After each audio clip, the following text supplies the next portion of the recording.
Hello everyone. We hope you're doing well. We're doing great, and we truly appreciate your ongoing support.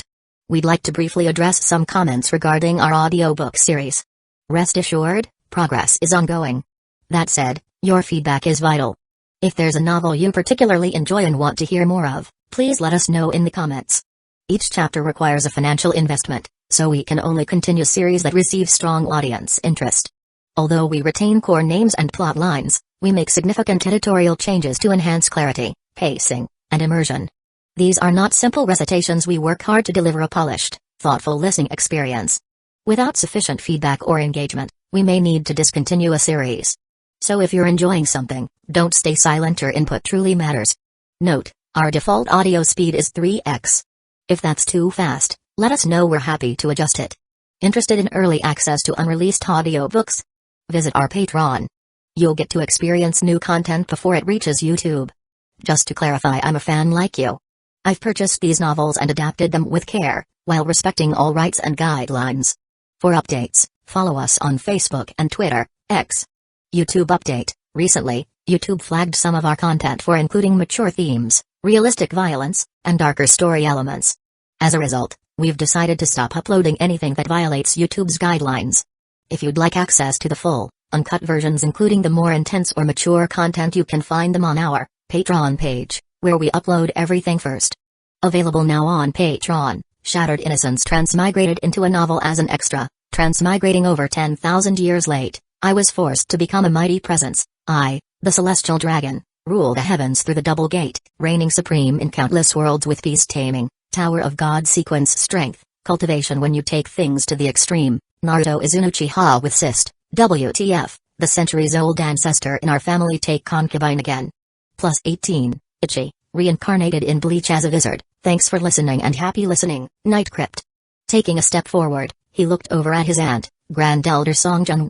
Mind spinning with rage, he cried, "Aunt Jun, ever since Night Crypt came to Middle Peak, he's caused one disaster after another.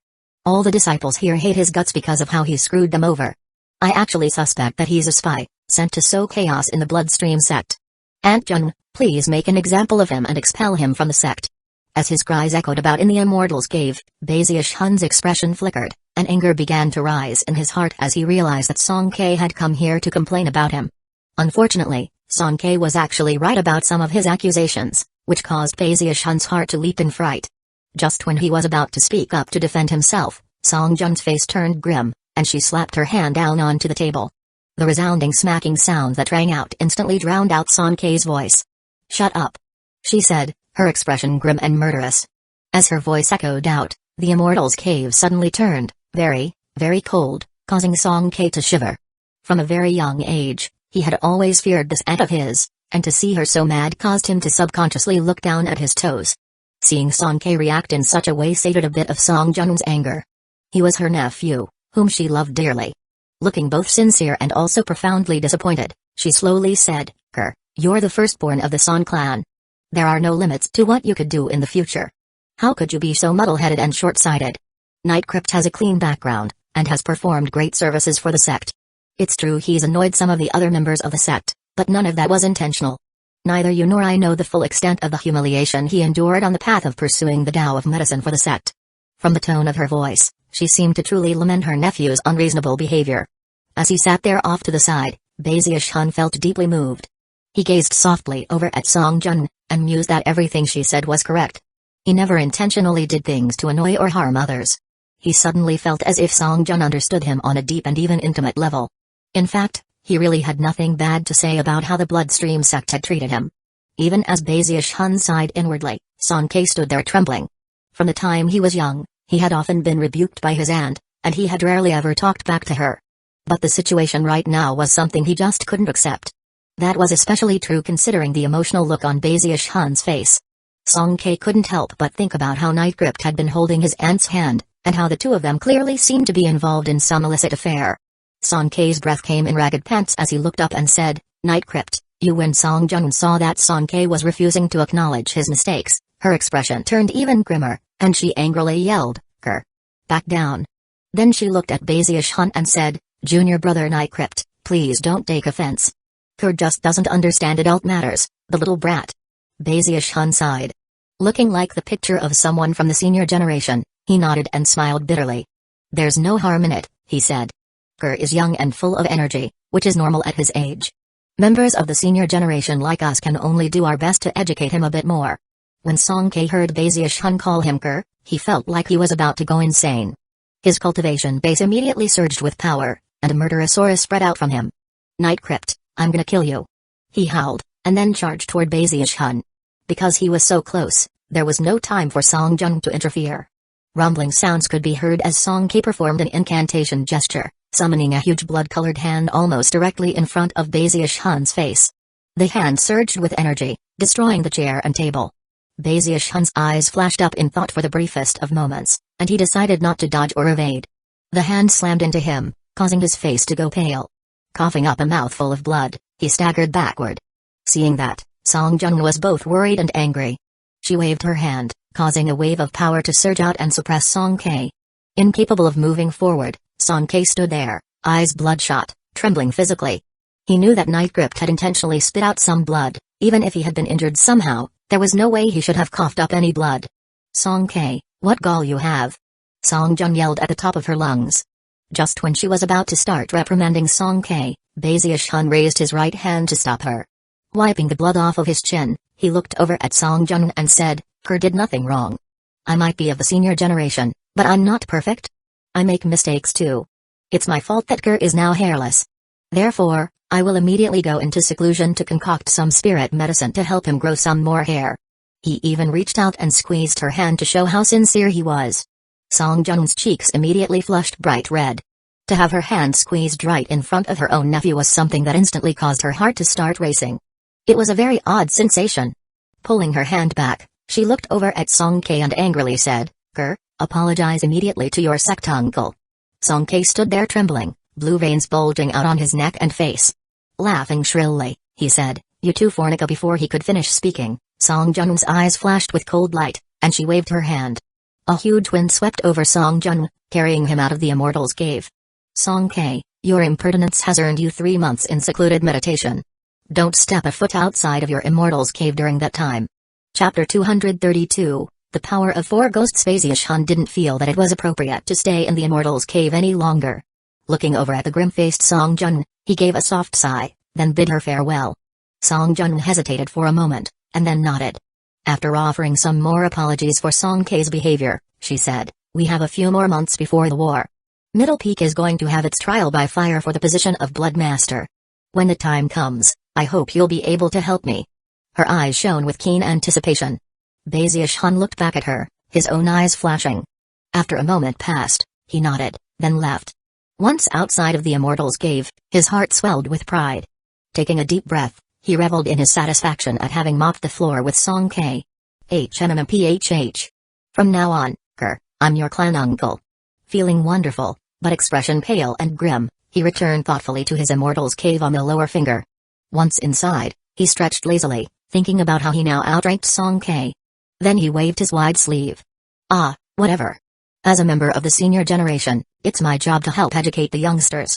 Sitting down cross-legged, he put aside the matters of the day and began to practice cultivation. At the same time, he was continuously analyzing the methods of concocting Tier 4 spirit medicines. Although his recent concocting efforts had been a success, he still didn't feel completely content with the results. Must have been problems with the pill furnaces. He thought with a sigh. The more he thought about it, the more he realized that his ideas regarding concocting medicine would cause virtually any pill furnace to explode. The only thing he could do to prevent that from happening was to try to make the medicine less powerful. However, that would limit him to making the medicine about half as strong as he could, which left him feeling somewhat apathetic. What a pity, he thought with a sigh. I guess my medicine concocting will be limited in this way for now. Considering there was nothing to be done about the matter, he decided that he would just have to wait until he got back to the Spirit Stream sect. Then he could ask Li King about the situation. When it came to cultivation, he didn't waste any time. During the following days, he spent all day absorbing blood chi and working on the second volume of the Undying Live Forever technique, the Undying Heavenly King. The first level of the Undying Heavenly King was the 10 Mammoths Berserk Ghost Body, which he had already completed perfectly. The second level was the 10 Ghosts Heavenly Demon Body. Because of his diligent hard work, and also the fact that the Bloodstream sect was a holy land for the Undying Live Forever technique, His continuous absorption of blood chi soon helped him break through to the power level of 4 ghosts. Although he had no way to test out how strong he actually was, based on some basic calculations, Baziushun was convinced that he was terrifyingly powerful. In fact, he was sure that he was strong enough to beat almost anything that might cross his path. He was so strong in terms of his flesh and blood that he was nearly invincible. Not only were his offensive capabilities enough to rock mountains and rivers, he had colossal defenses as well. Song Kei's all-out attack earlier had felt like nothing more than a scratch to Baziushun, and the blood he had coughed up had been forcibly pushed out by drawing upon the power of his own spiritual seas. And then there was the divine ability which came with the undying Heavenly King, the mountain-shaking bash. Although he hadn't come across many chances to practice it, on the few occasions when he had, he could sense how shockingly powerful it was. In fact, he was convinced that if he unleashed it to full effect, he really could bash a hole into a gigantic mountain. When it came to bashing into people, well, it was obvious what fate they would meet. At this point, I think I'm actually more powerful than one of those heavenly demons. He suddenly scooped his hand down into the stone floor, and it felt like he was scooping up some tofu. There was almost no sensation at all as he pulled out a chunk of rock and then crushed it into ash. When he thought about how much more powerful he was than before, his excitement rose. Every time he absorbed blood chi, he felt indescribably wonderful.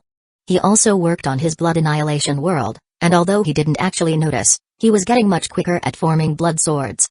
The blood swords he formed were also more powerful. When he absorbed blood chi, he almost felt like he was at one with Middle Peak, as if he himself could shake the mountain itself. Of course, he didn't dare an actual attempt, for fear that things could quickly get out of control. As for his Violet Chi Heavenspan incantation, his fundamental technique, and the only truly hidden Taoist magic in the Spirit Stream sect, it was as the saying went, everything is difficult at the beginning, but gets easier as time progresses.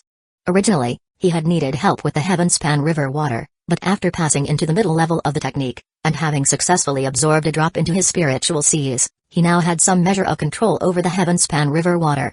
Directly absorbing water from the Heavenspan River was something completely and utterly domineering, a trait which was now showing through in Baziushun's cultivation. Now that he was in mid-foundation establishment, he could actually absorb a full cup of Heavenspan River water. It was there above his 4th spiritual sea, rapidly being absorbed. With the help of some medicinal pills, Baziushun helped the process along, and could sense that his aura was becoming more and more like the Heavenspan rivers. Baziushun had the strange feeling that his current level of power didn't quite make him invincible within Foundation establishment, but would surely allow him to crush almost any opponents who came his way. After coming to the Bloodstream sect, he had not unleashed his Heavenspan Dharma Eye on many occasions. However, he continued to cultivate it, making it grow more and more richy, and at the same time, more powerful. Baziushun had the feeling that once he opened that eye and revealed its power, it would shake heaven and earth. The only things Baziushun wasn't very satisfied with were his human-controlling grand magic and proto-magnetic power. After beginning to cultivate the Violet Chi Heavenspan incantation, his strength in control power had grown, but was still relatively limited. He had spent a lot of time studying proto-magnetic power, and had never given up on his plans to develop it. However, he seemed to have reached a barrier that he couldn't pass.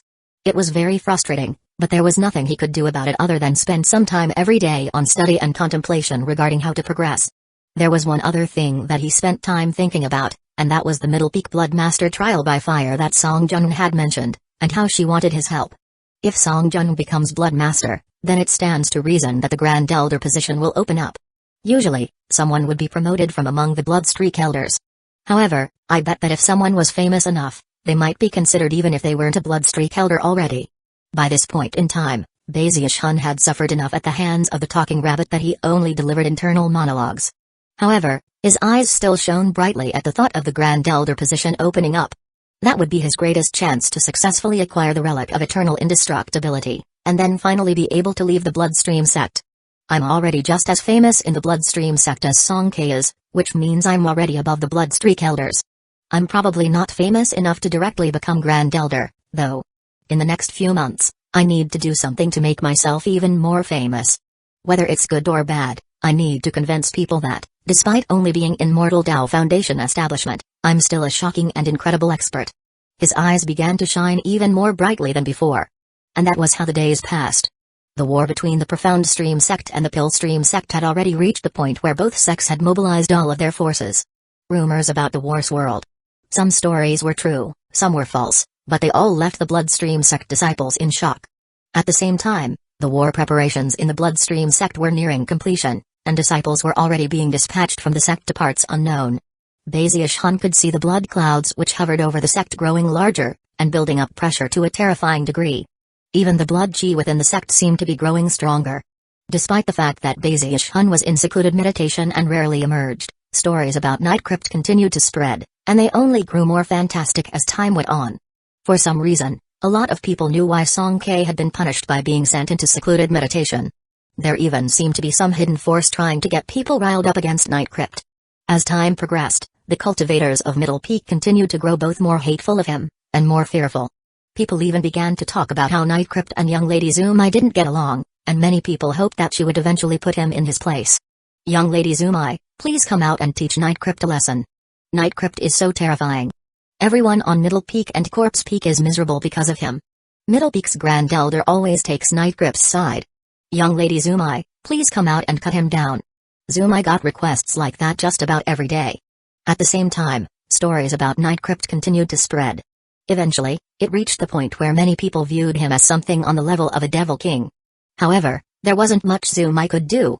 Night Crypt was favored by the patriarchs, skilled in the Tao of medicine, extremely famous, and had a reputation that put him on the same level as Song K. A person like that wasn't somebody that Zumai could openly make a move against. Furthermore, she could sense that he possessed extraordinary battle prowess, and knew that if she fought him, she wouldn't be able to beat him quickly. So she sat down cross-legged in her immortal's cave, eyes flashing coldly as she contemplated the matter. It wasn't lost on her that someone was trying to provoke her into killing Night Crypt. In the end, she didn't care who it was that was doing such a thing. After all, she already wanted to kill Night Crypt. It won't be long now before the Bloodmaster trial by fire begins, and that slut Song Jun and I will finally face off.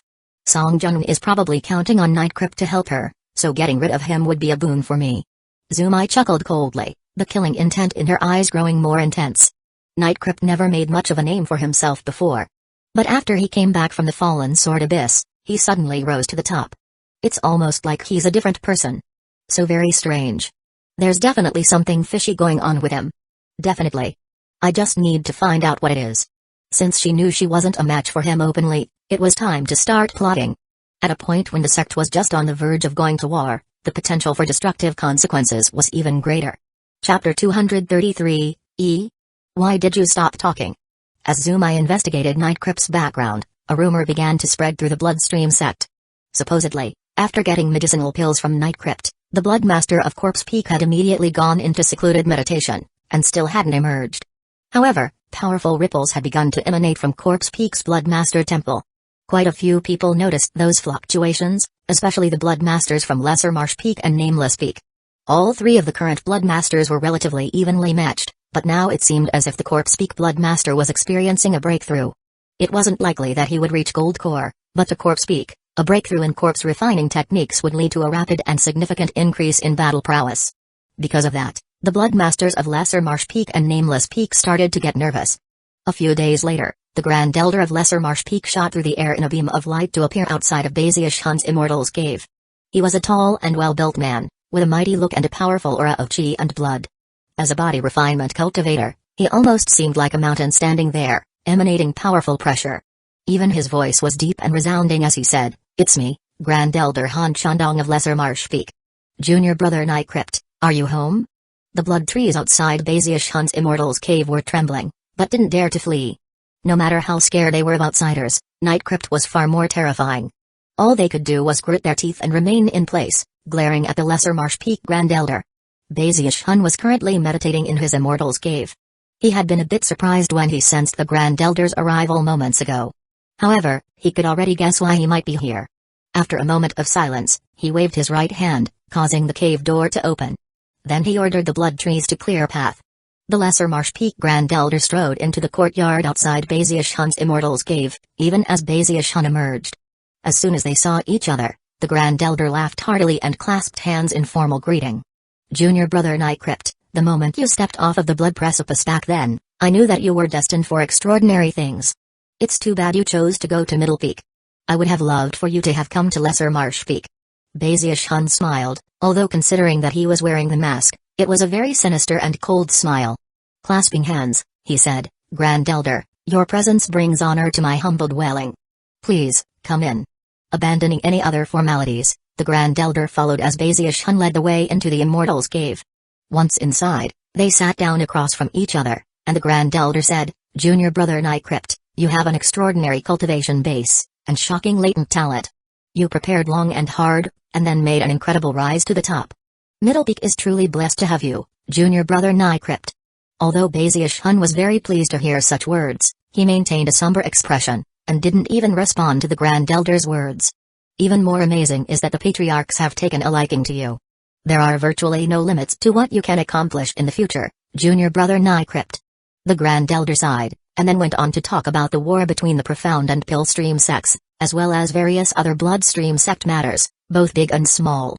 He also used a variety of different methods to heap praise upon Baziush-hun. From his facial expression, Baziush-hun didn't seem to be very impressed, but he was actually savoring the moment. He felt very proud to be the subject of such flattery. Occasionally he nodded, occasionally he shook his head, and occasionally he laughed heartily. After about an hour passed, the Grand Elder apparently felt Baziush-hun had been sufficiently warmed up. He was just about to launch into the true reason for his visit, when he suddenly realized that Baziush-hun was looking at him with an encouraging gleam in his eyes. He hesitated for a moment, then launched into another round of praise. "Junior brother Nycrypt, you are a man of striking appearance and talent, like a mighty dragon among men. In fact, you can count on one hand the number of people in the Bloodstream sect who can compare to you in terms of reputation." After enough time had passed for an incense stick to burn, the Grand Elder's mouth was starting to dry up. At this point, he figured it was probably time to move on to more important matters. However, a quick look at Baziush-hun confirmed that he seemed to be completely immersed in the sensation of being praised. The Grand Elder hesitated for a moment. However, he had come here to ask for help, and therefore, he gritted his teeth and racked his brain to come up with new methods of offering praise. Another hour passed, and the Grand Elder finally ran out of words. However, Baziush-hun seemed more caught up in the moment than ever. Why did you stop talking?" He looked over curiously at the Grand Elder. Lesser Marsh Peak's Grand Elder was taken aback, but he gritted his teeth and forced out a few more sentences. In the end, he sighed at the realization that Nycrypt was profoundly enigmatic, and definitely could never be viewed as an ordinary cultivator. Finally, he clasped hands and bowed. "Junior brother Nycrypt, you are truly brilliant and stupendous. I deeply admire you. Truly. Since that's the case, I won't beat around the bush anymore. The reason I've come here today is because I'm simply incapable of allowing injustice in the world. Junior brother Nycrypt, your Tao of medicine is shocking. However, despite the fact that you concocted medicine for Corpse Peak, the conscienceless Corpse Peak cultivators not only refused to be thankful, they actually chose to hate you." When Baziush-hun thought back to the things that had happened in the past, his expression turned grim, and he let out a cold harumph. "The Grand Elder and Bloodmaster of Corpse Peak are the worst of them all," the Grand Elder continued, eyes smoldering with righteous indignation. "You actually went to concoct medicine for them personally, but they repaid you by venting their anger on you. Completely preposterous. However, you can rest at ease about the matter, junior brother Nycrypt. The Bloodmaster of Lesser Marsh Peak has already petitioned to the sect to publicly clear your name." Baziush-hun shook his head and sighed. "I offer you profound thanks, Grand Elder. And the same goes to the Bloodmaster. However, the matter has ended. Besides, I actually learned quite a bit from that event. Junior brother Nycrypt, there's no need to be so polite. You reached inverse blood ancestral awakening, and are exceptionally talented in body refinement. You have a berserk ghost defense. You're like family to us on Lesser Marsh Peak." The Grand Elder laughed loudly. "Corpse Peak doesn't know the difference between good and bad, so we might as well just ignore them. However, considering that we're basically family, how about this, junior brother Nycrypt, why don't you concoct some spirit medicine for Lesser Marsh Peak? I guarantee that even if you destroy the mountain, the Bloodmaster and I won't even frown in response." The Grand Elder even slapped his chest to emphasize his honesty. Baziush-hun said, feeling a bit hesitant. "Don't worry, junior brother Nycrypt, I know the protocol." He pulled a bag of holding out from his robe and placed it down in front of Baziush-hun. After picking it up and looking inside, Baziush-hun found a large quantity of medicinal plants and a sizable collection of spirit stones. Feeling very pleased, he was about to agree, when suddenly his expression flickered. The Grand Elder of Lesser Marsh Peak also frowned, and the two of them looked out of the Immortal's cave. "Junior brother Nycrypt, are you home?" "It's me, Grand Elder Jenkai-Ankun of Nameless Peak." The Grand Elder of Nameless Peak, the dwarf, was right outside. His expression was the same as ever, but inwardly he was very nervous. For quite some time, Both he and the Blood Master of Nameless Peak had wavered back and forth about Bazius Hun's pill concocting. However, after hearing that the Grand Elder of Lesser Marsh Peak had shown upon on Middle Peak, they knew that they couldn't just sit around and do nothing. That was especially true of the Nameless Peak Blood Master. Therefore, he sent the Grand Elder hurrying over, worried the whole time about whether or not he could convince Nycrypt to concoct medicine for Nameless Peak. Bazius Hun blinked a few times, then rose to his feet and went out to receive the Grand Elder from Nameless Peak and lead him inside. As soon as the Grand Elder from Nameless Peak entered, he saw Han Chandong. When their eyes met, they blazed with a competitive flare. "Junior brother Nycrypt," the dwarf said, "I'm not the kind of person to waste words. If you concoct a special tier 4 spirit medicine for Nameless Peak, then we will double whatever Lesser Marsh Peak has offered you. Our only condition is that you concoct medicine for us first." The dwarf spoke in a very domineering fashion. However, before Bazius Hun could respond, Han Chandong snorted and shot to his feet, radiating a murderous aura. "Junior brother Nycrypt, that bag of holding only contains the initial deposit. If you concoct medicine for us first, then we'll give you full access to our secret body refinement techniques. You can even cultivate the secret magic of Lesser Marsh Peak." The Grand Elder from Lesser Marsh Peak gritted his teeth. He wasn't sure how much free time Bazius Hun had, but he knew that it often took many days for him to concoct medicine. Considering that war was looming, he was desperate to get this medicine concocted. Because of that, he would do everything he could to make sure the Blood Master from his mountain peak was first in line. Bazius Hun was moved. The truth was that he did want to do some research into Lesser Marsh Peak's body refinement techniques. After all, they seemed connected to the Undying Codex. Off to the side, the dwarf seemed shocked by the other Grand Elder's words. However, as soon as he saw the expression on Bazius Hun's face, he gritted his teeth and said, "Junior brother Nycrypt, Nameless Peak has prepared a gargoyle just for you. We can teach you Nameless Peak's gargoyle refining magics." In response to his words, Han Chandong glared at him angrily. Bazius Hun was quivering in eagerness. The gargoyle magics of Nameless Peak were top secret, and cultivators from outside of that mountain peak had to spend a huge amount of merit points to study them. Their incredible value was difficult to put into words. Han Chandong looked at Bazius Hun and said, "Junior brother Nycrypt, the best rule to follow is first come first served. Lesser Marsh Peak was the first to come here to request medicine concocting, so please take that into careful consideration." The dwarf looked over and said, "Junior brother Nycrypt, Nameless Peak is willing to double their offer." Bazius Hun rubbed his forehead, then looked back and forth between the two. Chuckling, he said, "It's true. First come first served is the most fair. I'll start at Lesser Marsh Peak. I hope that Grand Elder and Blood Master from Nameless Peak won't take offense. Also, there's no need to offer double. I understand that both of you are here to represent your respective Blood Masters. How about this? I'll promise that no matter who I concoct medicine for, I'll get it done before the war starts. For both of you. I guarantee it." The two Grand Elders were visibly moved. The truth was that neither of them wanted to get into a bidding war. Seeing how smoothly Bazius Hun had handled the situation, they felt even better about him than before. Nodding, they proceeded to chat a bit longer before clasping hands and leaving. After seeing them off, Bazius Hun returned to his Immortal's cave and sat down cross-legged. After a moment of thought, he chuckled to himself. "I have the Emerald Zombie from Corpse Peak, and I've gotten the Grand Elder from Middle Peak to fall for me. If I get a gargoyle from Nameless Peak and cultivate body refinement on Lesser Marsh Peak, then I'll be more important in the Bloodstream sect than ever. I'll be similar to a Bloodstreak Elder. By the time Song Jung becomes Blood Master, I'll be far more likely to snag the spot of Grand Elder for myself." Chapter 234, It Really Won't Explode. Bazius Hun had made up his mind, and there was no time to waste. The next morning at the crack of dawn, he left Middle Peak for Lesser Marsh Peak. Lesser Marsh Peak was the pinky finger on the enormous hand that housed the Bloodstream sect. Although it was smaller than the other fingers, the cultivators there all practiced body refinement, and were far more powerful and ferocious than their contemporaries in the sect. Almost as soon as Bazius Hun arrived on the mountain, he could see how much taller and burlier the cultivators there were. They exuded an aura of chi and blood that filled all of Lesser Marsh Peak. Bazius Hun was a bit shocked to be surrounded by so many mighty individuals. All of the cultivators were like that, regardless of whether they were male or female. Although he was a bit nervous, he refused to be intimidated. "You people think you're as strong as me? Humphrey. What good is there in being big and burly? I have the power of 4 berserk ghosts." Blinking a few times, he hurried up one of the mountain paths. All of the cultivators he passed had wary expressions on their faces, as well as cold gleams in their eyes. Obviously, the reputation of Plague Devil had reached all ears on Lesser Marsh Peak, and the people there recognized him immediately. Before long, Bazius Hun was on the upper finger of Lesser Marsh Peak, where Grand Elder Han Chandong was waiting for him. After some pleasantries were exchanged, Han Chandong led him to Lesser Marsh Peak's Bloodmaster Temple. Inside the temple, Lesser Marsh Peak's Bloodmaster was sitting cross-legged. As soon as Bazius Hun stepped inside, he rose to his feet and smiled broadly. Junior brother Nai Crypt. The Bloodmaster was a powerfully built middle-aged man who radiated a power and energy that seemed to surpass Han Chandong. Bazius Hun felt almost like he was looking at a giant whose aura caused all of the blood chi in the area to surge into motion. The sudden pressure that Bazius Hun felt caused him to pause in mid-stride and look in shock at the Bloodmaster, who was currently hurrying over to meet him.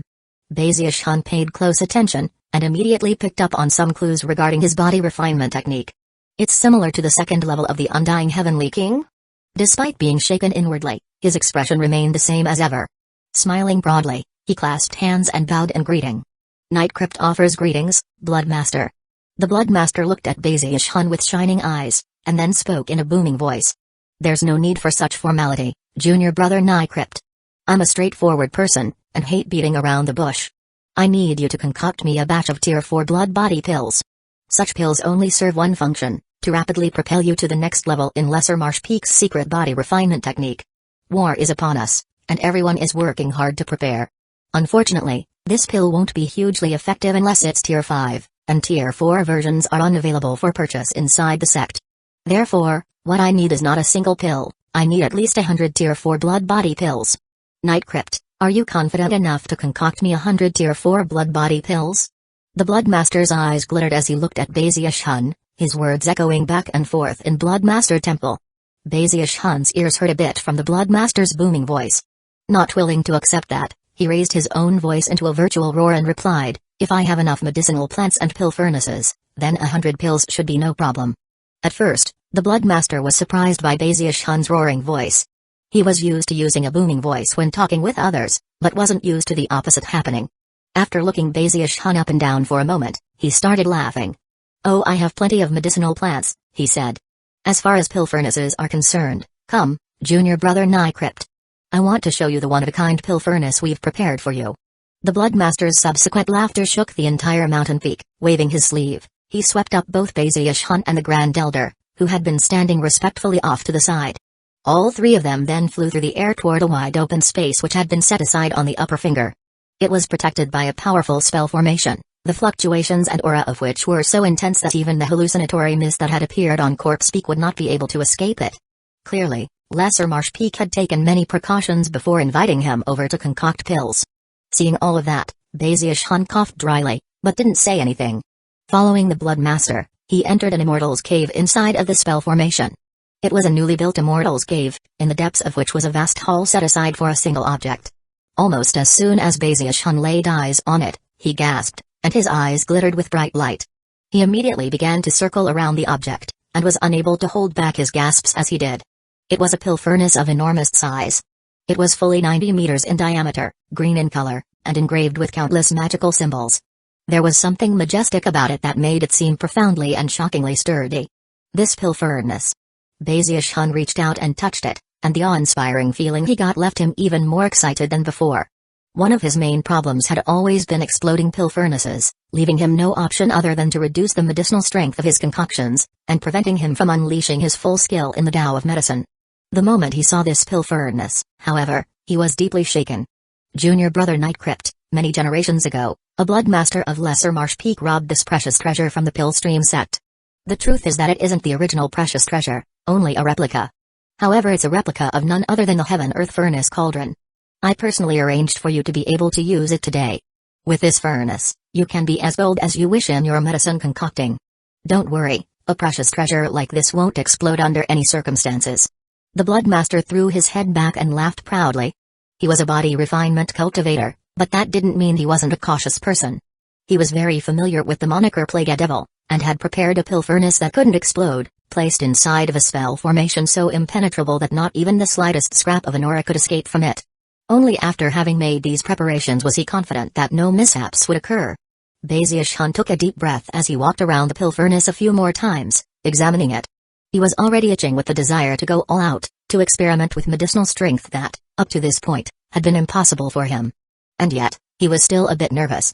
Looking over at the Blood Master, he said, "Are you sure that this pill furnace will never explode?" "Of course I'm sure." The Blood Master replied, smiling proudly. Patting the pill furnace gently, Bazius-hun laughed and said, "Fine. If you're absolutely sure, then Night Gript will concoct your medicine for you." The Blood Master joined him in his laughter, then gazed at him deeply for a moment before throwing over a bag of holding. Then he turned and left. The Grand Elder clasped hands formally, then also left.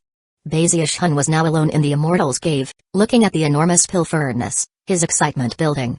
After a moment passed, he examined the bag of holding, which was full of medicinal plants and blood flame stones. It also contained a jade slip. In addition to the pill formula for the blood body pill, the jade slip also contained Lesser Marsh Peak's secret body refinement technique. Way of the Blood Fiend Body. Bazius-hun immediately set about studying it. By the time he finished, it was nighttime, whereupon he closed his eyes to think. After a long moment passed, his eyes opened, and they shone with enlightenment.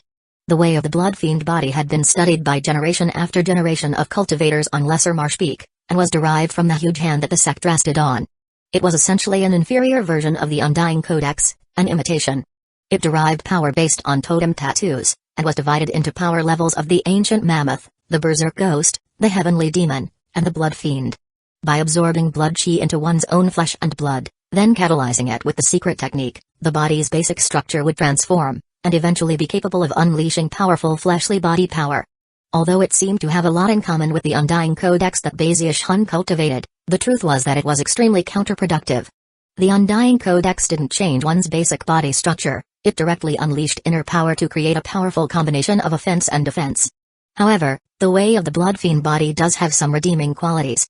Maybe I can even use them to make an early breakthrough in the second level of the Undying Heavenly King.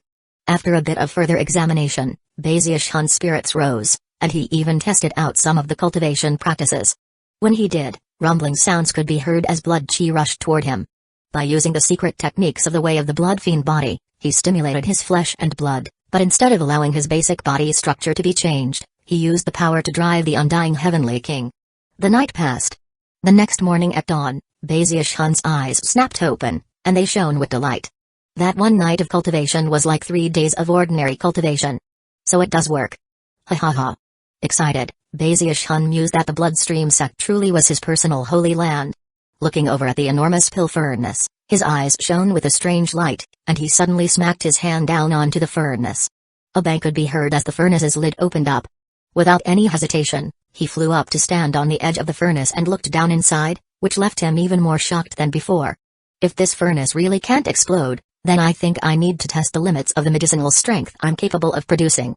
Just when he was about to start, he suddenly paused for a moment. It really won't explode, he thought, hesitating. Ah, whatever. The Blood Master guaranteed that it wouldn't explode. It probably won't. Taking a deep breath, he tossed caution to the wind. A look of madness appeared in his eyes as prepared to concoct a huge batch of pills. Chapter 235, Plague Devils. Here, the last time I used Dragon Chimp Grass, I could only use 1 blade, but this time I'm gonna put in 10. Fire Cloud Pears, huh? Let's put in 20 of them. So, it calls for Starlight Leaf? It says half a leaf should do, but with an incredible pill furnace like this, that's definitely not enough. I'm putting in 10. Murmuring to himself, he continued to circle the edge of the pill furnace, tossing in one type of medicinal plant after another. After making minor adjustments here and there, he would add more plants. Blood flame stones poured out of his bag of holding to land underneath the pill furnace, providing intense heat. However, this was no ordinary pill furnace. Other pill furnaces would have turned bright red from the heat, but this one hardly seemed to be getting hot at all. Seeing that, Bazius-hun got even more excited than before. He was slowly immersing himself in his medicine concocting, tossing more and more medicinal plants into the mix, doing nothing to prevent the medicinal strength from growing rapidly. At the same time, he was completely engrossed in making calculations regarding the medicine formula. He felt completely and utterly satisfied. He didn't have to worry about the cost of the materials he was using, didn't have to worry about the medicinal strength increasing to unsafe levels, and didn't need to worry about losing control of the pill furnace. The only thing he worried about was how to concoct the pill. His hair was disheveled and his eyes were bloodshot, but he felt wonderful, and more excited than he ever had been before. For 7 days, he continued to add more medicinal plants to the mix. Eventually, more than half of the bag of holding had been emptied.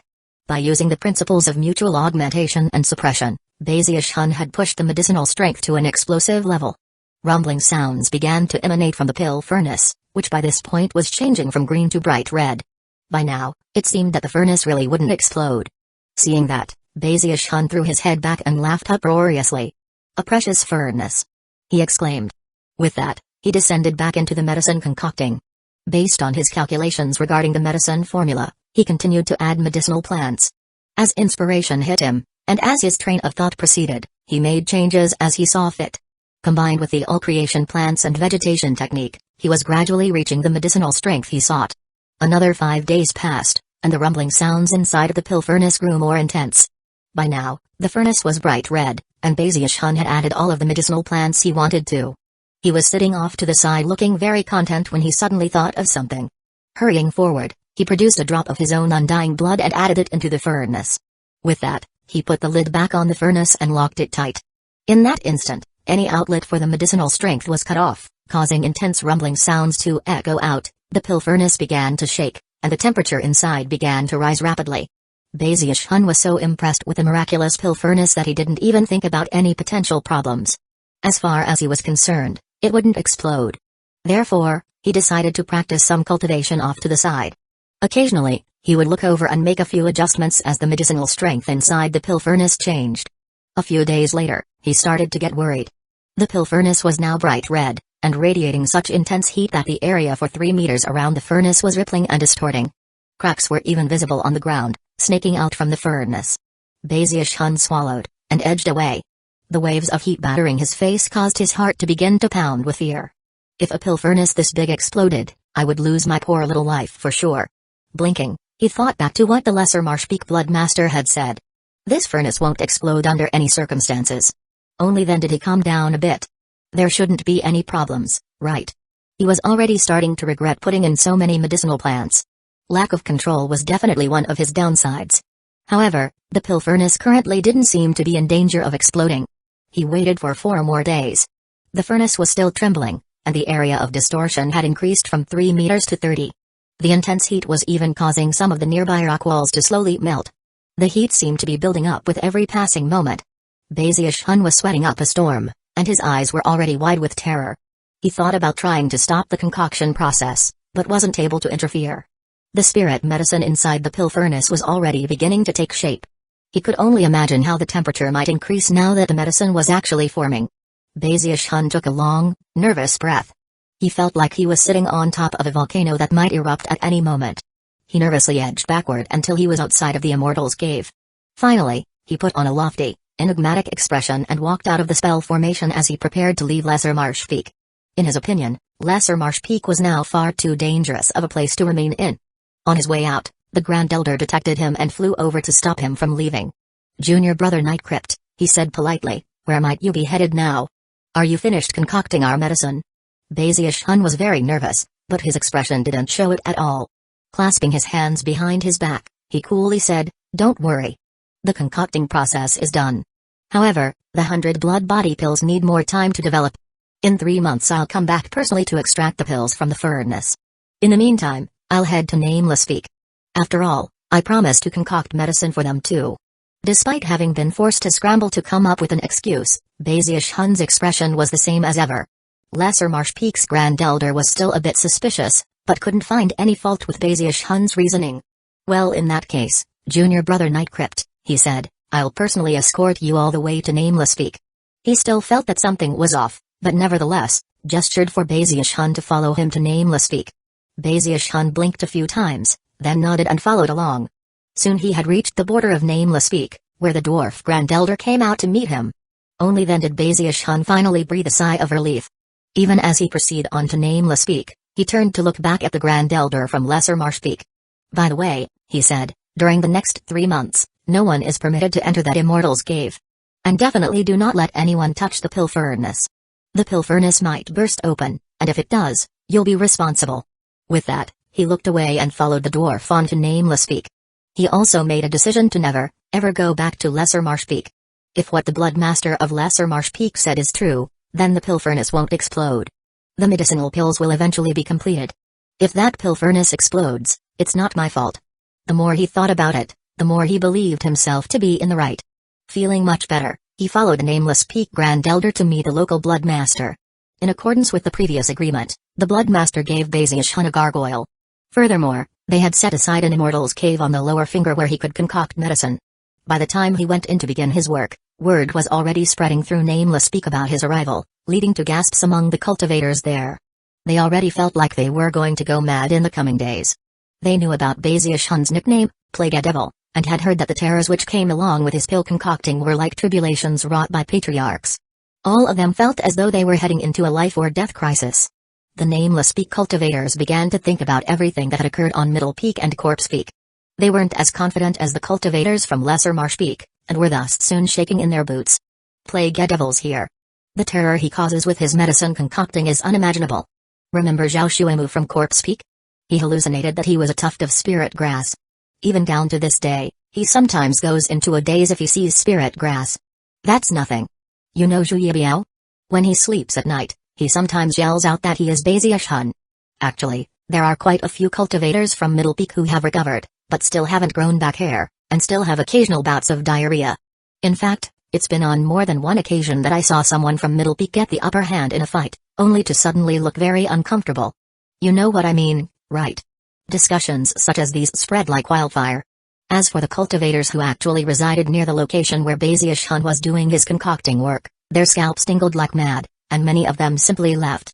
Before long, more than half of the cultivators who normally occupied Nameless Peak had abandoned their immortals' caves and gone to stay with people they knew in the inner sect.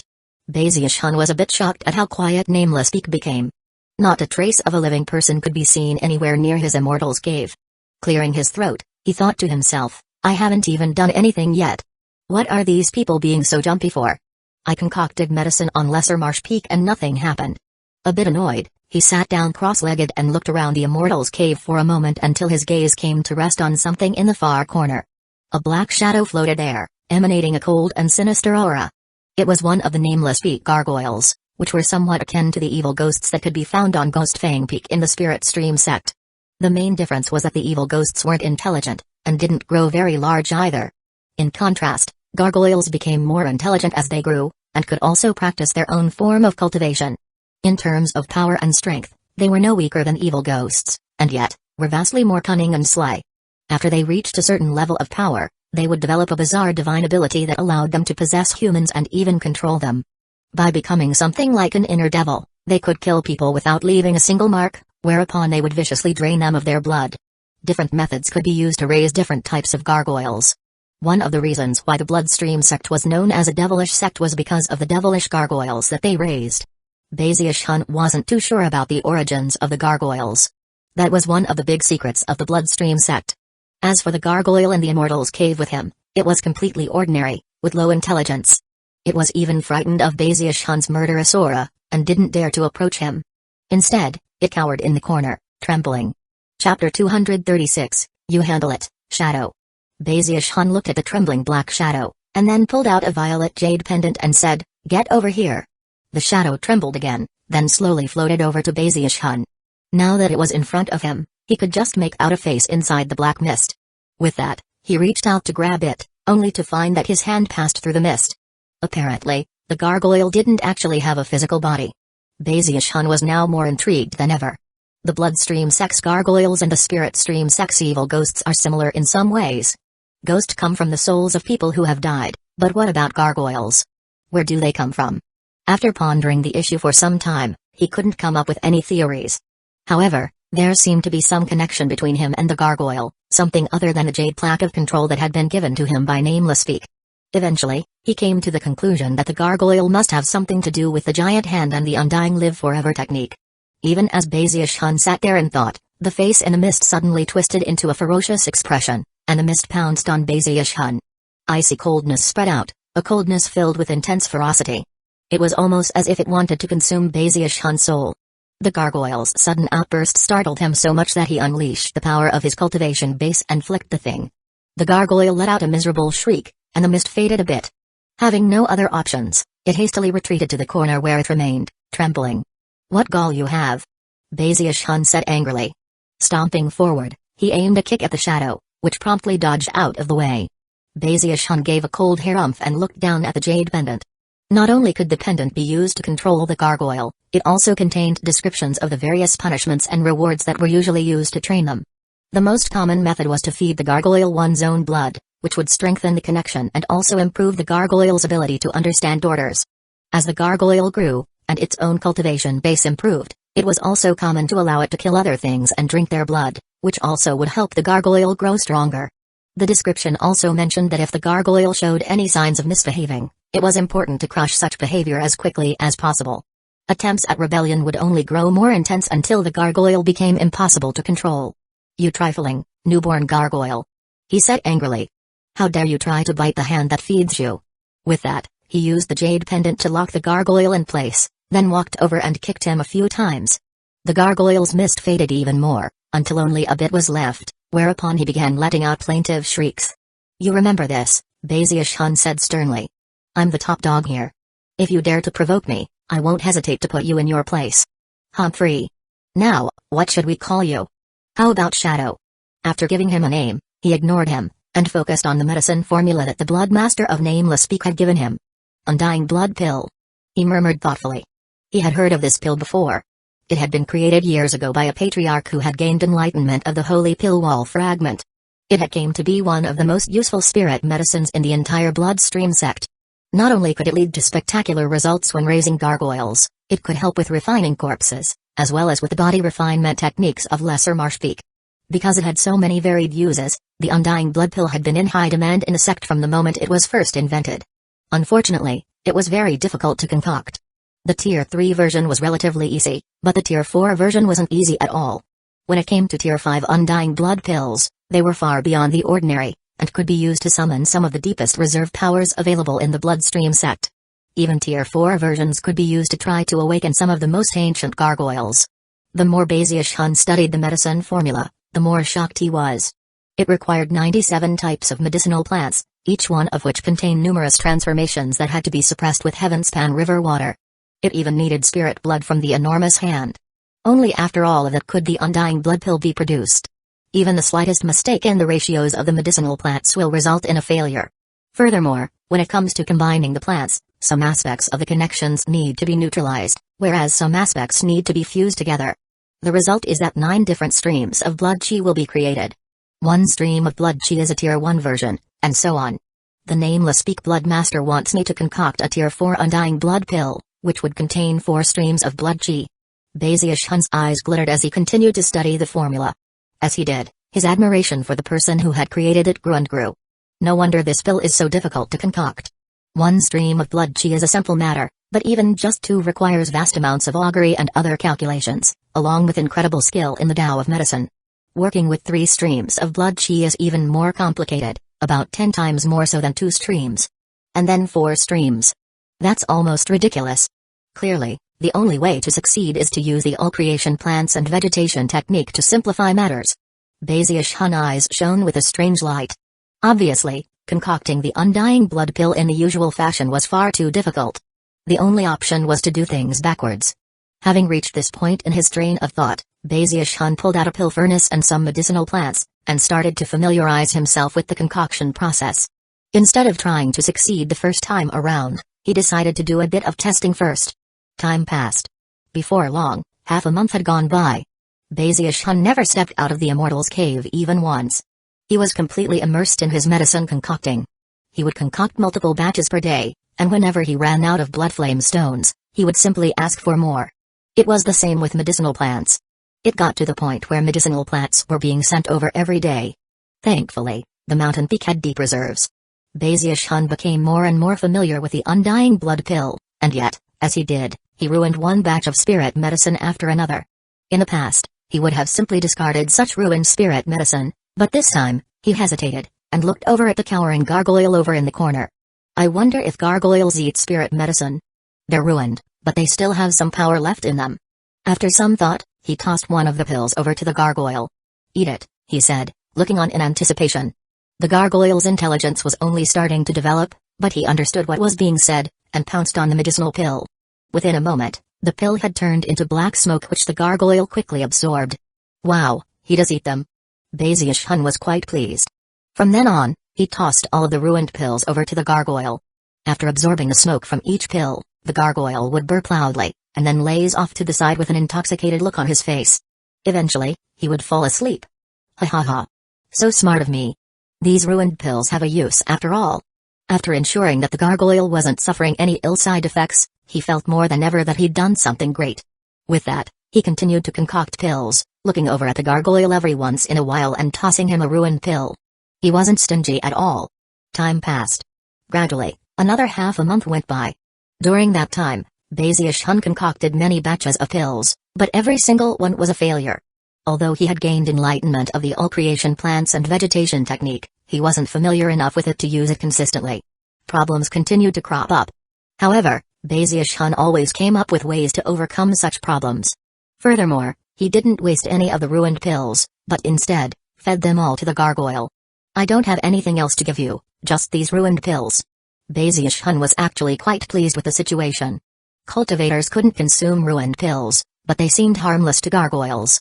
In fact, the gargoyle had grown quite a bit in the last month.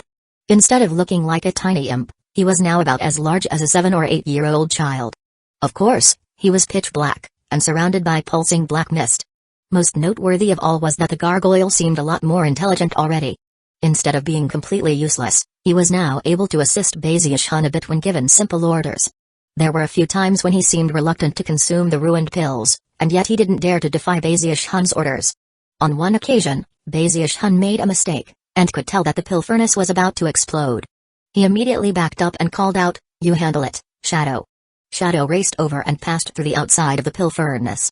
Once inside, he took a deep breath, absorbing all of the spirit medicine. Afterward, he lay down on the ground off to the side, twitching, a glazed look in his eyes. Bazius-hun made a clicking sound with his tongue, very impressed by the gargoyle's behavior. "Not bad, Shadow, not bad." Excited, he continued with his concocting. At one point, the pill furnace began to emit pulsing black smoke, which Bazius-hun knew would cause some sort of disaster, either acid raid, diarrhea, hallucinations, or something else. Yet again, he called upon Shadow. "You handle it, Shadow."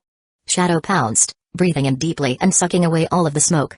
Then he lay off to the side while the smoke wreaked havoc on his insides. If he had saliva, he would definitely have been frothing at the mouth. Bazius-hun was moved. "Great job, Shadow. You're awesome." Bazius-hun was very excited, and had already determined that he needed to bring Shadow with him whenever he concocted medicine. Shadow was truly outstanding. Whether it was ruined pills, noxious smoke, or exploding pill furnaces, he could solve all of the problems that cropped up when dealing with the impurities in the pills. Bazius-hun was so immersed in his medicine concocting that he didn't notice the rising spark of intelligence in little Shadow's eyes, that was apparently a result of consuming all of the impurities. Normally, he kept it well hidden, and always tried to seem dazed and foolish in front of Bazius-hun. At one point, Bazius-hun eyed a failed batch that had resulted in a strange pill. He had no idea what the pill did, and was just about to put it into his bag of holding, when he looked over at Shadow. Blinking, he said, "You handle it, Shadow." A tremor ran through Shadow, but then he flew over and took the pill. After consuming it, he flopped over onto his side. Chapter 237, A Boom from Lesser Marsh Peak. Bazius-hun's eyes went wide. Just when he was going to go over to examine Shadow closer, Shadow suddenly leapt to his feet, howling as he transformed into a mist. Screaming, he burst out of the Immortal's cave. Bazius-hun hurried out after him to find that the gargoyle had seemingly gone mad. He was running around, jumping up and down, sometimes collapsing into a shapeless mist, other times coalescing back into form. After a bit of time, he once again collapsed on the ground. From that moment on, whenever he looked at Bazius-hun, profound fear could be seen mixed in with the intelligence in his eyes. Things progressed like that for about half a month. Bazius-hun worked hard, and the Tier 4 Undying Blood pill slowly began to take form. He was already able to make pills with 3 streams of blood chi, and was on the very cusp of being able to produce 4. During that time, Shadow continued to consume medicinal pills. Although the quality of the pills improved, they were still ruined pills, and occasionally even toxic, but Shadow generally enjoyed them all. Shadow also enjoyed leaving the Immortal's cave occasionally and flying around above Nameless Peak. When he encountered other gargoyles belonging to other cultivators, it was clear that Shadow's murderous aura was much less pronounced than theirs. The law of the jungle prevailed in the Bloodstream sect, and it was even more brutal when it came to life among the gargoyles. The cultivators had to strictly control the gargoyles under their control, lest major issues crop up. However, there was something strange about Shadow. He got along with all of the other gargoyles on Nameless Peak, and never got into fights with them. Bazius-hun was quite surprised about that, but didn't put too much thought into it. He focused on concocting medicine. Another half a month passed, and he finally made a breakthrough and concocted a Tier 4 Undying Blood pill. When the 4 streams of blood chi finally combined, Bazius-hun began to laugh at the top of his lungs. Of course, his excitement came not from the fact that he had concocted the Tier 4 Undying Blood pill, but rather, because nobody had been affected during the concocting process. There had been no acid rain, no exploding furnaces, no toxic smoke, no diarrhea, nothing. Most exciting of all was that Bazius-hun finally felt as if he understood what it was like to be a Grandmaster Apothecary. Ha ha ha. Now people definitely can't call me Plague Devil. I concocted medicine for Nameless Peak, and not a single problem cropped up. Of course, he was just as surprised as he was happy. Also surprised were all the other cultivators in the Bloodstream sect, especially those on Nameless Peak. Although they were still a bit leery, there didn't seem to be any signs of disasters. Apparently, Nightcrypt's medicine concocting truly had proceeded in complete safety. Has Plague Devil really changed his ways? I can't believe that nothing happened during his medicine concocting. There was one thing that happened which no one noticed, however. Bazius-hun's gargoyle shadow had been making the rounds on Nameless Peak, getting to know all of the gargoyles there. The Bloodmaster and Grand Elder of Nameless Peak were delighted that the Tier 4 Undying Blood pill had been successfully concocted.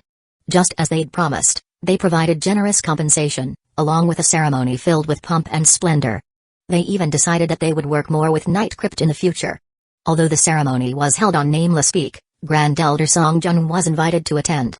It was held in Nameless Peak's Bloodmaster Temple, where Nightcrypt was lavished with endless praise. Bazius-hun felt that it wasn't the time to call attention to himself, so he simply stuck his chin up and smiled coolly. Off to the side, Songjun watched the proceedings with a smile, and whenever she looked at Nightcrypt, her eyes would shine. Before long, the ceremony had been going for about an hour. At that point, Nameless Peak's Bloodmaster laughed loudly and walked over to Nightcrypt. Junior brother Nightcrypt, you are a real genius in the Tao of medicine, a true rarity in the world. In the future, your name is sure to rock the entire eastern reaches of the world of cultivation. If you ever concoct a Tier 5 Undying Blood pill, you will surely shake the entire sect. I'm sure that day isn't very far off. Nameless Peak's Grand Elder then chimed in, anyone who concocts a Tier 5 Undying Blood pill will receive a big reward from the sect, and will be credited as having performed a major service. As everyone clustered around Bazius-hun, chatting and laughing, he listened to their words with great pleasure. Just when he was about to do a bit of bragging, a deafening boom could be heard from outside. It was like thunder from heaven, and came so suddenly that everyone was startled. All of Nameless Peak shook violently, and cracks even appeared in the ground. There was also a blast of heat that swept over everything. The entire crowd in Nameless Peak's Bloodmaster Temple looked out the door, their faces flickering with shock. Outside, the sky had turned gray, and everything was still shaking. It wasn't Nameless Peak alone, Corpse Peak and Middle Peak were also physically rocking back and forth. The inner sect district was thrown into complete chaos, as was the outer sect district. People were screaming and shouting, and almost immediately, beams of light could be seen as people flew up into the air. Even the Bloodstream sect's grand spell formation activated. What just happened? Question mark. Don't tell me someone is attacking the Bloodstream sect. The war is starting. Even Ancestor Peak was completely shaken. As the blast of heat passed over it, the shocked Prime Elders sent Divine Sense out to scan the entire sect. Bazius-hun's face fell as he raced out of Bloodmaster Temple along with everyone else. The entire group was shaken, and as for Bazius-hun, he was panting. Moments later, he was outside. Songjun took her place by his side, looking around vigilantly. Cultivators were flying up from all of the other mountain peaks, looks of shock on their faces. Before long, all gazes shifted in the direction of Lesser Marsh Peak. Clouds of shocking black smoke were pouring up into the air from that direction. The source of the smoke was a location right between the lower and upper finger, where massive fissures spread out in all directions from a huge hole. Because of the belching black smoke, everyone soon realized where that huge boom had originated. Lesser Marsh Peak? What happened over there? Bazius-hun squinted his eyes as he looked over at the masses of black smoke. After a moment, his eyes went wide, and his heart began to pound. The big boom from moments ago had somehow seemed vaguely familiar, and after taking a look at the source of the black smoke, he realized that it was where he had been concocting medicine on Lesser Marsh Peak. Clearly, the sound from moments ago had come from an exploding pill furnace. In that moment, he suddenly recalled that he had left a batch of medicinal pills brewing on Lesser Marsh Peak. Beads of sweat appeared on his forehead, and his heart began to pound even harder. That was when the wails of anguish began to rise up from Lesser Marsh Peak, and Bazius Hun's scalp began to tingle. I'm finished. Kaput. Even as Bazius Hun began to tremble in fear, and the rest of the Bloodstream sect looked on in shock, several beams of light flew out from Lesser Marsh Peak. In the lead was the Lesser Marsh Peak Blood Master. He was shaking visibly, and his eyes were bloodshot. As he looked down at the chaos on Lesser Marsh Peak, he seemed like he wanted to cry. After a moment, he threw his head back and let out a howl of grief. He knew that everything that was happening was because of Night Crypt. With that, he prepared to call out by name the person who was at fault, then, to track him down and kill him. However, before the name Night Crypt could escape his lips, Bazius Hun took action. Forcing his eyes to instantly become bloodshot, he strode forward toward the Lesser Marsh Peak Blood Master and shouted out in a voice that could shake heaven and earth, "My treasured pill!" Beating his chest with his fists and tugging at his hair, he howled like a lunatic as he then shot at top speed toward Lesser Marsh Peak. Why is this happening? Dear heavens! What happened? My treasured pill! He seemed to be going mad as he flew in a beam of light toward the source of the smoke on Lesser Marsh Peak, which was the center of all the chaos. Lesser Marsh Peak was now completely scorched black, and more than half of the buildings and Immortals' caves were completely destroyed. The cultivators all seemed to be in very bad shape, and flames of rage burned in their eyes. However, as soon as they saw Bazius Hun, expressions of fear filled their faces. Bazius Hun ignored them as he raced in the direction of where he had been concocting medicine on Lesser Marsh Peak. The entire area was a crater. There was no spell formation, no Immortals' cave. The only things left behind were the shattered chunks of the pill furnace, and intense heat. In the air above the mountain peak were the Blood Master, the Grand Elder, and the Bloodstreak Elders. Many of them had blood oozing out of their mouths, and all of them looked astonished. The entire lot had been aware that Night Crypt could be annoying, but none of them could ever have imagined that he could produce tragic results like this. Night Crypt! Growled the Blood Master, a shocking level of killing intent burning in his eyes as he flew toward Bazius Hun. In the same moment that the Blood Master started moving toward him, Bazius Hun began to tremble. Spinning around, he howled madly, Lesser Marsh Peak Blood Master. I spent 3 months on that treasured pill. I poured my own blood, sweat, and tears into it. It was almost a Tier 5 medicine. Bazius Hun's face was twisted as if with grief and madness, and an increasingly murderous aura was building up around him. Damn it, Blood Master, didn't you tell me the pill furnace couldn't explode? Didn't you tell me it was a precious treasure? Question mark. Why did you lie to me? Bazius Hun seemed insane, even more maddened than the Lesser Marsh Peak Blood Master. At first, it seemed like he was simply making wild accusations in his madness. You! The Lesser Marsh Peak Blood Master was incensed, but after he began to speak, realized there was little that he could say. Why? Why did you lie to me? All of my hard work, all of my effort concocting that pill, was based on a lie. You said it was a precious treasure taken from the Pillstream sect, that it wouldn't explode under any circumstances. If you had told me ahead of time that the pill furnace could blow up, then I would never have wasted so many precious medicinal plants. I could have just used ordinary concocting methods. Oh, my treasured pill.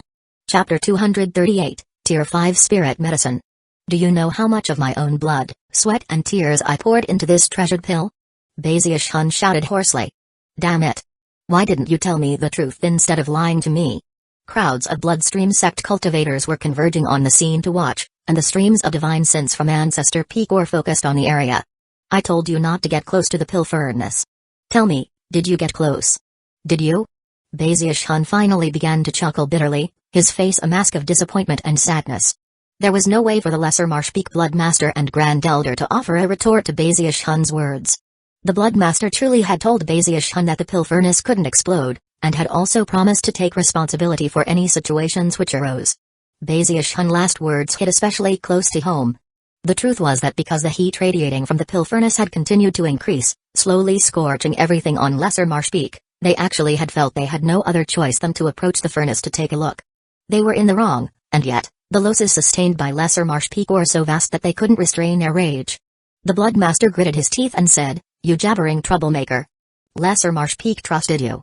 We asked you to concoct medicine for us, and if you had, I would have taken responsibility. But I don't see any spirit medicine. You destroyed Lesser Marsh Peak, Night Crypt. I demand an explanation. Snorting coldly, the Blood Master took a step forward as if to grab Bazius Hun, and hopefully gain something from this disaster. Hold on. Bazius Hun said. Looking very serious, he took a step forward and breathed in deeply through his nose. Something's off here. That smell. Do you sense that medicinal aroma? The Lesser Marsh Peak Blood Master frowned. Snorting coldly, he proceeded toward Baziush-hun, but even as he did, Baziush-hun flickered into motion, appearing a moment later next to a chunk that had once made up the wall of the pill furnace. Looking shaken and incredulous, he pulled the chunk off to the side, revealing a medicinal pill underneath, which glowed with five-colored light. It also emanated a strong medicinal aroma which, combined with the five-colored light, caused the eyes of everyone who could see it to go wide. Their minds began to spin, and many people even gasped or cried out in shock. Is that a Tier 5 spirit medicine? I've never even seen a Tier 5 spirit medicine before. Even the Pillstream sect only has a few people who can concoct them. Tier 5 spirit medicines are all priceless treasures. A five-colored glow is one of the signs that appears when a Tier 5 spirit medicine is concocted. Heavens! I can't believe it's actually a Tier 5 spirit medicine. As the crowd erupted into pandemonium, Baziush-hun mustered his courage, reached out, and grabbed the pill. He had never imagined that he would end up concocting a Tier 5 spirit medicine, and wanted to simply take it and run. However, with so many people present, that wasn't possible. Baziush-hun wasn't the only shocked one. The Lesser Marshpeak Blood Master stood off to the side, along with the Grand Elder and Bloodstreak Elders, and all of them were gasping. When he saw Baziush-hun pick up the spirit medicine, the Blood Master suddenly started laughing good-naturedly, and his murderous aura vanished. A misunderstanding, that's all. A misunderstanding. Ha ha ha. I was pulling your leg just now, Grandmaster Nightcrypt. The Blood Master hurried forward, his face filled with a sincere smile. Baziush-hun snorted coldly. However, he couldn't think of anything to say in response, and was already racking his brains as he tried to figure out what to do next. How about this, Grandmaster Nightcrypt? Lesser Marshpeak would like to triple our previous offer of compensation. The Blood Master, the Grand Elder, and the Bloodstreak Elders all hurried forward to cluster around Baziush-hun. That was when Songjun, who had been standing off to the side the entire time, stepped forward and coolly said, "How dare you threaten one of my Middle Peak cultivators right in front of me?" The hearts of the elders began to pound, and an extremely unsightly expression appeared on the Blood Master's face. As the two parties faced off, an ancient voice suddenly rumbled out from Ancestor Peak. Nightcrypt has concocted a Tier 5 spirit medicine, and is a true chosen of the Bloodstream sect. Let him be appointed as a Bloodstreak Elder of Middle Peak. At the same time, a blurry figure appeared in midair, an old man wearing a blood-colored robe. The incredible pressure radiating off of him caused everyone in the area to feel shaken, and they spontaneously bowed their heads and clasped hands in formal greetings. Regarding the pill, it belongs to Lesser Marshpeak. However, Lesser Marshpeak shall prepare the materials necessary, and personally craft the Bloodstreak battle robe for Nightcrypt. That old man was none other than the Song clan patriarch. As soon as Baziush-hun realized who he was, he took a deep breath, then clasped hands and bowed. No one would dare to defy the orders of the Song clan patriarch. However, the Song clan patriarch wasn't finished speaking. His placid voice continued to echo out through the sect. It's good that everyone is gathered here, as I have 3 important announcements to make. First, in 8 days, the cultivators of the 4 mountain peaks will all sacrifice some of their blood chi to summon the Bloodstream sect's Grand Lich. Second, in a month, the trial by fire for the position of Middle Peak Blood Master will begin. Third, we will be going to war soon. As the Song clan patriarch looked around at the gathered cultivators, gasps could be heard, and murderous auras began to build up. War. War. Everyone began howling at the tops of their lungs, causing the entire Bloodstream sect to shake. Although Baziush-hun was yelling just like everyone else in the crowd, he was actually feeling very anxious inside. Very well, you're all dismissed. The Song clan patriarch looked at Nightcrypt, smiled, and then turned and vanished. Excited at the prospect of the coming war, everyone returned to their various mountain peaks. Although Baziush-hun was reluctant to give up the Tier 5 spirit medicine, he had no choice but to hand it over to the Lesser Marshpeak Blood Master. Then, he left with Songjun to go back to Middle Peak. Songjun didn't say much on the way back to Middle Peak, but her eyes flashed with cold light. As for Baziush-hun, he was wrapped up in his own thoughts, and didn't feel like saying anything either. When they finally arrived, Songjun looked over at him and said, "Nightcrypt, in the trial by fire for the position of Middle Peak Blood Master, I want you to stand as Dharma Protector for me, to help me win the title. The trial by fire will be dangerous, so you don't need to give me an answer right now. I'll be going into secluded meditation to prepare. You can inform me of your decision after I come out." She gave him a deep look and then headed toward the upper finger. Baziush-hun watched her leave, complex feelings twisting his heart. Eventually, he found himself back in his immortal's cave, sitting there cross-legged, more worried than ever. Based on what the Song clan patriarch had just said, Baziush-hun realized that all of the discussion amongst the Bloodstream sect patriarchs had led to a decision. The war with the Spirit Stream sect would happen, and in only a few months. The next 7 days passed relatively uneventfully. Early in the morning of the 8th day, the sound of tolling bells filled the Bloodstream sect. Bazius took a deep breath and strode out of his Immortal's cave to find that virtually all of the Foundation establishment cultivators from the 4 mountain peaks were flying through the air toward the upper fingers of each of their respective mountains. Then, 8 figures appeared, flying out from Ancestor Peak. They were like giants that caused rumbling sounds to fill the area, and shone with dazzling light that made it impossible to see anything more than their outlines. As soon as those 8 figures appeared, the cultivators all dropped to their knees to kowtow. "Greetings, patriarchs." Bazius was immediately shaken. Those 8 figures were none other than the 8 patriarchs of the Bloodstream sect. Patriarch Limitless and the Song Clan patriarch were among them. There was another among the group who wore a violet robe. He seemed to surpass all of the other patriarchs as he hovered there in midair like a brilliantly shining sun. Intense pressure immediately weighed down on the entire area. "Everyone, release your blood chi, open the blood portal." The voice rang out to fill the entire hand that the Bloodstream sect rested on, shaking everything as a huge spell formation appeared. Blood chi exploded out, starting from Lesser Marsh Peak. As the blood chi streamed from the tip of the finger, it formed a blood-colored pillar of light that shot up into the sky. Next, the same thing happened on Nameless Peak, Middle Peak, Corpse Peak, and finally, Ancestor Peak.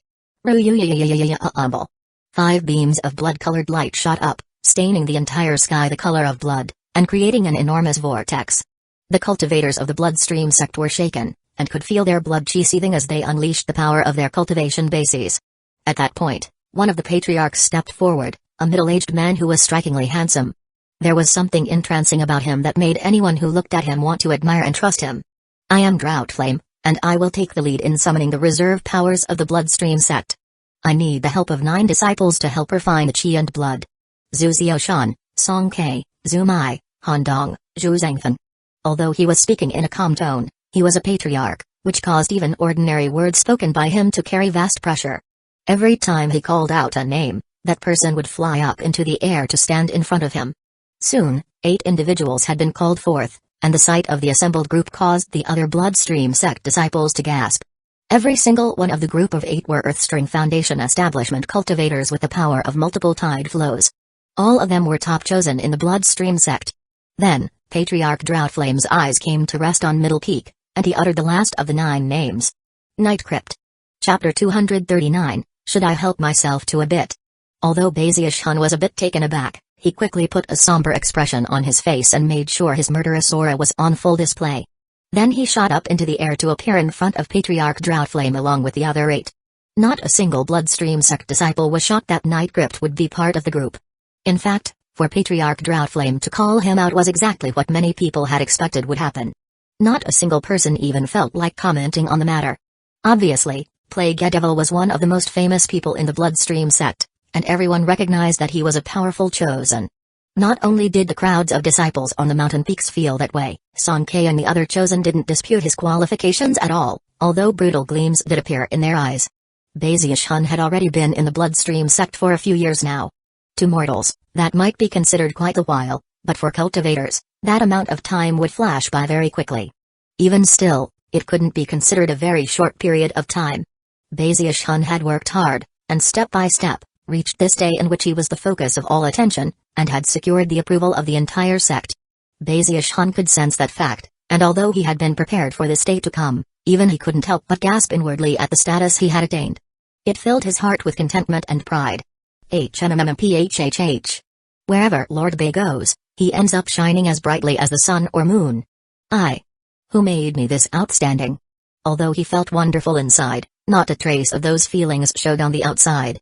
He looked as cold and dangerous as ever, with a powerful murderous aura that rivaled all of the other 8 chosen. The 8 patriarchs were all blurry and difficult to make out clearly, but when they looked at Night Crypt, it was clear that they were nodding in approval. Some of the patriarchs even studied him more closely than the other chosen. The fact that a mortal Tao Foundation establishment cultivator could rise up in the fashion Night Crypt had was so strange that some of the patriarchs had grown suspicious, and had secretly investigated him. However, because the mask he wore was a true precious treasure, throughout the years, not a single clue had ever slipped out that might reveal his secret. Furthermore, his skill in the Tao of medicine was so important to the Bloodstream sect that none of the patriarchs took their own suspicions too seriously. The 9 of you will sit in meditation in front of these blood altars, Patriarch Droughtflame said. He waved his hand, sending 9 beams of blood-colored light flying out, which transformed into 9 blood-colored altars. Transform chi into blood to help me open the portal and summon the Grand Lich. Bazius and the others all settled down in front of their respective blood altars. In truth, there was no need for special help from these 9 cultivators to summon the Grand Lich. However, after some discussion, the patriarchs had decided that because of the upcoming war, they should get a first-hand look at the power at the sect's disposal. Among the 8 patriarchs, Patriarch Droughtflame was the one most insistent on going to war, and therefore, he took charge of summoning the reserve powers of the sect, as well as looking over the 9 cultivators who were being tested in the process. His gaze seemed to contain intense pressure that left Bazius shaken inwardly. It was almost as if he could see the secrets of everyone he looked at. Even the other 8 cultivators surrounding Bazius averted their gazes humbly. Eventually, Patriarch Droughtflame looked away from them, turning his gaze up into the sky. He then lifted his right hand and waved it through the air. In response, the blood-colored beams of light shooting up from the 5 mountain peaks all rumbled and began to grow larger. Simultaneously, the blood-colored vortex grew larger, and in the very center of it, a huge blood-colored eye became visible. As the eye opened, the sky dimmed, and a massive wind kicked up. Intense pressure filled the world, and a blood mist spread out in all directions. All of the Bloodstream sect disciples down below were shaken, and prostrated themselves toward the eye. Look up, and see the power which lets the Bloodstream sect dominate the other 3 sects. Patriarch Droughtflame's voice seemed to contain a bizarre power that forced everyone who heard it to look up into the blood eye in the sky. Bazius was deeply shaken. However, it was at that point that his undying live forever technique stirred, and gradually seemed to form a resonance with the blood eye. Songke, Zumai and the others were all mentally shaken, and yet none of them dared to look down. They forced their heads up to look at the blood eye in the vortex above. Many people cried out in shock. Even Songke and the other chosen, despite their high position and deeper understanding of the secrets of the sect, couldn't help but gasp in astonishment. Bazius' eyes went wide, and his mind felt like it was filled with crashing lightning. Within that blood-colored eye, just outside of the very pupil, were 4 shadowy figures, one of them being an enormous, violet-colored skeleton. The skeleton was covered with crackling lightning, as well as a swirling aura of death. Although it wasn't moving at all, it emanated a powerful pressure that left anyone who could see it completely shaken. Bazius knew a bit about corpse speak, and based on that, he quickly came to the conclusion that this was a Grand Lich. On corpse speak, there was nothing more powerful than Grand Liches, which surpassed even flying ghouls. Flying ghouls are comparable to core formation cultivators, but Grand Liches are like nascent soul patriarchs. The second blurry figure within the eye was a black mist that seemed to be filled with tens of millions of faces. All of those faces seemed to belong to old men, and radiated a powerful sensation of time. Within that mist was a gargoyle, and from the powerful pressure it radiated, it didn't seem to be any less powerful than the Grand Lich. The third shadowy figure was nothing more than a pile of dried-up skin that was so old it was impossible to determine its age. It radiated a terrifying aura that was even stronger than that of the Grand Lich or the gargoyle. Just looking at it filled one with a sense of wonderment. Many of the Bloodstream sect cultivators who saw it were left gasping. Shaken, Bazius looked over at the 4th shadowy figure, which was actually a sword. It was a blood-colored sword, upon which sat a crimson imp. The imp had no hair on its head, and although it was only about as big as person's hand, it radiated an intense murderous aura that surpassed the other 3 shadowy figures. Corpse Peak's Grand Lich, Nameless Peak's Million-Faced Gargoyle, Lesser Marsh Peak's Totem Canvas, Middle Peak's Ancestral Sword. These are the signature relics of the Bloodstream sect, and they are actually defending what exists in the pupil of the Blood Eye, another of the Blood Ancestors' powerful reserve forces. Behold the complete sacrificial Blood Dao formation. Patriarch Droughtflame waved his right hand, and the pupil in the Blood Eye began to expand to slowly reveal a 5th shadowy figure. Clearly, it was being protected by the 4 figures outside of the pupil. The sight of the precious 5th resource of the sect caused Bazius to begin panting, and his eyes to widen as he slowly came to see a scarecrow. It was bizarre in appearance, with a patch of human skin held in one hand, and a steelyard balance in the other. A monstrous smile covered its face that made it seem as if it were sneering at the world. When Bazius looked into the scarecrow's eyes, that smile seemed to fill his entire heart and mind. Within moments, though, the Heaven Dao aura within Bazius spread out, driving the image of the scarecrow out from inside of him. As he sat there panting in recovery, he noticed that Patriarch Droughtflame seemed to be looking at him with approval. The other 8 chosen around him were in all still in a daze. Zumai was the next to recover, followed by Songke. One by one, they drove out the image from within their minds. These are the reserve powers of the Bloodstream sect, Patriarch Droughtflame said, speaking to the sect as a whole. Unleash your blood chi. As for the 9 of you chosen, begin the refinement process. Help me summon the Grand Lich. After summoning the Grand Lich, the other spirits will eventually awaken of their own volition. After they have all woken, the sacrificial blood Dao formation can emerge from within the world of the blood eye. Immediately, the innumerable cultivators in the Bloodstream sect who were below the core formation stage all began to rotate their cultivation bases. Foundation establishment cultivators, inner sect disciples, outer sect disciples. Tens of thousands of cultivators all called upon the power of their cultivation bases to send blood chi streaming out. A blood mist formed, rising up into the air toward the 9 blood altars, into which it merged. Bazius Hun was seated in front of the 5th of the blood altars, and a tremor ran through him as the powerful blood chi began to merge into the altar, and through it, into him.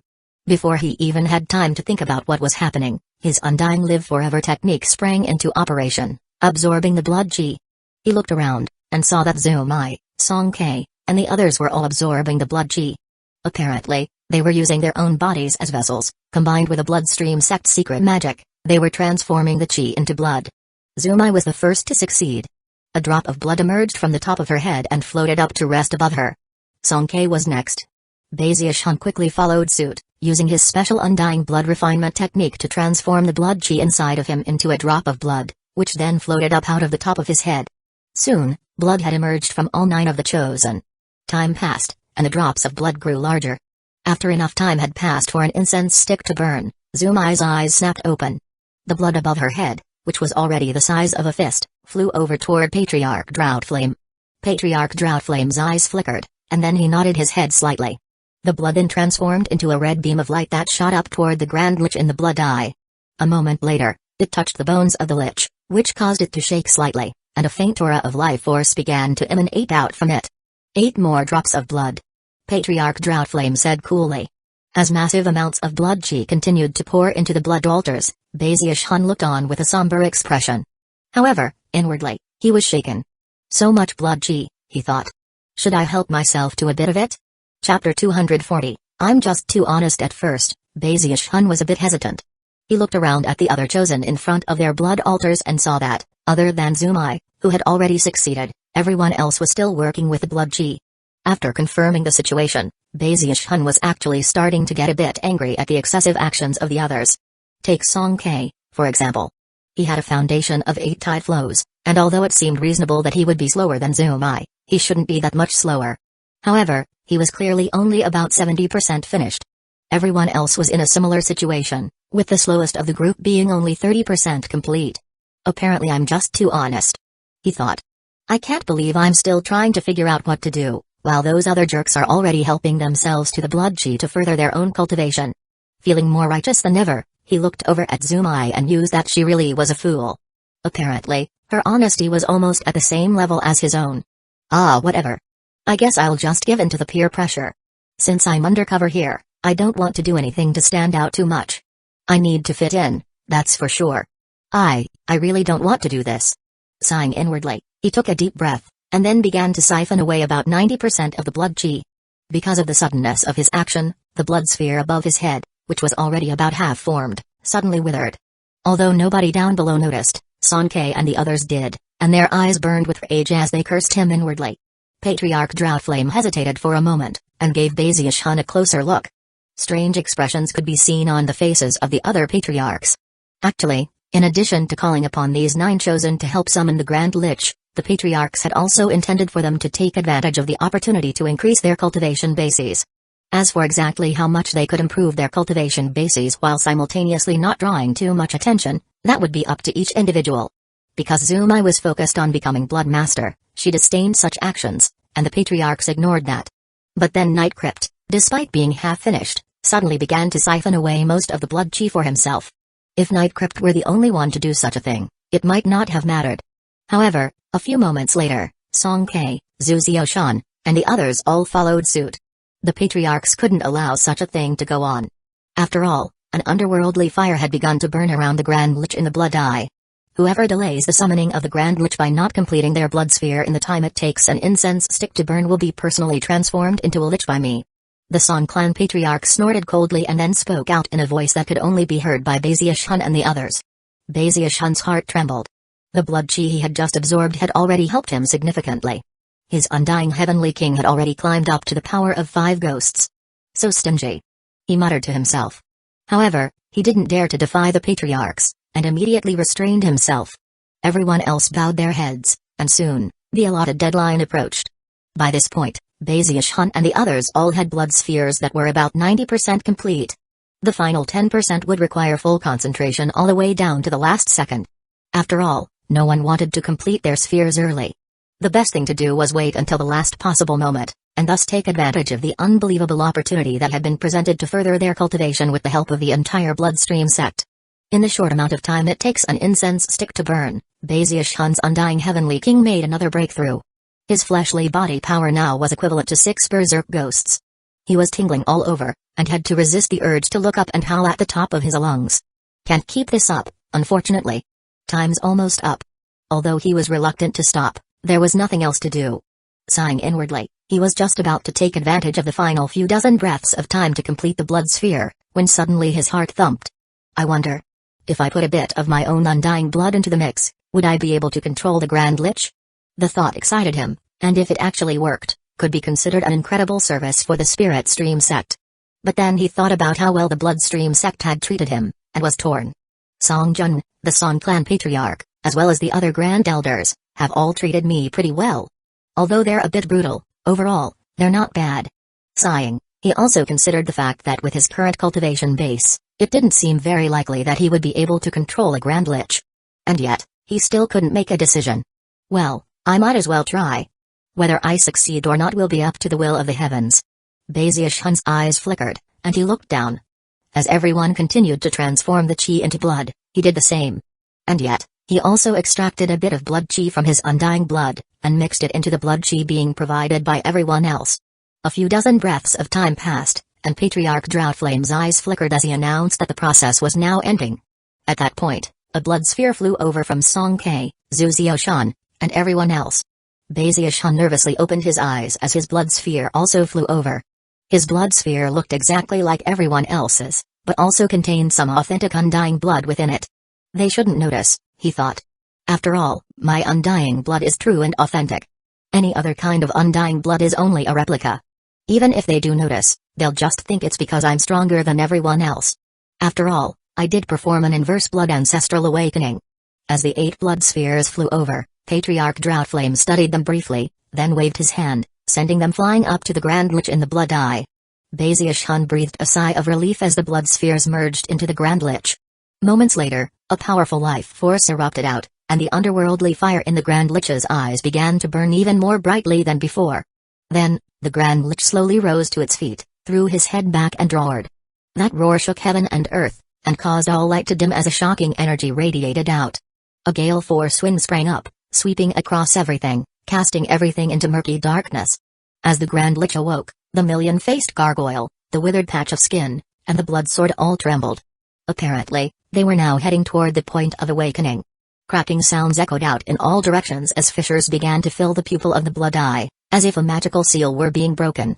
Before Baziushun had time to assess whether or not his idea had worked, Patriarch Droughtflame waved his sleeve, as did all of the other patriarchs, eyes glittering. They all flew toward the Blood Eye. The last to reach it was the Song clan patriarch. Turning to look at everyone down below, he said, in a month, the trial by fire for the position of Middle Peak Blood Master will begin. Even as his thunderous voice continued to echo back and forth through the sect, he stepped into the Blood Eye. In that instant, the million-faced gargoyle awoke. The patch of withered skin suddenly began to radiate life force, and the imp on the blood sword opened its eyes. At the same time, more and more fissures spread out over the pupil, and it began to collapse. It was as if a door were being opened, that the 8 patriarchs of the Bloodstream sect were now entering. Rumble. The sky suddenly seemed to fade, and the Blood Eye vanished. Down below, the cultivators of the Bloodstream sect looked up from their meditation. The sect leader and the Grand Elders then dismissed the crowds. However, many questions remained in the minds of all present. They had all seen the reserve powers, and yet, were unsure why the patriarchs had entered the Blood Eye. For some reason, no matter how they considered the matter, they couldn't help but assume it had something to do with the war. Baziushun was more nervous than ever. In the end, he'd been unable to determine whether or not his idea had worked. He pondered the matter as he headed back to his immortal's cave, where he stabilized the increase in power of his fleshly body. In the blink of an eye, nearly an entire month passed. Soon, it was only 3 days before the appointed day mentioned by the Song clan patriarch, the trial by fire for the position of Middle Peak Blood Master. By that point, everyone in the Bloodstream sect was talking about the trial by fire. Every generation of the Bloodstream sect always had 4 Blood Masters, who would eventually become Blood Reapers, a position higher than the Prime Elder. In this generation, the Middle Peak Blood Master was the last spot that needed to be filled.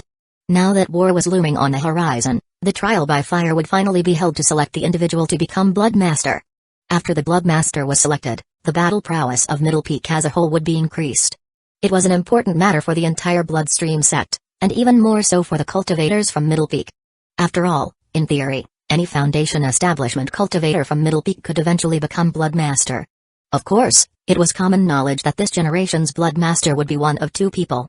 Either it would be Zumai, or it would be Grand Elder Songjun.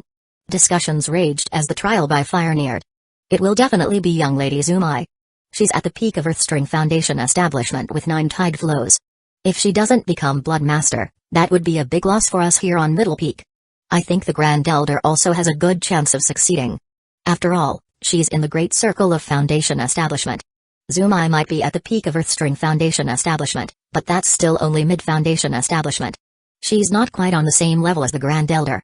The Blood Master trial by fire doesn't just come down to cultivation base power. There are other factors, such as the strength of the Dharma protectors they bring along. The night before the trial by fire was to begin, Bazius Hun was meditating in his immortal's cave, when suddenly, Grand Elder Songjun appeared outside.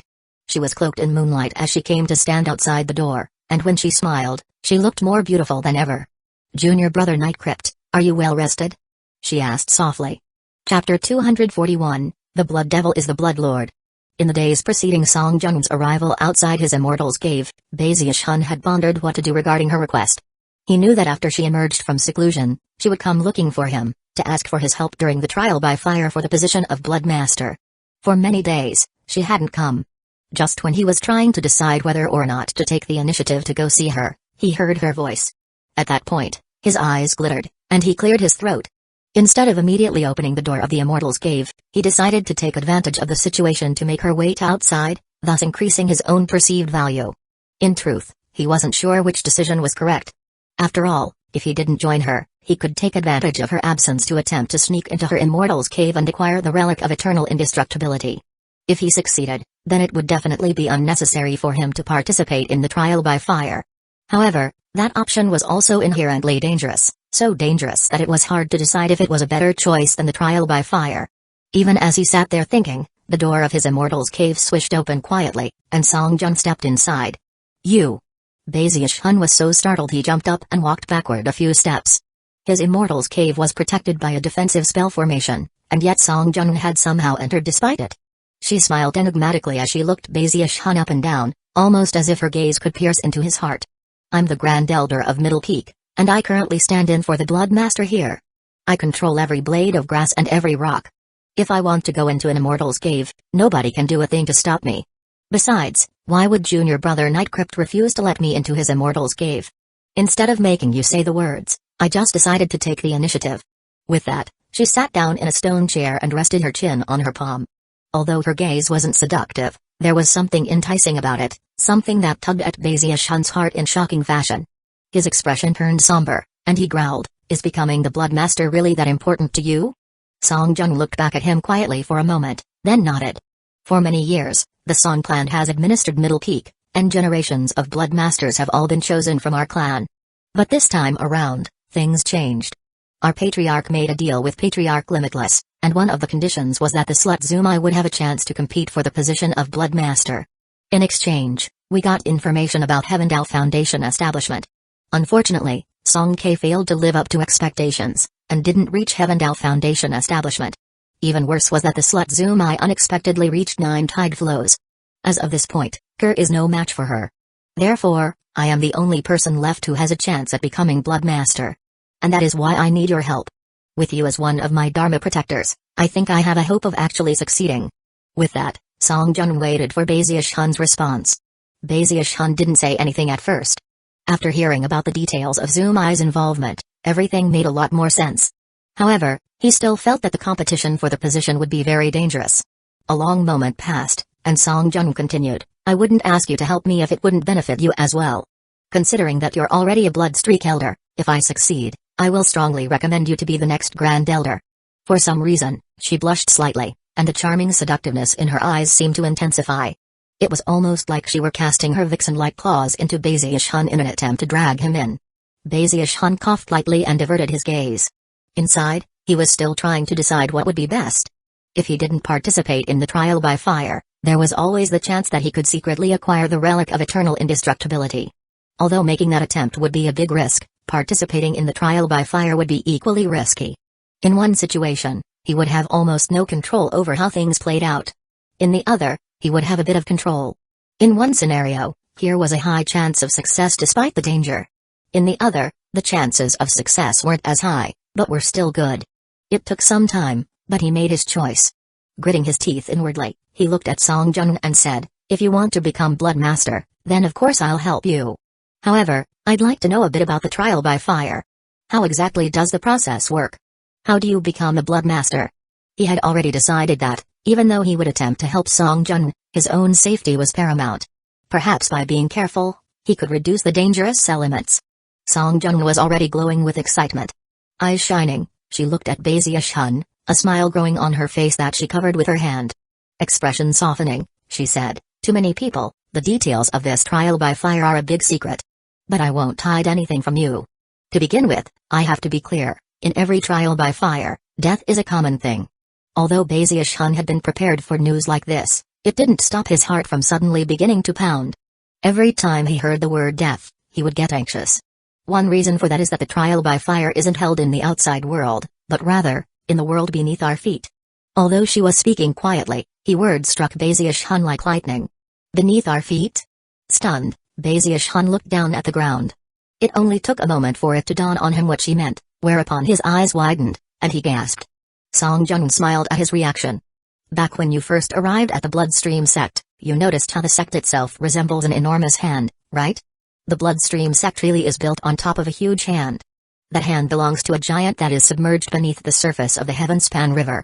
Over the years, the various techniques of the Bloodstream sect were all created after studying the hand.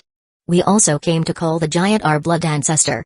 A passionate, worshipful gleam appeared in Song Jun's eyes, as if the matter she was discussing was the most important thing in the world. She wasn't the only person who would view the subject in this way, virtually everyone in the Bloodstream sect did. Bazish-hun blinked, but didn't say anything in response. The blood ancestor was a giant, but just like us, possessed flesh and blood, a skeleton, as well as the 5 yin organs and 6 yang organs.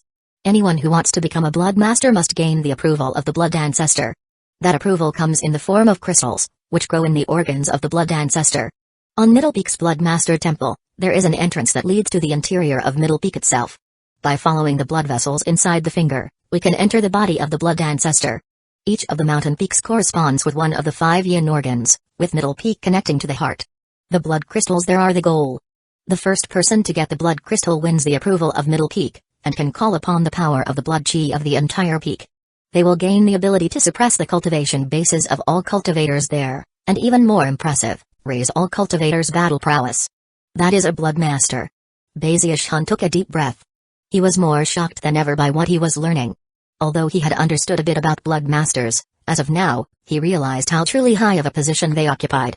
The difference between a mountain peak with a blood master and a mountain peak without one was so vast that it couldn't be put into words. I heard a story once. Bazish-hun said. You mean the legend of the Blood Devil? Song Jun replied immediately, smiling. Bazish-hun nodded.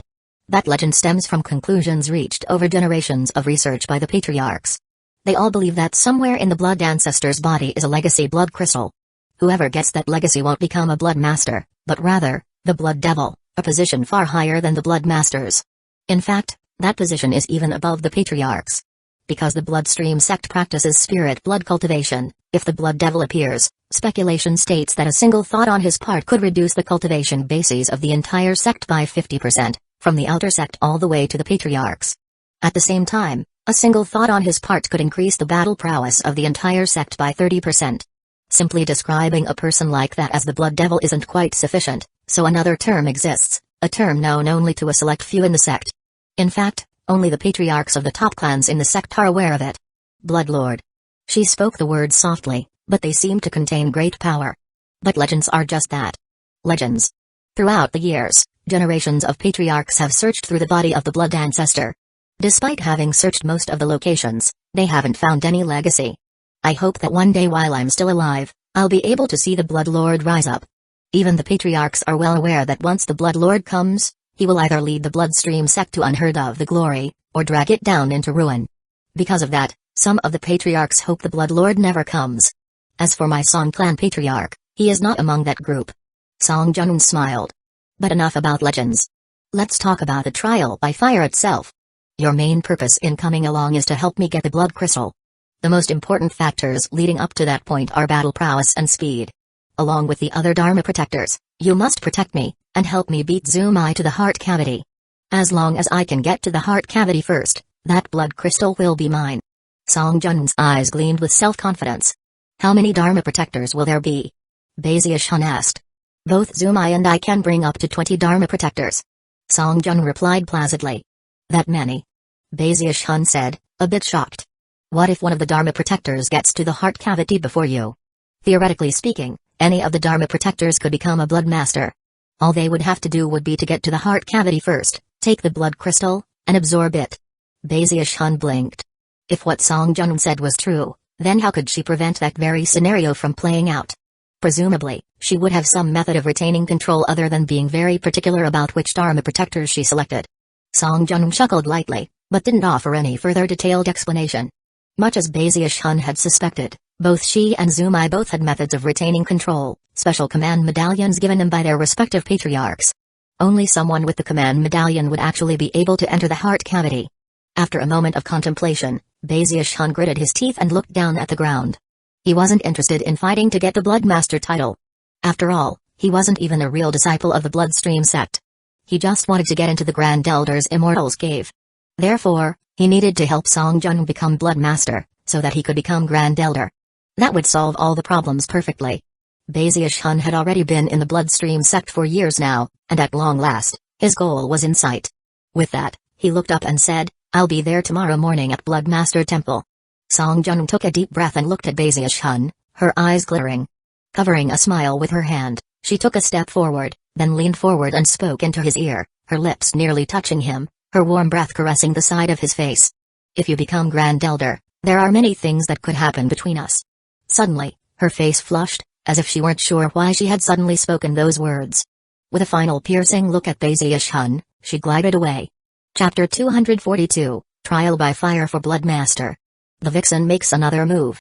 A fragrant, silky aroma entered Bazius Hun's nose, causing a mysterious sensation to pulse through him. Anxious and more on guard than ever, he watched Song Jun leave. This isn't gonna work, he thought, sighing. One of these days, that vixen is going to go in for the kill. I might have incredible willpower, I might be an amazing fighter, I might have numerous, uncountable outstanding qualities, but this vixen is just too dangerous. After taking some time to calm down, he sighed again. Whatever. Once I get the relic of eternal indestructibility, I'll go back to the Spirit Stream sect, and then things will be fine. Besides, I've been missing Zeomai lately. Settling down cross-legged, he meditated until the following morning. Then, his eyes snapped open. His cultivation base was at its peak, and he was full of energy as he emerged from his Immortal's Cave. When everything comes down to this. Chin stuck up, he proceeded along proudly. As he did, many cultivators saw him, and bowed their heads deferentially. This was his first time appearing in public with his Bloodstreak battle robe, which had been sent over a few days earlier from Lesser Marsh Peak. Only Bloodstreak elders could wear Bloodstreak battle robes, which had built-in magical devices that could defend against an attack from a core formation expert. Such robes could only be produced at significant cost. Nightcrypt's handsome face combined with the Bloodstreak battle robe created quite an eye-catching scene. Many people looked over with awe and reverence on their faces. Bazius Hun enjoyed being treated in such a way, and even slowed down a bit as he flew through the air toward the upper finger. Eventually, he landed in front of Bloodmaster Temple, where a large group of people had already gathered. Song Jun and Zumai's groups were clearly separated, and the two women were staring at each other coldly. Zumai had 20 cultivators backing her, all of whom were awe-inspiring late foundation establishment experts. Their expressions were placid, but they radiated intense, murderous auras. Not every person in the group was considered chosen, but they were all practiced killers who were famous even outside the sect. The reason why people like this would be Dharma protectors for Zumai actually had a lot to do with the fact that her father was Patriarch Limitless. Song Jung also had a formidable group gathered behind her, including Song K. Most were direct bloodline clan members of the Song clan. All of Middle Peak's Bloodstreak elders were gathered, as were many other ordinary cultivators. Once the trial by fire began, they would all be waiting for the new Bloodmaster to come out. Several blurry figures could be seen floating up above, and from the pressure that weighed down from them, it was obvious that they were patriarchs of the sect. There were 4 of them, 2 of whom Bazius Hun had only seen once before, during the Grand Lich summoning ritual. The other 2 were more familiar, the Song clan Patriarch and Patriarch Limitless. When Bazius Hun arrived, the Song clan Patriarch saw him and gave him a glare. Shivering, Bazius Hun ducked his head and hurried over to Song Jun. As he did, Song Ke looked at him and chuckled coldly. You can't do anything right, can you? You even managed to show up late for the trial by fire. If you're scared of dying, why don't you just stay home? Yawning, Bazius Hun looked over, making sure to drag his eyes slowly over Song Ke's recently regrown hair and eyebrows. As naughty as ever, aren't we, Ker? You. Song Ke growled through gritted teeth.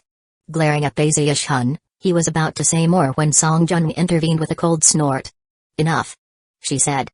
Both of you shut your mouths. If you want to argue, I'll personally arrange for it to happen, after the trial by fire.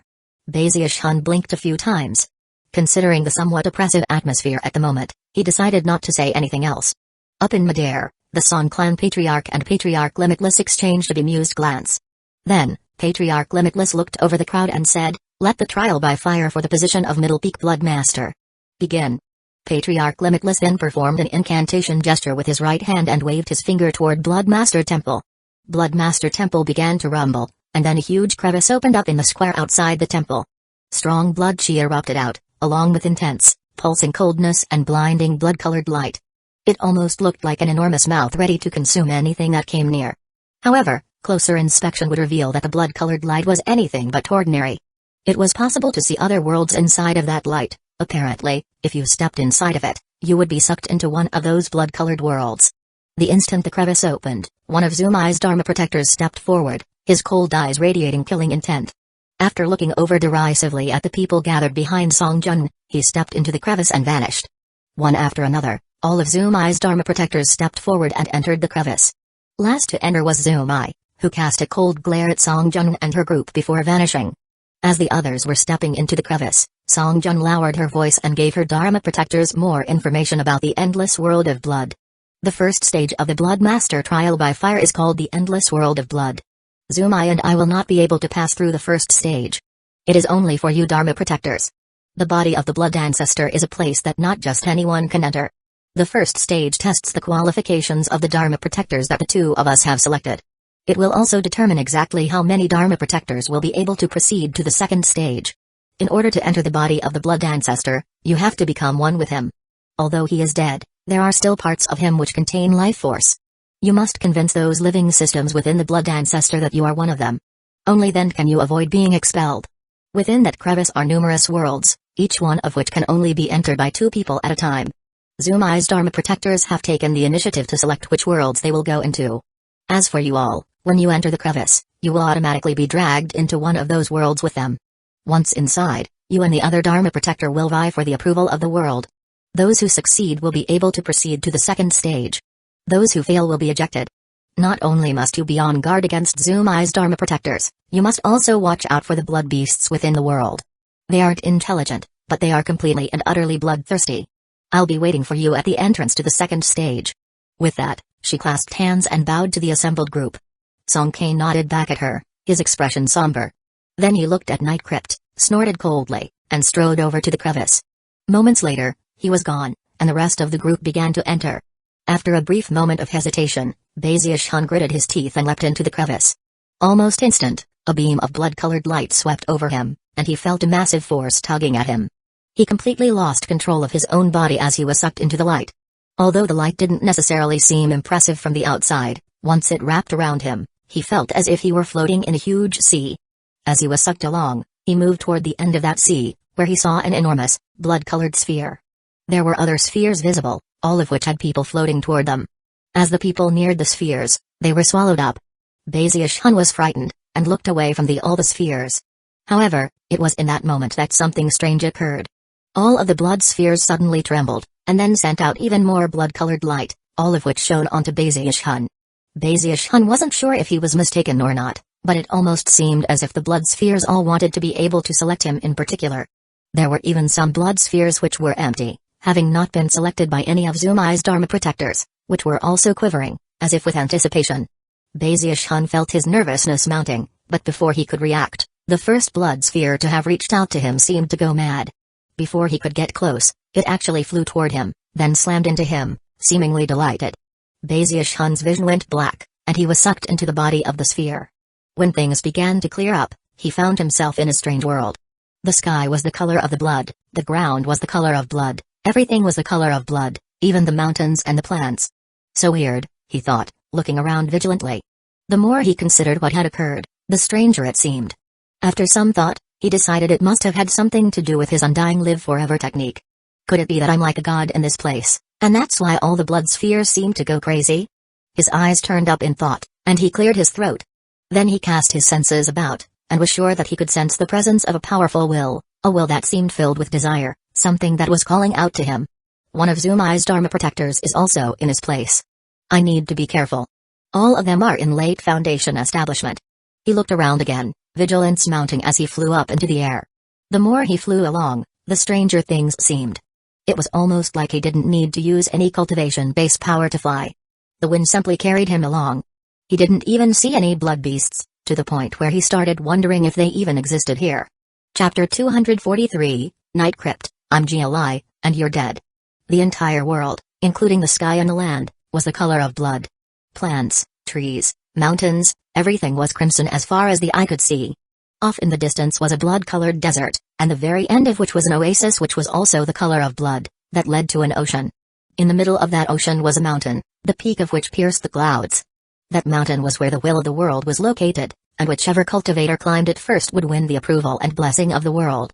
That person would then be able to leave, with the approval of the blood ancestor, and qualified to enter the second stage. There were countless worlds inside of the blood ancestor, but Zumai and Song Jun had both brought 20 Dharma protectors. Of the total of 40 Dharma protectors, in the end, only 20 would be qualified to proceed. Obviously, the number of Dharma protectors who Zumai and Song Jun ended up with would determine who had the advantage in the second stage. Zumai's Dharma protectors had entered the crevice first, and the one who had selected this particular world was a gaunt, middle-aged man with cold eyes. His cultivation base fluctuations were those of late Foundation establishment, and overall, he looked like a viper ready to strike at any moment. Clearly, whoever ended up in his sights would likely end up dead. This man was GLI, and in terms of battle prowess, he could be considered among the top 3 in Zumai's group of Dharma protectors. He was completely and utterly confident of being able to dominate any of Song Jun's Dharma protectors, with the exception of 1 or 2. Although he appeared to be middle-aged, he was actually over 100 years old.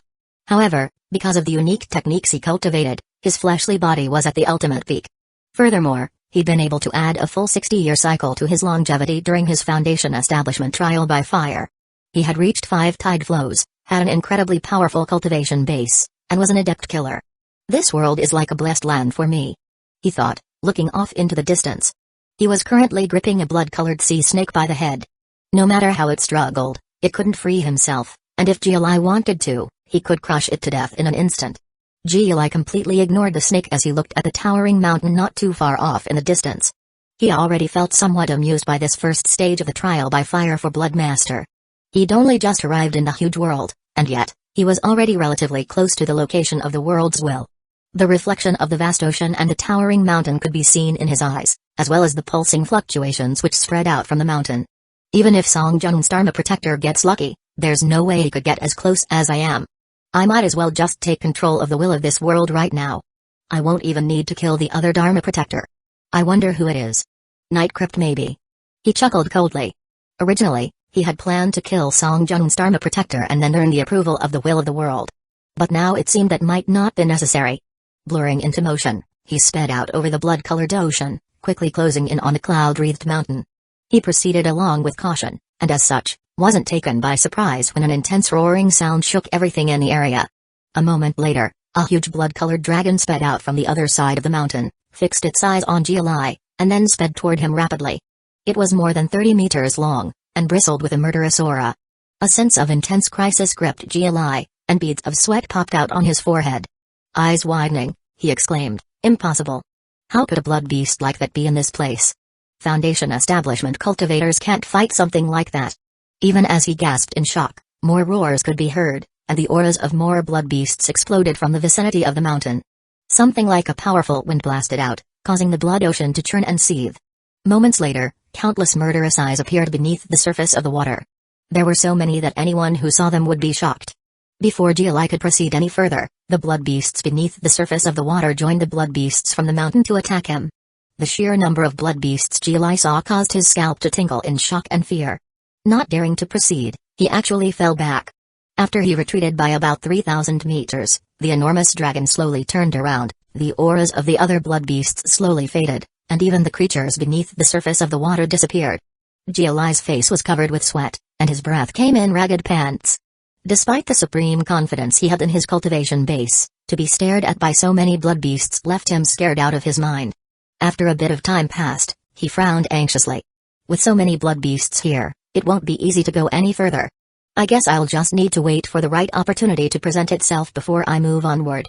Gritting his teeth, he backed up a bit more, and then found a place to conceal himself and let time pass. During the 7 days which followed, he saw quite a few blood beasts coming and going.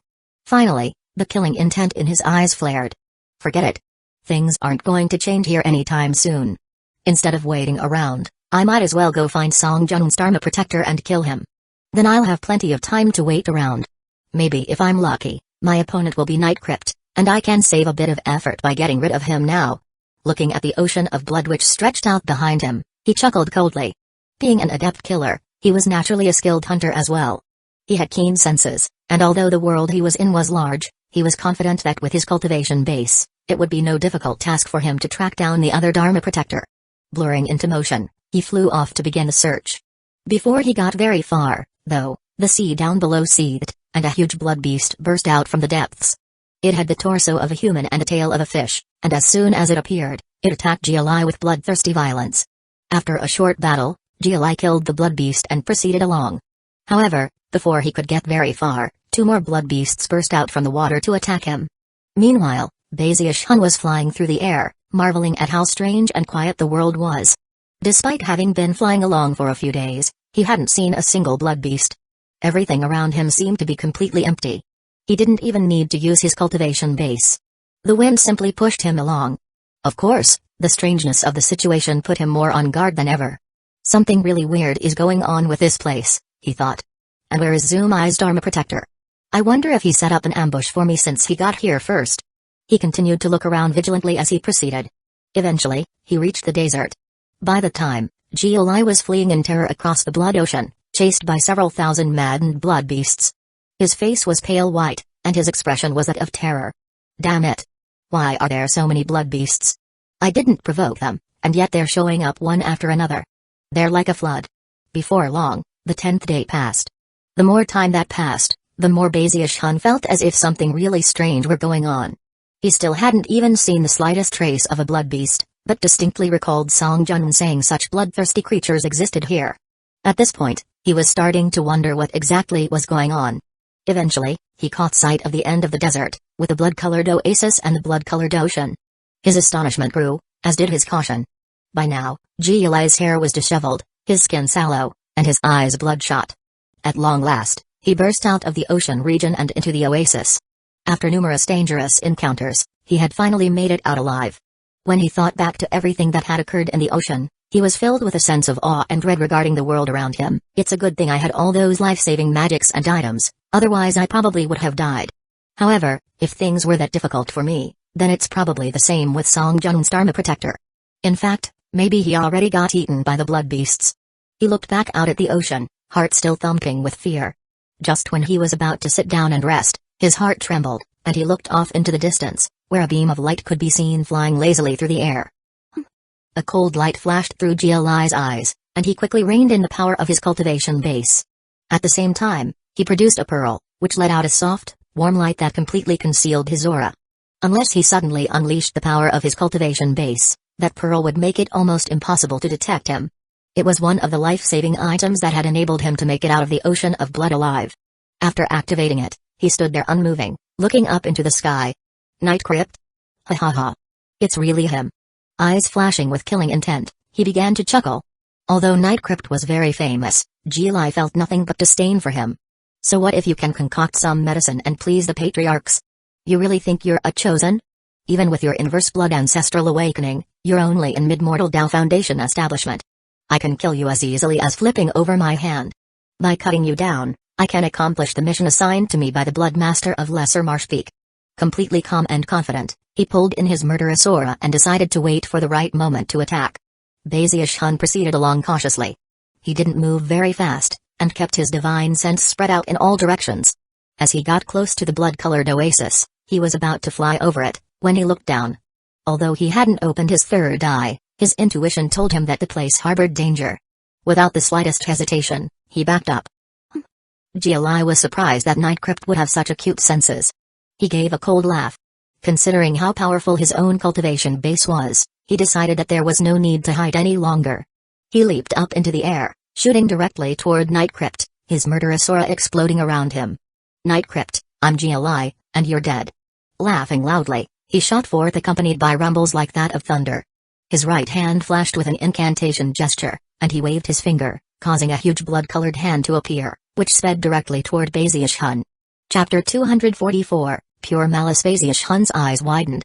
Ji had stuck out among Zumai's Dharma protectors earlier, so he recognized him. His attack burst with powerful energy, and it only took a moment for Bazish-hun to realize that this was a formidable opponent. Your cultivation base is higher than mine, but you were lying in wait to ambush me? He exclaimed loudly. How shameless. Despicable. I hate your type. People like you should be struck by lightning. Bazish-hun was very angry, and was just about to unleash an attack, when suddenly his eyes widened with disbelief.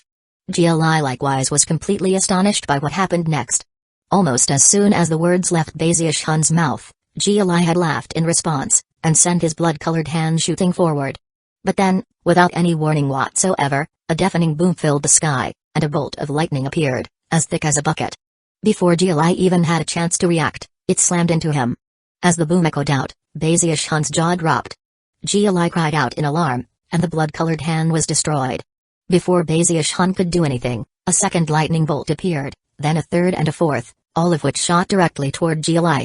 Ji screamed at the top of his lungs as the lightning smashed into him, causing blood to spray out of his mouth. At the same time, a look of utter incredulity could be seen on his face. What's going on? He bellowed in rage, simultaneously backing up as fast as possible. What divine ability is this, Night Crypt? ? Then he glanced up into the sky, and his scalp almost exploded from shock when he realized that a whole string of lightning bolts had appeared, over 100 of them, and they were all beginning to descend toward him. No. Ji screamed miserably and abandoned any thoughts of tangling with Bazish-hun at the moment.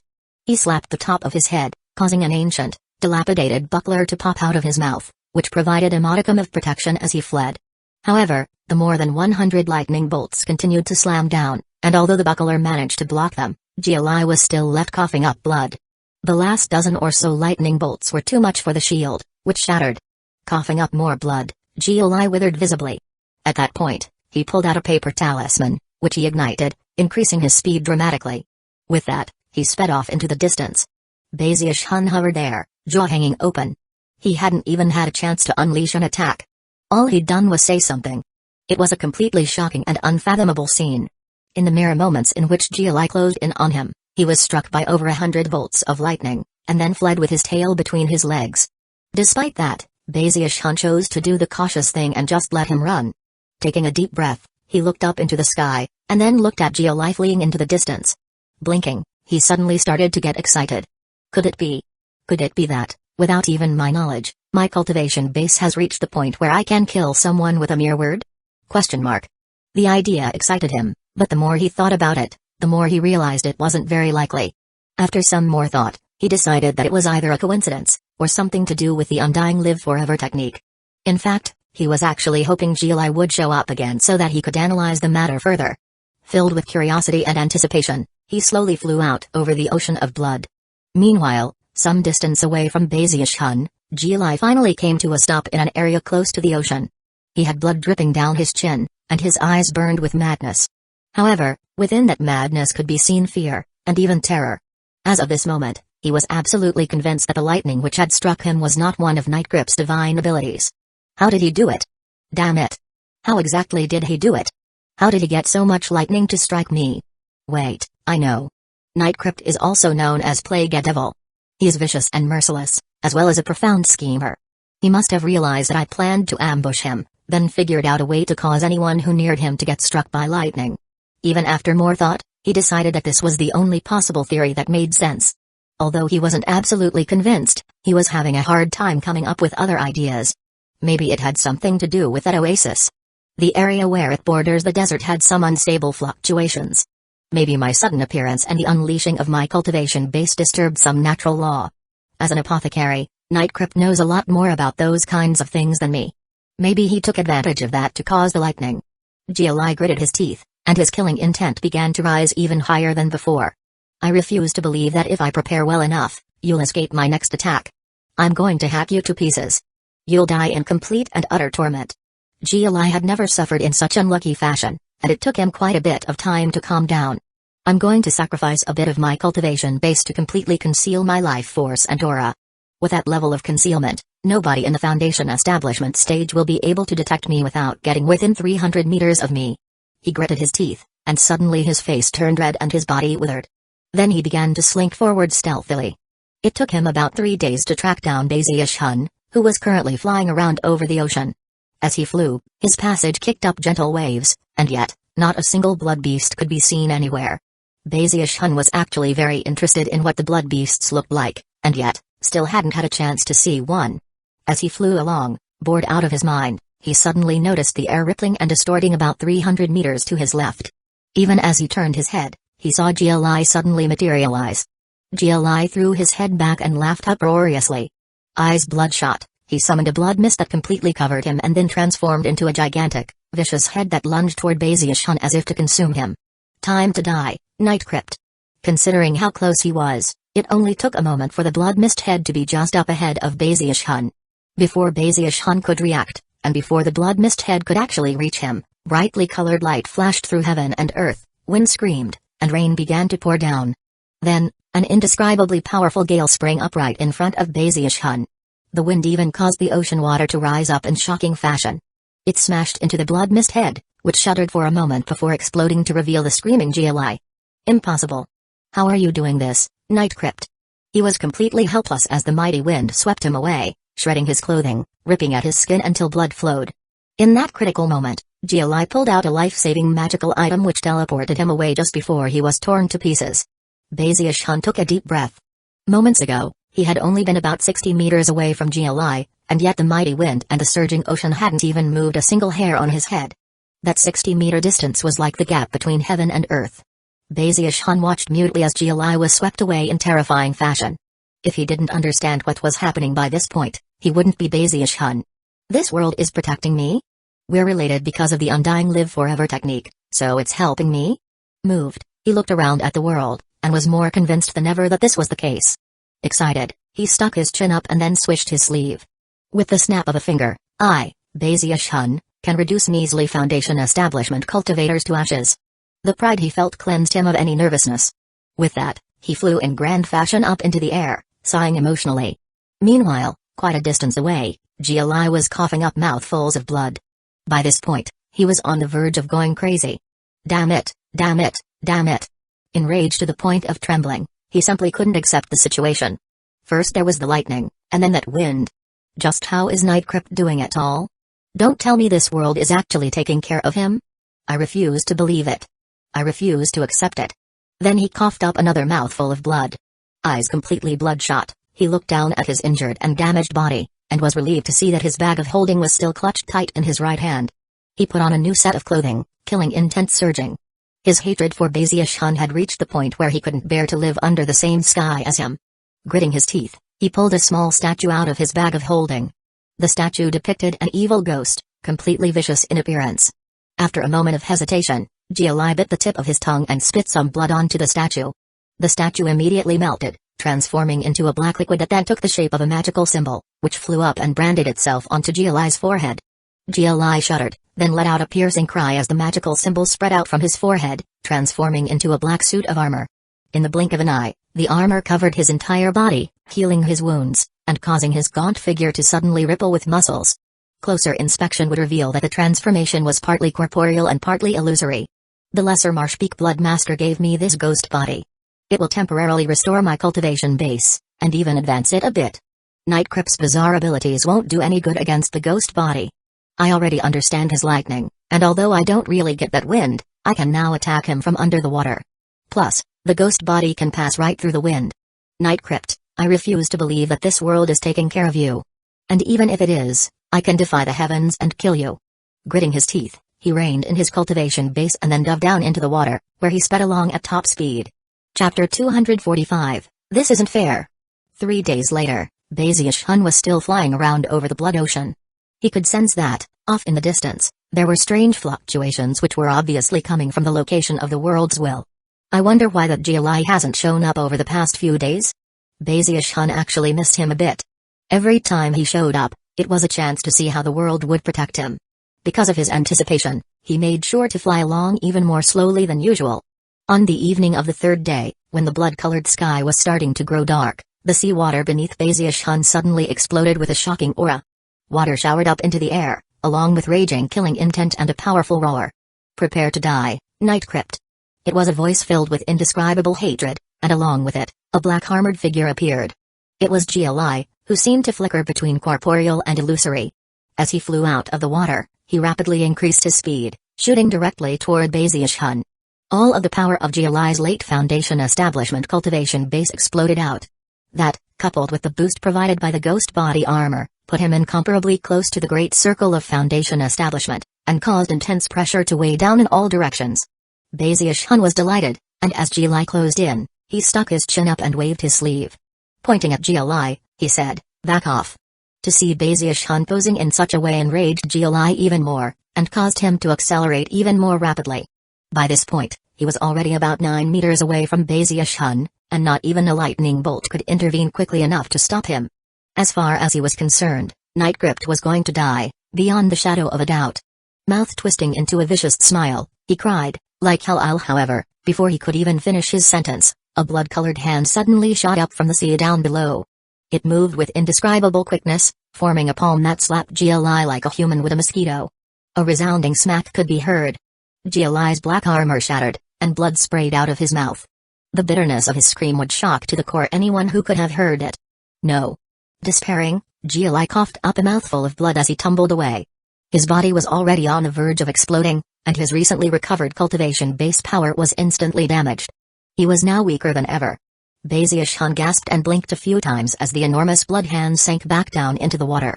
As GLI spun away off into the distance, Bazius Hun's expression turned into one of admiration. "You're really persistent, aren't you?" Sighing, he proceeded along, looking forward to the next time GLI showed up. Off in the distance, GLI hovered above the ocean water, looking confused, tears of frustration welling up in his eyes. Throughout all his years of cultivation, he had always shed blood, never tears. And yet, here he was, crying. In his perspective, this world was completely and utterly evil. All he wanted to do was kill Nightcrypt. As a result, he had been struck by lightning, flayed by wind, and then slapped by some terrifying blood beast. By this point, he was starting to think that it would take a miracle for him to get out of this place alive. My cultivation base is higher than his. I've been in the bloodstream sect for much longer. Why is this world treating me like this? Tears continued to flow down his cheeks. From the moment he had entered this world, he had felt like he was in a living nightmare. By this point, he was completely and utterly terrified of Nightcrypt, and couldn't have been convinced by anybody to try to provoke him.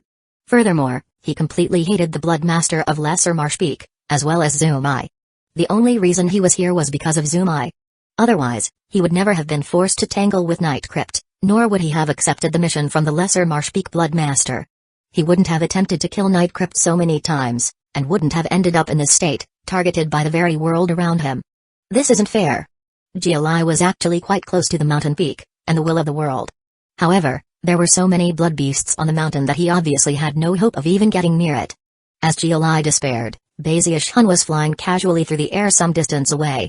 Looking at the mountain in front of him, he felt the strong sensation that all he had to do was head up to the top of the mountain, and he would be able to pass the first stage of the trial by fire. However, even as he closed in, The same huge dragon from before stuck its head out from behind the mountain and stared at Bazish-hun. At the same time, countless terrifying auras surged out from the mountain itself, locking down onto Bazish-hun. Apparently, if he got any closer, all of those blood beasts would charge into action. Bazish-hun stopped in place. Earlier, he'd only caught a glimpse of that huge hand, but now that he could actually see the blood beasts face to face, he realized that they looked very much like the kind of wild beasts you might see in the outside world. The only difference was that they were completely the color of blood. Actually, they seemed similar to bane beasts in certain ways. Unexpectedly, the blood beasts were looking at Bazish-hun with animosity, which caused the despairing Jialai to suddenly go wild with joy.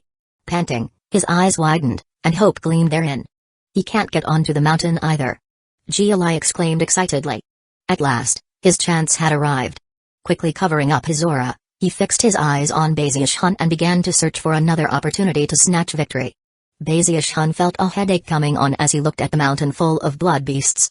After a moment of hesitation, he decided that the best thing to do would be to test out how much the world would protect him. Having made his decision, he carefully proceeded forward. If the blood beasts reacted too violently, then he could always retreat. He slowly got closer and closer, until he actually stepped onto the mountain itself. That was when he really started to get nervous. However, the nervousness quickly began to fade as he realized that the blood beasts were just looking at him, and none of them were moving to block his path. Joy rising, he began to stroll forward, completely unhindered. Meanwhile, Jialai hovered over the ocean, eyes wide with shock. Moments later, a thoughtful expression appeared in his eyes, and then hesitation, and finally, an intense glowing light. I get it now. Although there are a lot of blood beasts here, as long as you don't exude any killing intent, the blood beasts won't interfere. That's definitely how to do it.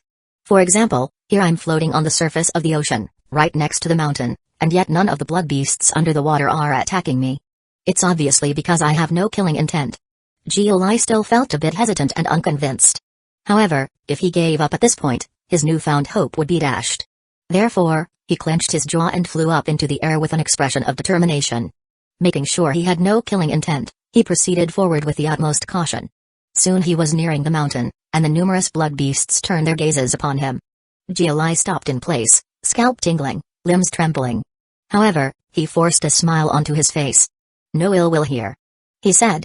I'm just passing through. However, in the instant he opened his mouth, the enormous, blood-colored dragon suddenly howled, flying up into the air and then charging down toward Jialai. At the same time, the countless other blood beasts erupted with murderous roars and flew toward Jialai. Eyes snapped open down in the ocean water, and countless blood-colored giants rose up from the depths, howling as they surrounded Jialai. Jialai let out a blood-curdling scream, and tears streamed down his face. This isn't fair. You're cheating. Jialai wept at how the world around him was toying with him. As the blood beasts pounced, his screams echoed out far and wide. Bazish-hun's heart was trembling. The sudden outburst among the blood beasts had startled him so much that he almost took to flight. But then he realized that the blood beasts were merely attacking Jialai. He had been worried about Jialai in the beginning, but after realizing his own importance to the world around him, he stopped paying much attention to him. However, as of this moment, he started to feel a bit bad. When he heard Jialai accusing him of cheating, he coughed dryly, but didn't attempt to make any explanations. After all, Jialai was actually right. After arriving in this world, he hadn't done a single thing except fly around. Even on the mountain, the blood beasts just let him pass by. Bazish-hun really felt that the world had treated him well. Looking back down at Jialai amidst the blood beasts, he considered throwing an aphrodisiac pill down. I shouldn't. I'm a good person, after all. Sighing, he proceeded on toward the peak of the mountain, where he found a stone stele, which emanated pulsing light that seemed to be calling to him. After some thought, he approached the stele and placed his hand onto its surface. Instantly, his divine sense seemed to spread out to fill the entire world. It was as if the world had somehow become a part of him. In that moment, the blood ocean began to seethe, the sands of the desert floated up into the air, the sky trembled, and the lands quaked. Plants, mountains, everything in the world began to shake with joy, with approval, with worship. The blood beasts kowtowed, roaring as they acknowledged allegiance to Bazish-hun standing there on the mountain. His life having been spared, Jialai trembled and looked up at Bazish-hun, and knew that he would never, ever be able to forget this experience, nor the image of Nightcrypt standing there like the emperor of the entire world. Chapter 246, Second Stage. This was Jialai's first time serving as a Dharma protector in a trial by fire for Blood Master. As such, He was completely unaware of what others who were participating in the trial might have encountered in the worlds they entered. However, he was convinced that his experience was completely unlike the experiences of anyone else. In fact, he had the feeling that throughout all the trials by fire the Bloodstream sect had held from ancient times until now, no one had ever done what Nightcrypt was doing. He had no way to confirm whether his theory was correct, but when he looked around at the world trembling, and all the living things prostrating in worship to Baziush-Hun, he impulsively followed suit. As Baziush-Hun stood there on the mountaintop, he was suddenly struck by the strange sensation that he could actually destroy the entire world with a single thought. As of this moment, his undying live forever technique was in full operation, and after a moment passed, he realized there was a voice whispering in his ear. Come. Come. Come. Snapping out of his reverie, his eyes shone, and he took a deep breath. Then he pulled his hand back from the stone steel. Everything in the world began to shine with bright, blood-colored light, which all shot toward Baziush-Hun, surrounding him. The crimson light transformed into a door, which slowly opened right in front of him. He looked at the door hesitantly for a moment, aware that if he stepped through it, he would be able to enter the second stage. Looking around at the world one more time, he stepped forward and vanished into the blood-colored light.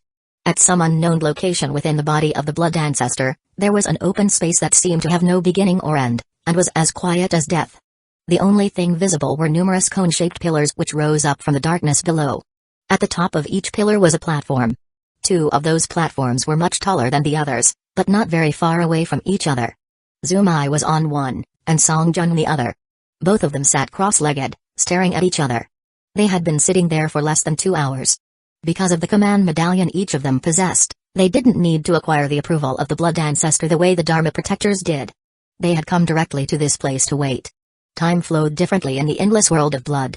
In the 2 hours that had passed for Zumai and Songjun, an entire month had gone by inside. Based on the analyses of both women, they would need to wait several more hours before any of the Dharma Protectors began to emerge. In any case, the second stage of the trial by fire could not begin until both women used their command medallions to open it. Neither of them would be willing to do that until their Dharma Protectors were all accounted for. The two of them had been exchanging barbs back and forth the entire time, and after a short respite, it was Zumai who resumed the conversation. Chuckling coldly, she said, Songjun, why fight with me over the Blood Master position, considering how old you are? Is it really true that the Song clan couldn't find anyone better, and was forced to let an old woman champion their cause? Songjun frowned, and she was just about to respond in kind when suddenly, her expression flickered, and she looked up into the air. Zumai also looked up, her pupils constricting. Rumbling sounds echoed out as the shape of a huge door slowly took form. Someone got the approval of the world will so quickly? Zumai thought. It's only been 2 hours. That's about a month in the endless world of blood. Zumai's eyes widened, and her heart filled with shock. She was very familiar with how the Blood Master trial by fire worked. Supposedly, the most quickly a Dharma Protector had ever obtained approval in the past was 3 hours, which was a month and a half on the inside. Who is it? Songjun thought, equally shaken. Who overcame the other Dharma Protector in the endless world of blood, dealt with the countless blood beasts, and still managed to get the approval of the will of the world. The fighting must have been intense for this person to have finished so quickly. Whoever this person was, if it ended up being one of her own Dharma Protectors, she would obviously be thrilled. However, if it was one of Zumai's Dharma Protectors, that would pose a big obstacle in her attempt to win the position of Blood Master. After mentally reviewing all of her Dharma Protectors, she couldn't think of any who could pull off such a feat. As such, her expression began to darken. And yet, Zumai had the same reaction. As she reviewed her own list of Dharma Protectors, she wasn't confident that any of them could do something like this. Along with Songjun, she stared up at the illusory door. A moment later, a blurry figure appeared within the door. It only took a few breaths of time for both women to see exactly who it was, and they both cried out in surprise. Nightcrypt. Nightcrypt? Zumai's eyes flickered with killing intent, and her heart trembled with shock. She couldn't imagine how Nightcrypt had possibly acquired the approval of the world will so quickly. After her initial shock, Songjun's heart swelled with delight, and her beautiful eyes were glued to Baziush-Hun. When Baziush-Hun first stepped out of the door, his vision was swimming, and he couldn't see clearly. It only lasted for a moment, though, and then he saw all of the countless platforms around him, as well as Zumai and Songjun. Junior brother Nightcrypt, come on over here, Songjun said, smiling. Her voice was full of both tenderness and joy. Zumai snorted coldly, clenching her hands into fists. Baziush-Hun blinked a few times, then headed over to Songjun. As soon as he touched down onto the platform, he walked over to her side. I'm the first? he asked quizzically. Of course you are, Song Jun said, smiling sweetly. How did you do it? Who was your opponent? To Baziush-hun, her smile only seemed to reveal her inner vixen. However, he didn't allow his true feelings to show. He stuck his chin up, clasped his hands behind his back, and tried to look as proud and murderous as possible. Oh, it was simple, he said in a calm, deep voice. I just walked through the world. As for my opponent, I never asked his name. From his wording and posture, he seemed completely proud and aloof. As for how he called the endless world of blood simple, both Zumai and Song Jun could well imagine him summoning his blood sword and slashing his way through the world. He likely ignored the countless attacking blood beasts, not even deigning to look at the world around him as he slaughtered his way to gain the approval of the world will. Song Jun's eyes glowed even more brightly before when she looked at Baziush-hun, and as for Zumai, she couldn't help but stare at him. Moments later, both women realized that he wasn't wounded at all, and their expressions flickered. Just when Song Jun was about to ask about it, Baziush-hun flicked his sleeve and coolly said, I'm tired. Please let me know when the second stage is about to begin. With that, he walked off to the side, where he sat down cross-legged, looking as arrogant as a wizened pine tree on top of a mountain.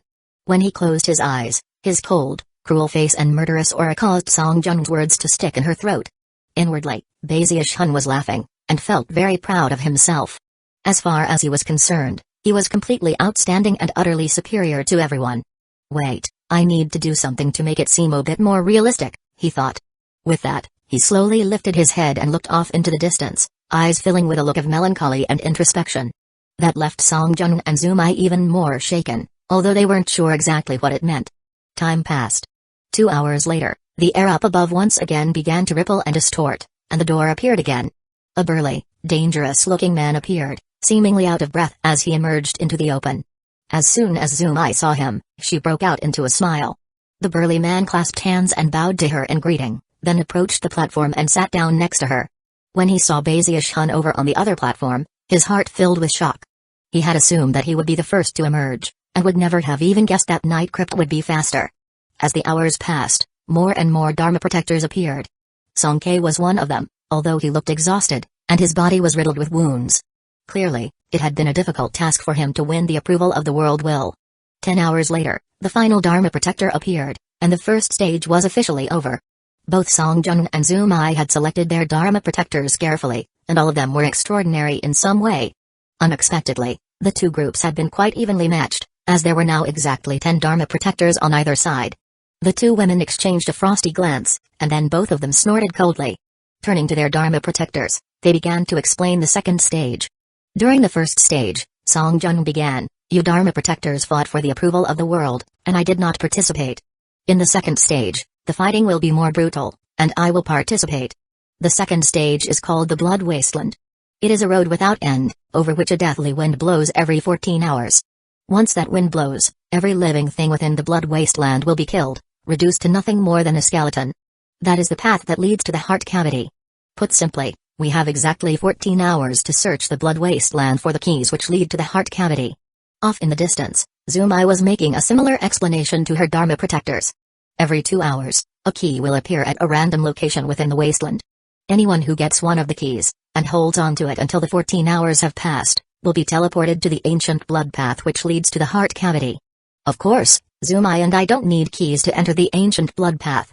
There are a total of 7 keys, which means that only 7 Dharma protectors can enter the ancient blood path with Zumai and myself. Baziush-hun's expression flickered, as did the expressions of everyone else except for Song-K. One of them, a middle-aged cultivator, lowered his voice and asked, What about the people who don't get a key? Song Jun looked at the man for a moment, and then replied, We are fighting as a team, and whichever party gets the most keys will be the winner. The disciples on the winning team who don't get keys will not be teleported to the ancient blood path, but neither will they be killed. They will simply be ejected. As for the losing team, whoever among them don't get keys will all be killed after the 14 hours are up. Those are the rules, and not even the patriarchs can interfere to save the losers. Therefore, this is not the time for infighting. If a key falls into the hands of one of Zumai's Dharma protectors, feel free to attack them. If your own teammates get them, however, you are prohibited from competing amongst yourselves. Infighting will not only increase our chances of losing, it could also lead to your deaths. The lot of you are either members of the Son clan, or here because of certain promises I made. If I become Blood Master, your future prospects will be limitless. Everything that I have promised you, I will see done. If I lose, and Zumai succeeds, then all of us will meet a grisly fate. With that, Song Jun clasped hands and bowed deeply to Bazius Hun and the other Dharma protectors. Chapter 247, What's that? The 10 Dharma protectors, Bazius Hun included, all had different reactions to Song Jun's words. As for Song K, his expression darkened slightly, but other than that, didn't change much.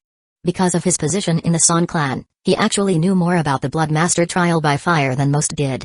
After all, if he hadn't failed to reach Heavendale Foundation establishment, he would have been the one taking the lead in this trial by fire.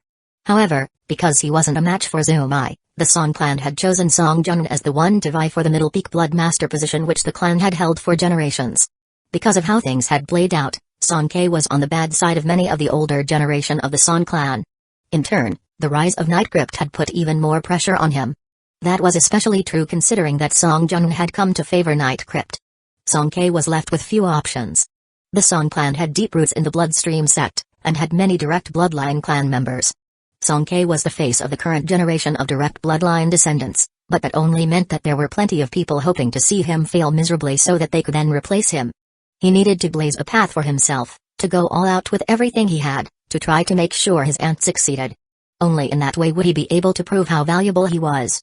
That was also the only hope he had of eventually succeeding his aunt as Bloodmaster in the future. Suppressing his revulsion for Night Crypt, he was the first one to speak up after Song Jun finished talking. I will do everything in my power to gain victory in the Blood Wasteland, and I will definitely not allow any infighting to occur. Grand Elder, please rest at ease. If anyone dares to cause problems, then if we get out alive, and that person also survives, then I'll teach him what it means to live a life worse than death. Song K's eyes shone with intense light, and were filled with killing intent. As for the other Dharma protectors, they were left with little choice of what to do. In the Bloodstream sect, cultivators love to fight each other. But in this case, if they lost, they would all die. Therefore, they had to band together as a team to fight and defeat their opponents. After a moment of silence, the Dharma protectors began to speak out. Grand Elder, as long as you can fulfill your promise, then I won't hesitate to put my life on the line. The Song clan has treated me well, and I'll definitely repay the favor. Already, they were less on guard against the people standing next to them. Bazius Hun was starting to get anxious, and couldn't help but feel that Song Jun had conned him. He had been aware that the trial by fire would be dangerous, but never could he have imagined that the danger would be completely out of his own control. If the entire team failed, he could end up dead. Even as he was sighing inwardly, he suddenly realized that the whole group was looking at him. Without any hesitation he tilted his head back arrogantly, a cold look in his eyes as he said, "For Jun, I would go through hell or high water. It's my duty." Strange looks could be seen on the faces of the other Dharma protectors, and Song K gritted his teeth. However, he knew that he had no choice but to let go of his hatred for Night Crypt. Snorting coldly, he looked away. Song Jun glanced at Bazius Hun apologetically, but didn't offer any words of consolation. Instead, she offered one final warning. There are 3 people you need to be especially careful of. They are Yang Hongwu, Zhao Qing and Zhang Yanshan. Of those 3, Yang Hongwu and Zhang Yanshan likely possess powerful magical items. As for Zhao Qing, her expression suddenly flickered with dread. He should have reached core formation long ago, but hasn't. In the past, he served as Patriarch Limitless personal attendant. With that, she went on to give more details about the group of 3 cultivators. Bazius Hun's nervousness was mounting. About the same time that Song Jun finished speaking, Zumai also finished explaining matters to her Dharma protectors, who all seemed to be bursting with killing intent and murderous auras, and were looking over menacingly at Bazius Hun and those around him. Of course, Song K took the lead in doing the same, and Bazius Hun was more than happy to join in. Even back in the Spirit Stream sect, he had participated in such staring contests. HMMPH. I'm not afraid of anybody in competitions like these. Although his eyes widened into a glare, he couldn't stop thinking about the 3 people Song Jun had just described, and after finding them in the group, he fixed their facial features in his mind. He would well imagine that he might run into them in the Blood Wasteland, and end up fighting bloody battles over the keys. Only a total of 7 people would be able to enter the 3rd level, the Ancient Blood Path. Whoever those people ended up being, they would have a profound influence on who became Bloodmaster in the end. At this point, Zumai took a deep breath and said, "Shall we open the door, Song Jun?" She waved her right hand through the air, and a bright red light appeared in her palm, which flew out into the air in the form of a blood-colored command medallion. That command medallion instantly became the center of all attention. Even Bazius Hun took a closer look. Both Zumai and Song Jun possessed such medallions, which not only let them bypass the first level, but ensured that they didn't need to get a key to enter the ancient blood path. It's like all the decisions about this trial by fire were made behind closed doors, and everybody knows it. Sighing, he looked over at Song Jun. Song Jun's eyes flashed as she also extended her right hand, causing the second blood-colored command medallion to appear in her palm. Blood-colored light spread out from the two command medallions, flying up into the air above the platforms. As the light spread out, everything was bathed in crimson, and at the same time, the outline of a huge door appeared. As the door opened, pulses of heaven shaking, earth-shattering energy rolled out. Two beams of blood-colored light then shot toward Song Jun and Zumai, connecting with their command medallions and merging into their bodies. The second stage is starting. Follow me.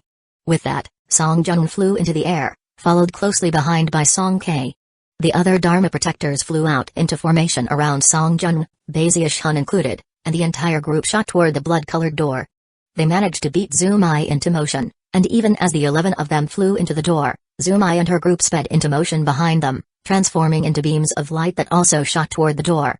Soon, not a single person could be seen on the platforms. The blood door slowly faded away, and within a few breaths of time, was gone. The blood wasteland looked exactly as its name implied. It was a huge desert, filled with crimson sand and grit. Just looking around, it seemed like a completely barren wasteland.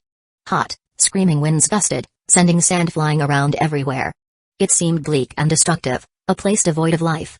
Within the swirling deadliness of the desert sands, bleached bones were occasionally revealed, the remains of people who had died in previous trials by fire for the Middle Peak Blood Master position. Bazius Hun instantly sensed the aura of death which pervaded the entire area. Then he saw a nearby skeleton, and his pupils constricted. He wasn't the only one who had such a reaction. After the time it takes an incense stick to burn, the first key will appear, Song Jun said. Whenever a key appears, it will send a huge pillar of light up into the sky, a pillar of light that will not disappear, not even when the key is attained. Everyone split up. When that first pillar of light appears, head in that direction. Remember, fighting each other over the keys is not allowed. Whoever gets it first must be offered protection by everyone else. I plan to offer myself up as bait to Zumai. Knowing her deviousness, she won't wait until the ancient blood path opens up before trying to kill some of you. She'll definitely start here, and will probably ask for help from her Dharma protectors to kill me. Even if she wasn't planning to do that, I'll try to goad her into it. If she did have that plan all along, well then, I think she'll be surprised at how things turn out. For the next 14 hours, everything is up to you Dharma protectors. With that, she flew off by herself. Some distance away, she called out in a powerful voice that spread out in all directions, Zumai, do you dare to come out and fight me? Not too far away from Bazius Hun and his group, Zumai and her team were just now appearing. When she heard Song Jun's voice, her eyes flickered coldly. Don't worry about me, she said to her people. You go get the keys. I'll handle Song Jun. With that, she flew in Song Jun's direction. It only took a moment before they were closing in on each other, eyes bursting with killing intent. Apparently, Patriarch Limitless and the Song Clan Patriarch had reached an agreement. Song Jun had a higher cultivation base, but didn't possess any spectacular precious treasures. As for Zumai, her cultivation base wasn't quite as high, but she had many precious magical items, and was at the peak of Earthstring Foundation establishment. As such, they were relatively evenly matched. In the blink of an eye, explosive combat was already underway. As the two began to fight, booms filled the sky, rumbling out in all directions. Everyone else looked on with serious expressions. Song Kei was actually shocked that Song Jun would be so daring. However, after only a moment of hesitation, he picked a direction and started flying. Everyone else followed suit, their admiration for Song Jun growing. Bazius Hun blinked a few times as he watched Song Jun, then quickly picked a direction and sped into motion. I never would have thought Song Jun would put herself up as bait to get Zumai to fight. She must be well prepared for this. But then again, so must Zumai. Presumably, it won't be easy to secure a complete victory in the second stage. I bet the two shrews are just trying to feel each other out. Shaking his head, he sped along, already having decided that no matter what happened, he would not try to fight for the first key. Let them fight over the first key, I don't care. Whoever gets it will have a bitter struggle keeping it until the end. Although this trial by fire didn't seem as intense as the Fallen Sword world, there was a time limit. Furthermore, the threat of death hung over everyone's heads. The fighting to come would surely result in bloody carnage. HMMPH. Whoever runs into one of those keys first is going to have some bad luck. No, wait, bad, horrific luck. As he sped along, He pondered the best way to hide safely off in the distance. Occasionally, he would look around, sighing.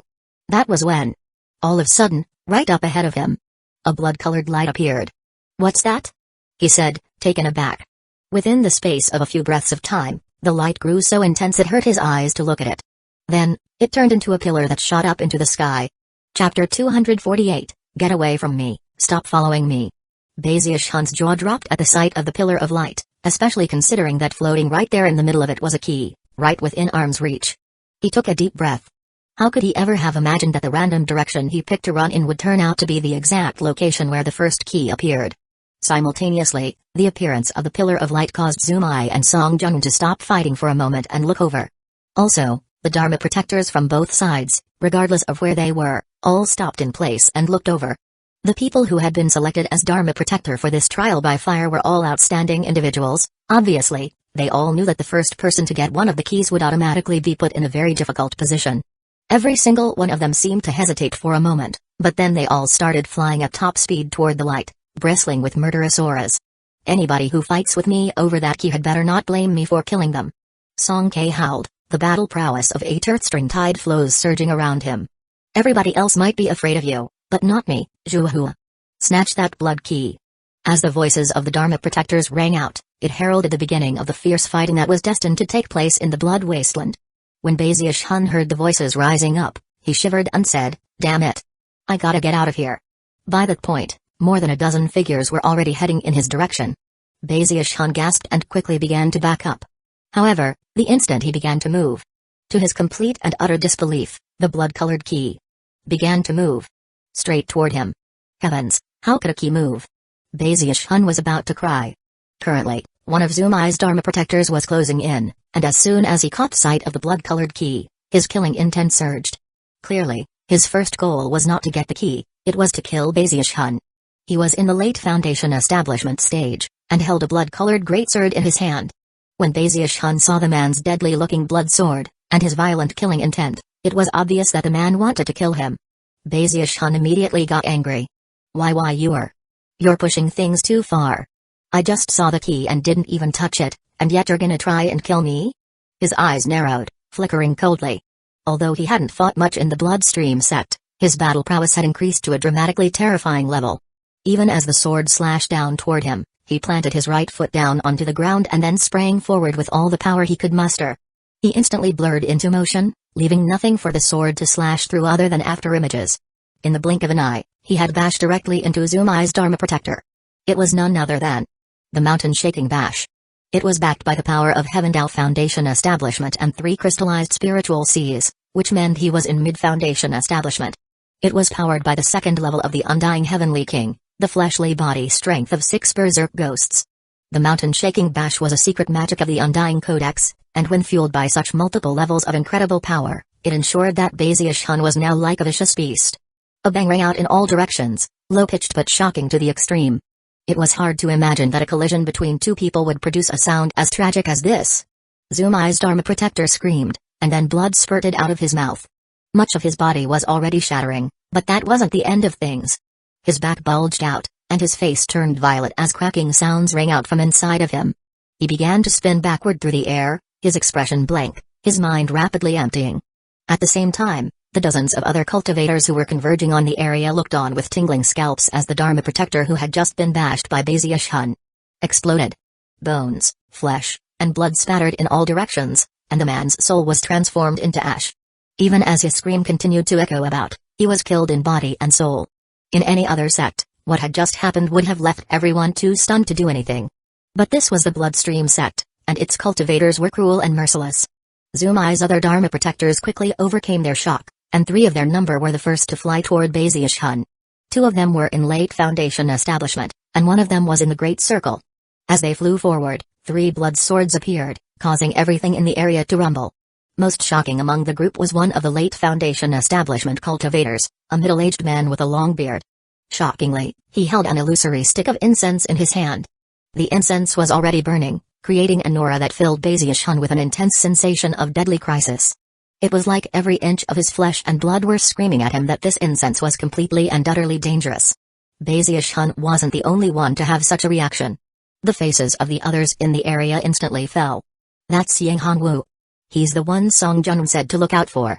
Baziushun gasped, but what happened next caused his scalp to almost explode. There were about 4 or 5 people who, apparently because of the stimulation of the mysterious incense, began to emit auras, either from within their own bodies, or their bags of holding, that were all terrifyingly dangerous. Apparently, they were on the verge of joining the attack on him. Baziushun had a profound cultivation base that enabled him to kill a late Foundation establishment cultivator with a single bashing attack. However, to face 3 at the same time, one of them being in the Great Circle, and in possession of a shocking magical treasure, left him shocked and terrified. More than ever, he felt that the older generation in the Bloodstream sect were all fear-inspiring individuals. All of the Foundation establishment cultivators who Zumai and Song Jun had called upon to act as Dharma protectors were either chosen of their generation, or other famous individuals from the past. That was especially true of the one terrifying cultivator Song Jun had mentioned, Zhao King, who, for some mysterious reason, hadn't broken through into the core formation stage. Regarding magical treasures, the fact that Bloodstream sect cultivators were fond of robbing and pillaging meant that they tended to have a bit more of them than disciples from other sects. Considering the danger he was facing, it was no surprise that Baziushun's scalp crawled with terror. However, none of that showed on his face. Backing up, expression cold, he said, Night Crypt doesn't have time to fool around with you people. I'm warning you, don't provoke me. Combined with his icy, cruel expression, Baziushun was under the impression that his words were completely domineering. Turning, he pushed forward with a burst of speed and vanished. Even as he sped off, the 3 blood swords descended in a net of death. They missed him, but the smoke from the incense swirled around, filling the area with terrifying fluctuations. Even the mere sensation of those fluctuations caused Baziushun to pick up speed. Even as he left the first key behind, intense fighting broke out in his wake. However, not everyone joined the attack. Some stood off to the side, and some merely left, clearly thinking the same thing that Baziushun had, that fighting over the first key was too dangerous. Baziushun flew off into the distance, looking over his shoulder occasionally. Considering that everyone was in the late Foundation establishment stage or even more powerful than that, the fighting was clearly a life-or-death matter. Nobody was holding back, and some people were already resorting to their life-saving magical items. Heaven-shaking, earth-shattering explosions rocked the area, and fluctuations that bordered on core formation could be felt, leaving Baziushun completely shaken. With the undying Heavenly King, I might be able to take them on one by one, but fighting so many people at the same time, I might lose my poor little life. Picking up speed, he sighed emotionally as he thought about how coincidental it was that the key had appeared right in front of him moments ago. Assuming he kept on flying as he was now, there shouldn't be any more such incidents. As far as the fighting went, Baziushun felt that maybe after the 4th key showed up, it would be a bit safer to start participating. After flying along for the better part of 2 hours, he had put quite a bit of distance between himself and the last location, and finally decided to look around for a place to meditate for a while. I've flown far enough away that I shouldn't run into anyone else, he thought. As for the keys, whoever wants to fight over them can have it. He was quite pleased at his own insightfulness, and was just musing about how bright and intelligent he was when the 3rd hour in the Blood Wasteland arrived. In that very moment, Baziushun's eyes went wide, and he let out an exclamation of shock. There, right in front of him, was a bright red dot of light. Within the space of a few breaths of time, it began to grow so brightly that it turned into a pillar of light that shot up into the sky. Anyone in the Blood Wasteland would be able to see it. It was a very strange thing, and all of a sudden, Baziushun thought back to what had happened in the endless world of blood. No way. He thought. I'm not the one trying to become Blood Master.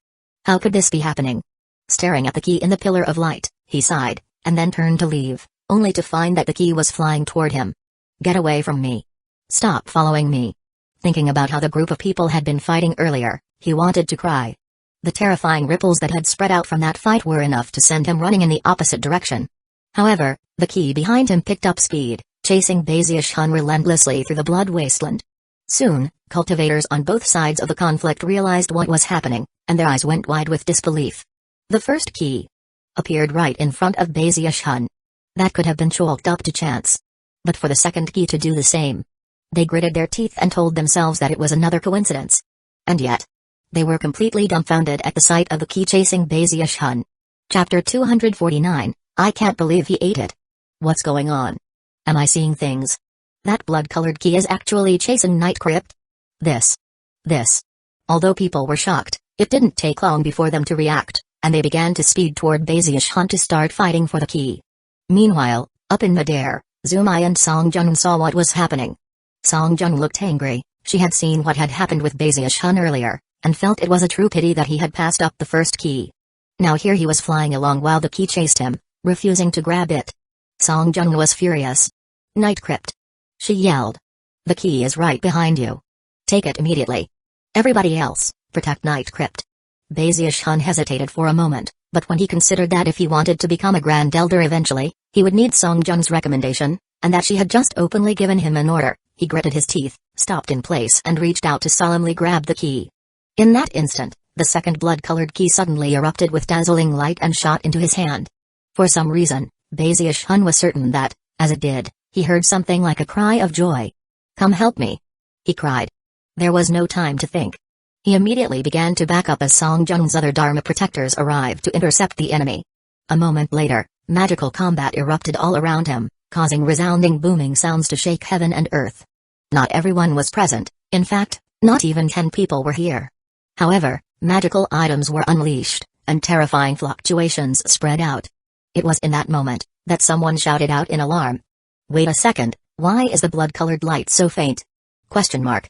The person to shout out was one of Zumai's Dharma protectors, and currently, his face was a mask of incredulity as he stared at Bazia's Hun. As his voice echoed out, everyone else looked over, and soon, all of their minds were reeling. Bazia's Hun had actually noticed what was happening before anyone else. As soon as his fingers closed around the blood-colored key, the light that had been bursting out of it began to flow into his mouth. Once inside of him, it surged through his body, causing his undying heavenly king to operate at full function. The blood-colored light emanating out from the key immediately began to grow dim. It almost looked to everyone else as if Bazia's Hun were eating the key. The effect was so pronounced that everyone could clearly sense the key growing weak. He's actually drawing on the power of the key? That's not just drawing on some of its power, he's obviously eating it. Night Crypt, stop that immediately. Heavens! I've never heard of anybody doing such a thing. If he completely eats it, will its teleportation powers still work? People were so taken aback all they could do was stare in shock. Even Song Jun and Zumai, who were still locked in combat in midair, were staring at the blood-colored light fading away. Within the space of a few breaths of time, the light was completely gone. What was left in Bazia's Hun's hand didn't look anything like a key anymore. Even as everyone stared at Bazia's Hun, his aura surged, and the power of the undying heavenly king exploded ferociously inside of him. He was about to try to explain, but when he opened his mouth, a burp echoed out loud and clear. Burp. I didn't. Burp. Do it on purpose. Burp. Bazia's Hun was so scared he was about to cry. Clasping his hands over his mouth, he looked around at the incredulous stares being leveled at him, which rapidly began to fill with killing intent. More nervous than ever, he began to back up. He actually ate that key. The key's gone. That's 1 spot out of 7. Gone. Kill Night Crypt. This is his fault. Kill him. The first and second keys both showed up near him. If the third one does the same and he eats that too, we'll lose another spot. What if he eats all the keys? If that happens, we'll all be losers. As their minds spun with the thought of what could happen, they howled and charged toward Bazia's Hun. As for Song Jun's Dharma protectors, they hesitated for a moment, but then refrained from interfering. The scene which had just played out was simply too bizarre. Another of Zumai's Dharma protectors was a bit further off in the distance. After watching the depressing scene play out, and then hearing everyone crying out, his own anger surged, and he shot after Bazia's Hun. By now, 8 or 9 people were chasing him, the weakest of them being in the late Foundation establishment stage, with more than one being in the Great Circle. Most shocking of all was that several of them were clutching powerful magical treasures. Bazia's Hun was trembling in fear, but thankfully, was fast enough to evade them as he fled for his life. Before Song Jun and Zumai could even react, a whole group was after Bazia's Hun. They were completely taken aback. You can eat those keys? Song Jun murmured. Zumai was equally stunned. Bazia's Hun flew through the blood wasteland at top speed. Some among the pursuers were faster than the others, but all were slower than Bazia's Hun, and before long, there was quite a distance between chaser and chased. Night Crypt, you will die beyond the shadow of a dot this day. Damn it, I can't believe you completely absorbed that key. Why you? Various divine abilities and magical techniques were unleashed, leaving Bazia's Hun so frightened he felt like his scalp would explode from terror. He felt completely wronged, and even more so, angered.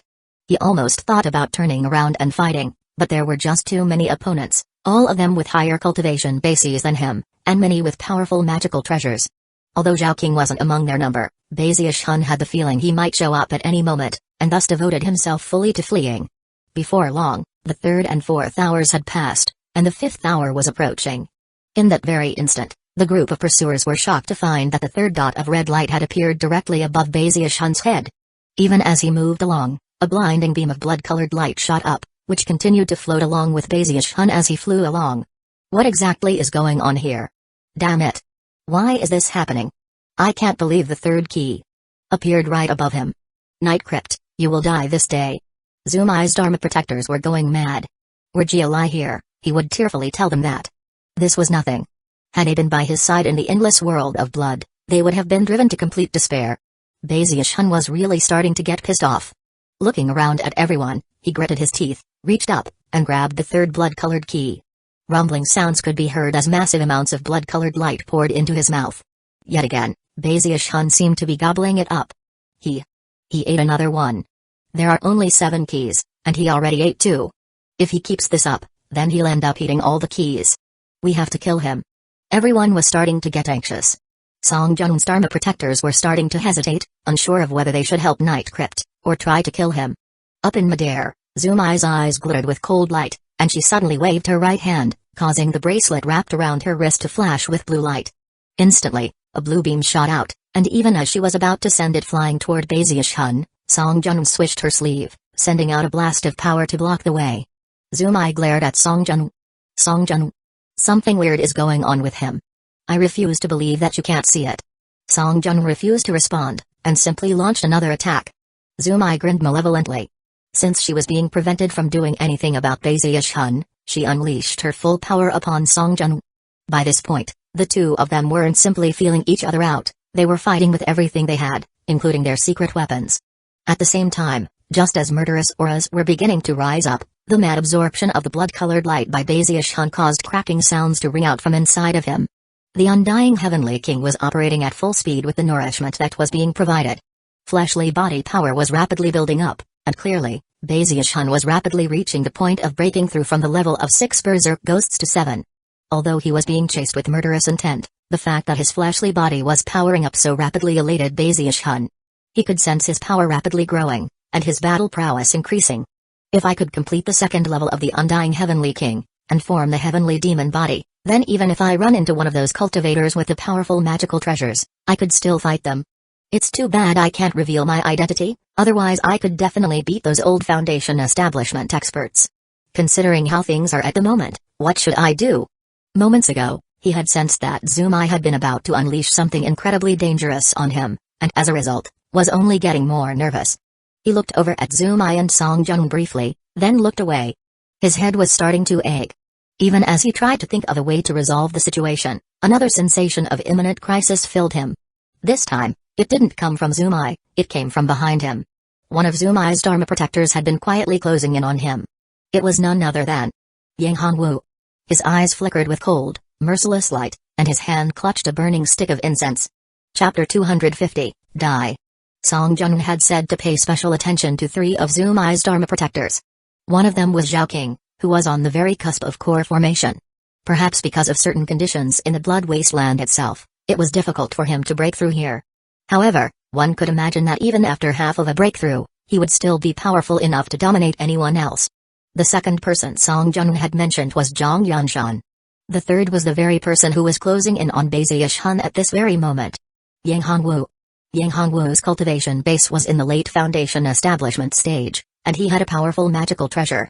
It was essentially a precious relic that could unleash terrifying power that exceeded his current cultivation base realm. With that item, he was virtually invincible to anyone in the same realm as him. Up to this point in his cultivation, Bezier Hun had never possessed any powerful magical treasures other than the Turtle Walk. Had he remained in the Spirit Stream sect, he would definitely have been bequeathed one by the sect itself when he reached late Foundation establishment. However, he had left when he was still in early Foundation establishment, before he qualified for such a reward. After all, such powerful magical treasures were generally not given to anyone under late Foundation establishment. Not only would such a person have difficulty unleashing the full potential of the item, there was also the risk that it could be robbed from them. Bezier Hun's pupils constricted, almost as soon as the smoke began to spread out from Yang Hongwu's incense, It filled his mind with a sense of imminent crisis. His fleshly body power was incredibly high, which lessened the sensation of danger, and yet, he was still jumpy with fear. From what he could sense, if that power continued to build up, then it could seriously affect him in a negative way. By this point, his eyes were completely bloodshot. There are too many people and too many eyes in this place. So many techniques that I just can't use. Baziush-hun gritted his teeth, and then began to draw upon the undying Heavenly King. His hands flashed in a double-handed incantation gesture, and moments later, a bizarre power surged out from the palms of his hands. It was the power of gravity and repulsion, which he could just barely unleash. He had only ever scraped the surface of proto-magnetic power, but was still able to call upon it when needed. Baziush-hun let out a hoarse shout as the two streams of power burst out, then converged together to form a powerful force of repulsion. He was immediately pushed backward at top speed, and in the blink of an eye, was speeding off into the distance. Even as he did, the smoke coming from Yang Hongwu's incense sliced through the air into the spot he had just occupied. Considering how it seemed to slash rifts everywhere it went, it was obvious that if Baziush-hun had been even a bit slower, he would have been cut to pieces. Zoom-eyed Dharma protectors frowned, and killing intent flickered in Yang Hongwu's eyes. Baziush-hun had already evaded him twice, even with his powerful magical treasure. That was something he found to be highly unusual. Measly mortal Tao mid-foundation establishment. I can't believe he actually evaded me twice. Seems like he's harboring a lot of secrets. Yang Hongwu took a deep breath, and then his chest caved in. Suddenly, his speed skyrocketed, pushing him past all of the other cultivators, transforming him into a beam of light that shot directly after Baziush-hun. He breathed in, but never exhaled, and then, a few moments later, he took another deep breath. Yet again, his chest caved in, and his speed increased, closing the distance between himself and Baziush-hun. Seeing Yang Hongwu speed up toward him, Baziush-hun's eyes grew even more bloodshot than before. "You think I'm so easy to pick on?" he shouted. Suddenly he spun in place, and instead of fleeing, barreled toward Yang Hongwu. He shot faster than a bolt of lightning, appearing directly in front of Yang Hongwu and unleashing a punch with his right hand. Killing intent flickered in Yang Hongwu's eyes as he extended his own right hand. The incense burned, and smoke swirled out toward Baziush-hun. "So, you wanted to lure me out to fight alone? Fine, take your shot." Yang Hongwu laughed coldly as his powerful magical treasure spewed out even more smoke, creating a web of death that caused Baziush-hun's scalp to tingle so hard it felt like it might explode. And yet, he didn't dodge to the side. As the smoke bore down on him, he poured even more power into his fist strike. Rumbling sounds could be heard as the energy of the second level of Baziush-hun's undying Heavenly King erupted out. The power of 7 berserk ghosts could shake mountains, and at this moment, it caused sonic booms to echo out. The massive outpouring of power even caused a massive wind to spring up. From a distance, the scene playing out was completely shocking. As Baziush-hun punched out, the image of a berserk ghost appeared behind him. This was no ordinary berserk ghost, it was like the king of all berserk ghosts, and it howled at the top of its lungs as Baziush-hun punched out. Shockingly, the smoke which filled the area immediately began to shrink back as if it were about to be destroyed. Although all of this takes some time to describe, it actually happened in the time it takes a spark to fly off of a piece of flint. Rumbling sounds echoed out as the massive blast slammed into Yang Hongwu. Blood oozed out of the corners of his mouth as he was shoved backward. His eyes suddenly shone with intense fear. Obviously, he had been aware that Night Crypt possessed shocking battle prowess, but had still been confident enough to fight him alone. As of this moment, though, he could see that Night Crypt was even more terrifying than he had realized before. Blood also sprayed out of Baziush-hun's mouth, and he felt like his body was about to be torn to pieces by the web of death.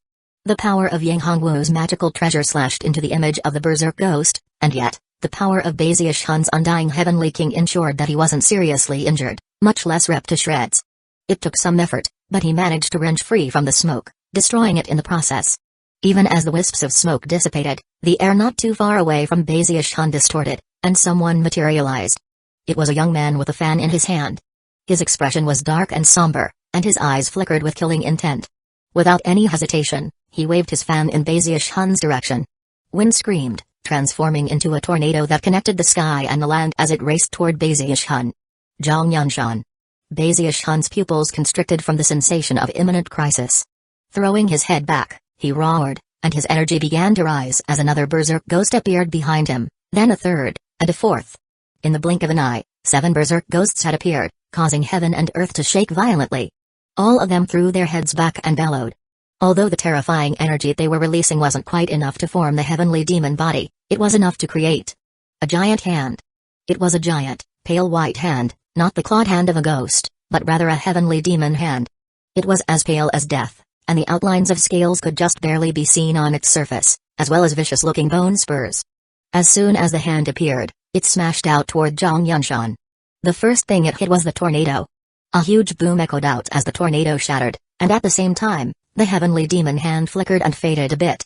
However, it wasn't destroyed. Another boom could be heard, and blood oozed out of the corners of Zhang Yunshan's mouth. Even as he flew back at top speed, the heavenly demon hand faded away. Bezier Shun's face was ashen, and he coughed up another mouthful of blood. His eyes were crimson, making him look cruel and vicious to the extreme. With a quick glance at Yang Hongwu and Zhang Yunshan, he turned and sped off into the distance. Yang Hongwu hesitated for a moment, wiping the blood from his mouth. At the moment, he was too shaken to chase after Bezier Shun. The power that had just been unleashed, especially in that last attack, left him with the sinking feeling that Night Crypt hadn't even called upon his full battle prowess.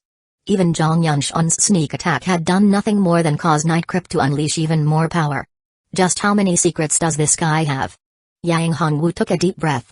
As for the youthful-looking Zhang Yunshan, his face was equally grim as he watched Bezier Shun flee. The rest of the pursuers were completely shocked, and all hesitated. After a moment passed, though, Zhang Yunshan and Yang Hongwu exchanged a glance, and then their eyes flickered as they led the group in pursuit. Bezier Shun's face was ashen as he sped along. On the outside, he seemed vicious and cruel, with his clothes stained with blood. However, inside, he was listless and panting. What a bunch of bullies. If I didn't have to be careful to keep my secret identity, I could wipe the floor with them. Damn it. There are still 6 more hours left before this thing is over. His anxiety increased as the 7th hour neared. This time, he was mentally prepared. At the top of the hour, when the key was just about to appear, and he was just about to flee, he heard one of Song Jun's other Dharma protectors crying out. Night Crypt, don't absorb any more keys. Give them to us. Night Crypt, stop it. Song K howled. It was at that exact moment that the 4th key popped out, and immediately began to speed toward Bezier Shun. It was almost as if he were a magnet, and no matter what he wanted, the keys would fly in his direction, transform into blood chi, and incite his undying heavenly king. Night Crypt, are you looking to die? Question mark. Song K was furious, and the other Dharma protectors felt like they were going insane. Once they saw Bezier Shun starting to absorb the 4th key, they couldn't hold back any longer. After all, they weren't sure if the keys still counted as being won by their team if Bezier Shun absorbed them. If they did, then things were fine. But if they didn't, then when the wind of extermination swept through the wasteland, well, Song K and the others didn't dare to gamble on the outcome. I don't want this either. Bezier Shun wailed. His original plan had been to hide somewhere in the blood wasteland and let everyone fight it out, then snatch one of the keys toward the end. But now, all of his plans were laid to ruin. Chapter 251, My plan. Thanks to Bezier Shun, the trial by fire for Bloodmaster had been thrown into utter chaos. In the endless world of blood, only poor Gili had been struck with such ill luck. But now, in the blood wasteland, even Song Jun and Zumai were shocked by what was happening. Everyone was going mad, and all of it was because of Bezier Shun. It wasn't that Bezier Shun wanted it that way. He was just as nervous as everyone else. But his undying live forever technique was in full operation, and because of the rapid growth of his fleshly body power, Bezier Shun's berserk ghosts increased in number yet again. The power of 8 berserk ghosts caused cracking sounds to ring out from inside of him. Even as his energy surged, Song K and the others gritted their teeth and joined the group that was chasing Bezier Shun. Bezier Shun was getting more nervous than ever, and his mind was racing as he tried to decide what to do. Finally, he howled, Song K, go attack the person who got the 1st key. If you get that one, and I consume the rest, then Zumai will never get onto the ancient blood path. It's called divide and conquer. If you're focused on attacking them, they'll have to focus on defending, and I can just eat the keys. If you guys get your hands on the 1st key, I'll consume all the others. If you don't get it, then I'll make sure to leave the last 2. That way, we'll definitely come out on top, and they'll be exterminated. That's my plan. Ha ha ha. We'll definitely win that way. The more Bezier Shun spoke, the more he made sense. Song K and the others were shaken. They were no fools, and as soon as they heard Bezier Shun's plan, their eyes glittered. As for Zumai's Dharma protectors, their faces fell, especially the one who had acquired the 1st key, a middle-aged man whose complexion was now as pale as death. Zumai, who was completely tangled up in her fight with Song Jun, was now getting more nervous. Night Crypt, are you looking to die? Question mark. she shouted. As for Song Jun, she chuckled charmingly. "We do things Night Crip's way," she declared. Although her smile was lovely, her attacks were incisive, and she immediately began to push Zumai back across the battlefield, who could do nothing to stop her. In fact, she couldn't even come up with a plan to deal with Baziush-hun. It was an anxious moment. Sankei and the others gritted their teeth, ceased chasing Baziush-hun, and shot toward the Dharma Protector with the first key. Zumai's other Dharma Protectors were then forced to cease chasing Baziush-hun and offer defense. Immediately, chaotic fighting broke out. Booms echoed out, and the brilliant light of divine abilities and magical techniques rose up into the air. At long last, Baziush-hun was able to breathe a sigh of relief. "It's a good thing I reacted so quickly, otherwise I would have been in way too much danger. There are people with higher cultivation bases and powerful magical treasures, and some of them are secret experts. If they gang up on me, how am I supposed to fight them?" Baziush-hun immediately began to flee, and yet, in that very moment, his pupils constricted. Although no one was visible in the area, he unhesitatingly unleashed the mountain-shaking bash, gathering a huge amount of power and unleashing it in an explosive burst that pushed him forward at top speed. Even as he shot forward, a blood-colored hand suddenly appeared out of thin air and unleashed a stream of 30-meter-long sword chi. Someone said. An old man stepped out of thin air, a man with a long violet robe and age spots on his face. Sweat was pouring down Baziush-hun's face. The sensation of imminent danger he had just experienced was one of the most intense he had felt so far. If he hadn't dodged at just the right time, that attack would have stabbed into his forehead. "Zhao King," he said, eyes shining with vigilance. This old man was another of the three people Song Jun had mentioned, the same old man who could supposedly break through from Foundation establishment at any time. Zhao King smiled and said, "I've been in secluded meditation for many years, and just came out. Even still, I've heard a lot of stories about you." Although he was indeed a Foundation establishment cultivator, he was unlike the others. If he reached core formation, he would definitely become a prime elder. When he looked at Baziush-hun, Baziush-hun felt more on guard than ever. The man's gaze felt like two sharp swords. His spiritual Cs are just a hair away from reaching full crystallization.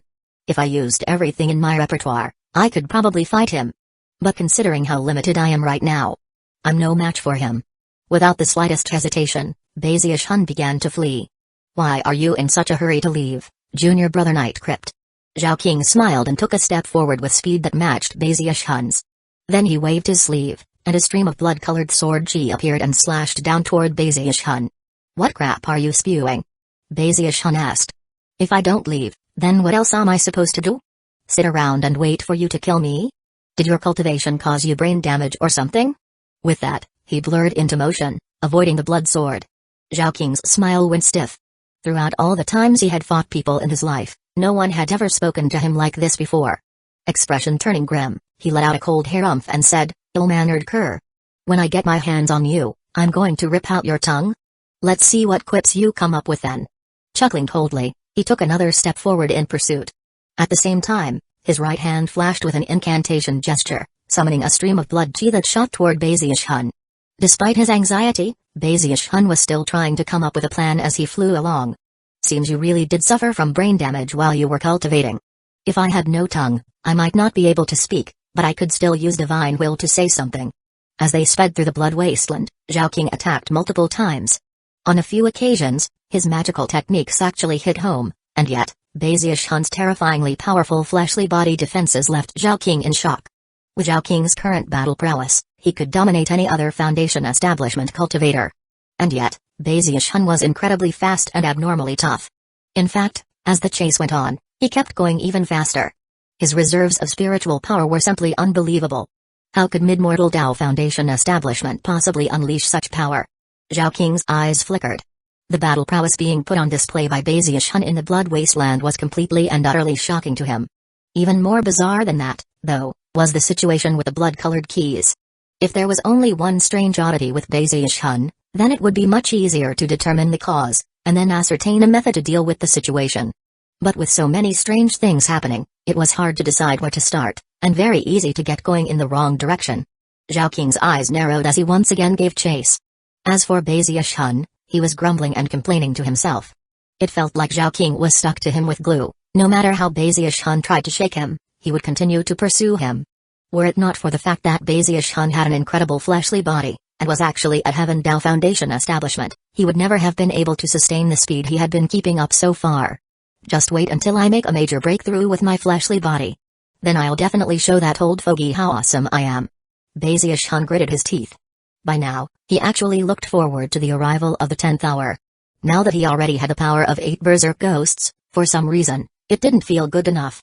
He actually wanted to consume that key and solidify the power of his berserk ghosts. Time passed. Eventually, the 7th and 8th hours passed, and the 9th hour approached. As expected, a dot of blood-colored light appeared, which shot toward Bazius' forehead. In the blink of an eye, it was only a few inches away from him. He didn't pause for even a moment as he sped on, and the red dot instantly sank into his forehead. Although bright red light initially filled the area, it rapidly dimmed. At the same time, the second level of the Undying Heavenly King was in full operation. Rumbling sounds exploded out from within his body as the energy of 9 berserk ghosts formed. Zhao Qing's eyes widened as he sensed the growing power within Bazius. There are many strange things about him. Now that he's absorbed that key, he's probably even more confident in fighting me. Zhao Qing closed in at top speed, and yet, before he could get close, Bazius looked back, eyes flickering with the desire to do battle. At almost the exact same instant, his fleshly body power skyrocketed. Zhao Qing, you old fogey, do you dare to fight with me, Night Crypt? Bazius waved his right sleeve and pointed at Zhao Qing, as if challenging him to a duel. So, you're finally confident that you can fight me? Fine. I'll give you a chance. Zhao Qing took a step forward, and the power of his cultivation base erupted. Alright, Zhao Qing, here I come. Bazius roared, eyes bursting with the will to fight. However, even as he faced Zhao Qing, he began to speed backward. Drawing upon the incredible power of his fleshly body, he unleashed even greater speed than he had in the past. Zhao Qing's jaw dropped, and his eyes went wide. Bazius was letting out a battle cry, and yet simultaneously fleeing off into the distance. Completely shameless. Zhao Qing howled. His eyes burned with flames of rage, and yet the slight delay had put a huge distance between him and Bazius. At that point, Bazius stopped backing up. Turning his back on Zhao Qing, he fled at even greater speed than before. I want to fight you, he called out, but can't at the moment. Just wait a bit. Once the 11th hour arrives, and I've completed 9 berserk ghosts, then I'll wipe the floor with you, you old fart. Bazius didn't feel that he was being shameless at all. Instead, he felt that he had just out-strategized Zhao Qing. Chapter 252, You really can't blame me this time, not even the least bit confident in being able to fight me? What kind of Dao do you cultivate, Night Crypt? I can't believe that someone as useless as you exists in the Bloodstream sect. I think I need to step in for the sect and do some house cleaning. Zhao Qing was incensed. First, he had been ridiculed, then challenged to fight, and then, his opponent had simply run away. More killing intent than ever could be seen in Zhao Qing's eyes, and as he gave chase, he unleashed the power of his cultivation base, pushing himself forward with greater speed than ever. However, Bazius was simply too fast. With the explosive acceleration provided by his fleshly body power, he managed to stay in the lead all the way through the 9th and 10th hours. Soon, the 11th hour was rapidly approaching. When it came, the 6th key appeared in the form of a red dot, right in front of Bazius' forehead. It only took the briefest of moments for it to fly into him. Rumbling sounds echoed out from within Bazius' body, and he began to tremble visibly. His Undying Heavenly King was in full operation, and under the seemingly boundless addition provided by the blood-colored key, his fleshly body continued to increase in power. The expression provided by his mask was one of complete and utter ferocity as he threw his head back and howled at the top of his lungs. As he did, 8 berserk ghosts appeared behind him, and then a 9th. The appearance of the 9th berserk ghost caused Bazius' fleshly body strength to be completely incited, sending matchlessly powerful chi and blood power surging heavenward. Roar! Blue veins bulged out on Bazius' face. In only a handful of hours, his fleshly body power had undergone a dramatic increase, so much so that it was difficult for him to endure. The 9 berserk ghosts behind him were howling, and even as Zhao Qing closed in, Bazius prodded them with the power of his will, and they merged together.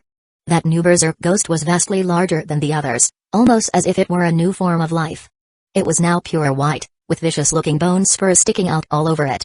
It had sharp claws, and radiated a power that seemed capable of crushing heaven and earth.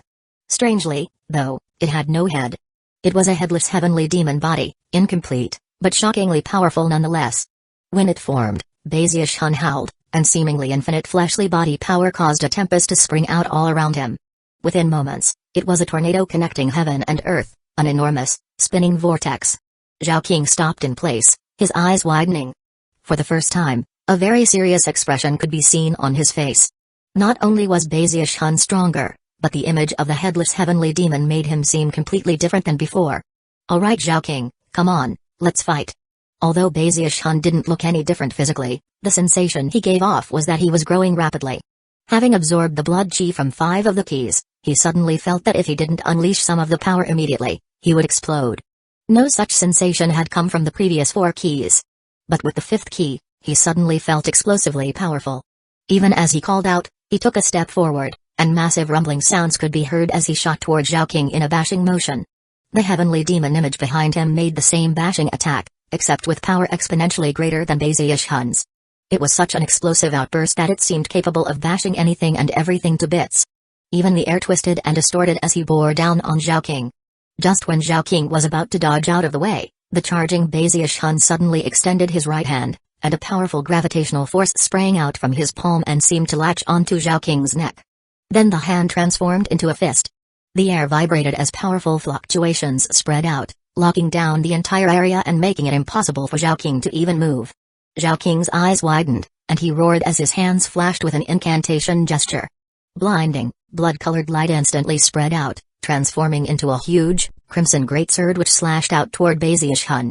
Although all of this takes some time to describe, it happened in the blink of an eye. A deafening boom echoed out in all directions as Bezier Hun's blow landed on Zhao King. Instantly, the two of them flew apart until they were 3,000 meters away from each other. The ground was shattered and destroyed, and a huge blast of wind rippled out, shaking everything. The blood sword shattered, and the heavenly demon body was split in two. Zhao King tumbled through the air, and blood sprayed out of Bezier Hun's mouth. When the dust settled, Zhao King was off in the distance, his face ashen, his eyes shining brightly as he looked at Bezier Hun, who was currently wiping the blood from his mouth. Bezier Hun had vented more than half of the energy he had built up, and no longer felt like he was going to explode. At the same time, his fleshly body power seemed to be growing even greater as he stood there staring at Zhao King. Happy with the fight so far, Zhao King? Bezier Hun said with a twisted smile, his eyes completely bloodshot. Zhao King didn't respond. The sensation of danger he'd just felt from Bezier Hun's explosive attack came partly because of his fleshly body power, and partly because there was something else about Bezier Hun that he found completely disconcerting. He's definitely still hiding something, he thought. Although he was still confident that he could kill Bezier Hun, he knew that he would most likely end up seriously injured in the process. By this point in the trial by fire, most of the others had reached the point where they felt it was necessary to fight to the death. However, Zhao King knew about Zhu Mai's secret plan, and that everything that was happening now was just a smokescreen. Therefore, he wasn't ready to risk his life. There was also another reason to make such a decision. Zhao King glanced over at an area some distance away from Bezier Hun, and then turned to leave without uttering even another word. Bezier Hun did nothing to stop him, and in fact, felt a bit more relaxed to see him leaving. With that, he turned and looked off in the same direction Zhao King just had, his eyes shining with piercing light. You've been shadowing me for quite a while, elder brother. Why don't you show your face? Laughter echoed out as the air distorted, as if someone were using a magical item to distort space itself. A gaunt, middle-aged man appeared, a hunchback who, from the moment Bezier Hun laid eyes on him, gave off the sensation that he was no less powerful than Zhao King. Bezier Hun had seen this man before among Song Jun's Dharma protectors. However, nobody, not even Song Ke, had seemed to notice that he was concealing the true power of his cultivation base. He was one of the aces Song Jun had up her sleeve, someone similar to Zhao King. Bezier Hun's eyes widened a bit. From what he could tell, this man was a big reason why Zhao King had fled just now. I am your humble servant Song Zhen, the man said in a raspy voice. He looked Bezier Hun up and down, still a bit unconvinced that he was worthy of being one of Song Jun's Dharma protectors. From what he could tell, there was something else going on between Song Jun and Night Crypt. That was the only explanation for why she would bring him along. I'm no gambler, he said slowly and calmly. Nor do I wish to be exterminated by the wind in this place. I like things to be all sewn up. Soon, the 13th hour will be upon us. Let me have the 7th blood-colored key, and I won't make a move on you. Bezier Hun thought about it for a moment, then nodded. Sure. As soon as the 7th key appears, I'll back up. But don't forget, those villainous keys love to chase me. Whether or not you can grab it will be up to you. If you're slow, then I don't want to hear any complaints. Song Zhen gave him an empty smile, and then said, Don't worry, junior brother Night Crypt. As long as you don't intentionally try to absorb the ki, then as soon as it appears, I'll grab it. However, if you do make a move on it, don't blame me for flipping out. Why don't you sit off to the side and meditate while we wait for the 13th hour? Bazius-hun felt good about the idea. Although the keys were very helpful for his cultivation, the bloodstream sect in general was a holy land for his undying codex. As far as he was concerned, there was no need to get in a dangerous fight with this person over one single key. In terms of the threat of being a losing team and getting exterminated, Bazius-hun actually wasn't worried about it at all. After all the strange things that had been going on inside the body of the blood ancestor, he was quite certain that, regardless of who else was killed, he definitely wouldn't be. Feeling very much at ease, he sat down cross-legged to meditate. Keeping his guard up in case Songzen did something unexpected, he made some adjustments to his cultivation base, slowly recovering and, at the same time, increasing his fleshly body power. Songzen also sat down to meditate and wait for time to pass. Songzen didn't seem too worried that a fight might break out between the two of them, and Bazius-hun was too preoccupied to worry about it either. Time passed. Soon, the 11th and 12th hours had passed, and the 13th hour was upon them. Songzen's eyes opened. Rising to his feet, he edged a bit closer to Bazius-hun, and his right hand began to flicker with light. He stared at the air in front of Bazius-hun, completely and utterly confident that when the 7th key appeared, he would be able to grab it. Even if Nightcrypt tried to back out on their deal and tried to absorb the key, considering how close he was, Songzen was supremely confident that, with his own profound cultivation base, along with his innate speed that even the Prime Elders had praised, he would definitely be able to grab it. Time inched along. There were 10 breaths of time left. 6. 3. Finally, the 13th hour arrived. Songzen threw his head back and laughed loudly as his right hand blurred into motion, leaving behind after images as it shot forward. A huge blast of power erupted out which he didn't even bother to shield Bazius-hun from. However, at that exact moment, a bright red light suddenly shot out from inside Bazius-hun. The 7th key had appeared, but not in front of him. Contrary to what anyone might have imagined, it appeared inside of him. Even Bazius-hun was completely taken aback. Before he could do anything, the key was inside of him, and the blood chi was coursing through his body. Songzen's jaw dropped. This. Bazius-hun's eyes went wide. You really can't blame me this time. It appeared right inside my stomach. He shrieked. Songzen's face flickered, and he suddenly let out an intense howl of rage. Nightcrypt. Chapter 253, 10 Ghosts Heavenly Demon Body.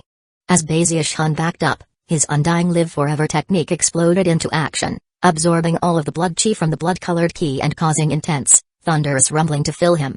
Meanwhile, as the 9 berserk ghosts behind him roared and howled, a 10th berserk ghost began to take shape, causing Bazius-hun's fleshly body power to skyrocket.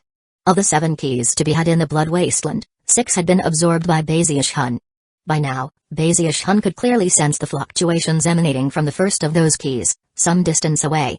It almost seemed as if all 7 keys were required to form a whole. However, there was little time for Bazius-hun to think about that as he sped backward. Songzen's rage had reached an indescribable level. With a completely ferocious expression, he howled and shot toward Bazius-hun in a beam of light.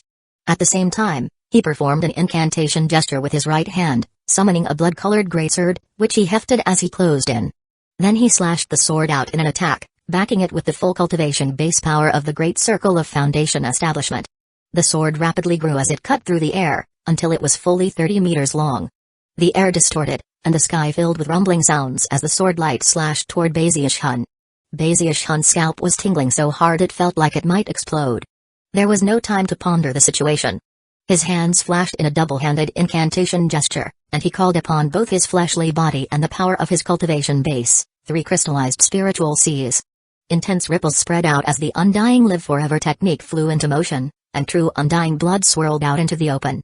That undying blood almost instantly expanded into the shape of a huge sword, which Bazius-hun grabbed with both hands and raised up to meet Songzen's sword. Boom! Blood sprayed out of Bazius-hun's mouth as he was flung backward. Songzen was also shaken, and his chi and blood vibrated inside of him. Just as he was about to make another attack, though, Bazius-hun wiped the blood off of his lips, grinned viciously, and then waved his right finger at Songzen. Human controlling grand magic. Even in this critical moment, Bazius-hun didn't call upon any of the magical techniques of the Spirit Stream sect. He had created the human controlling grand magic himself, and despite the fact that it was incomplete, it was still freakish in many ways. As soon as he unleashed it, Songzen lurched to a stop amidst creaking sounds. Without even thinking about it, he unleashed the full power of his cultivation base, whereupon all of his clothing was ripped to shreds. Every scrap of cloth covering his body was destroyed, leaving him completely exposed to the breeze. Song Zhen's jaw dropped, and his eyes widened. Looking down at himself, he suddenly let out a shrill scream that filled almost the entire blood wasteland. Night Crypt, I'm gonna kill you. Trembling with madness, he threw another set of clothing on and prepared to attack again. However, in the brief moment that had passed, Bezier Hun had unleashed explosive speed, and was now quite a distance away. Bezier Hun looked anxious and miserable. For some reason, this Bloodmaster trial by fire did not seem to be going at all the way a trial by fire should. It was like everyone was out to get him. 2 more hours. I only have to last for 2 more hours. Gritting his teeth, he took a deep breath. It was at that point that he realized that the first blood-colored key was actually getting closer to him. Oh come on, no. He thought, his scalp tingling. It hadn't been easy to get everyone else to go after that key.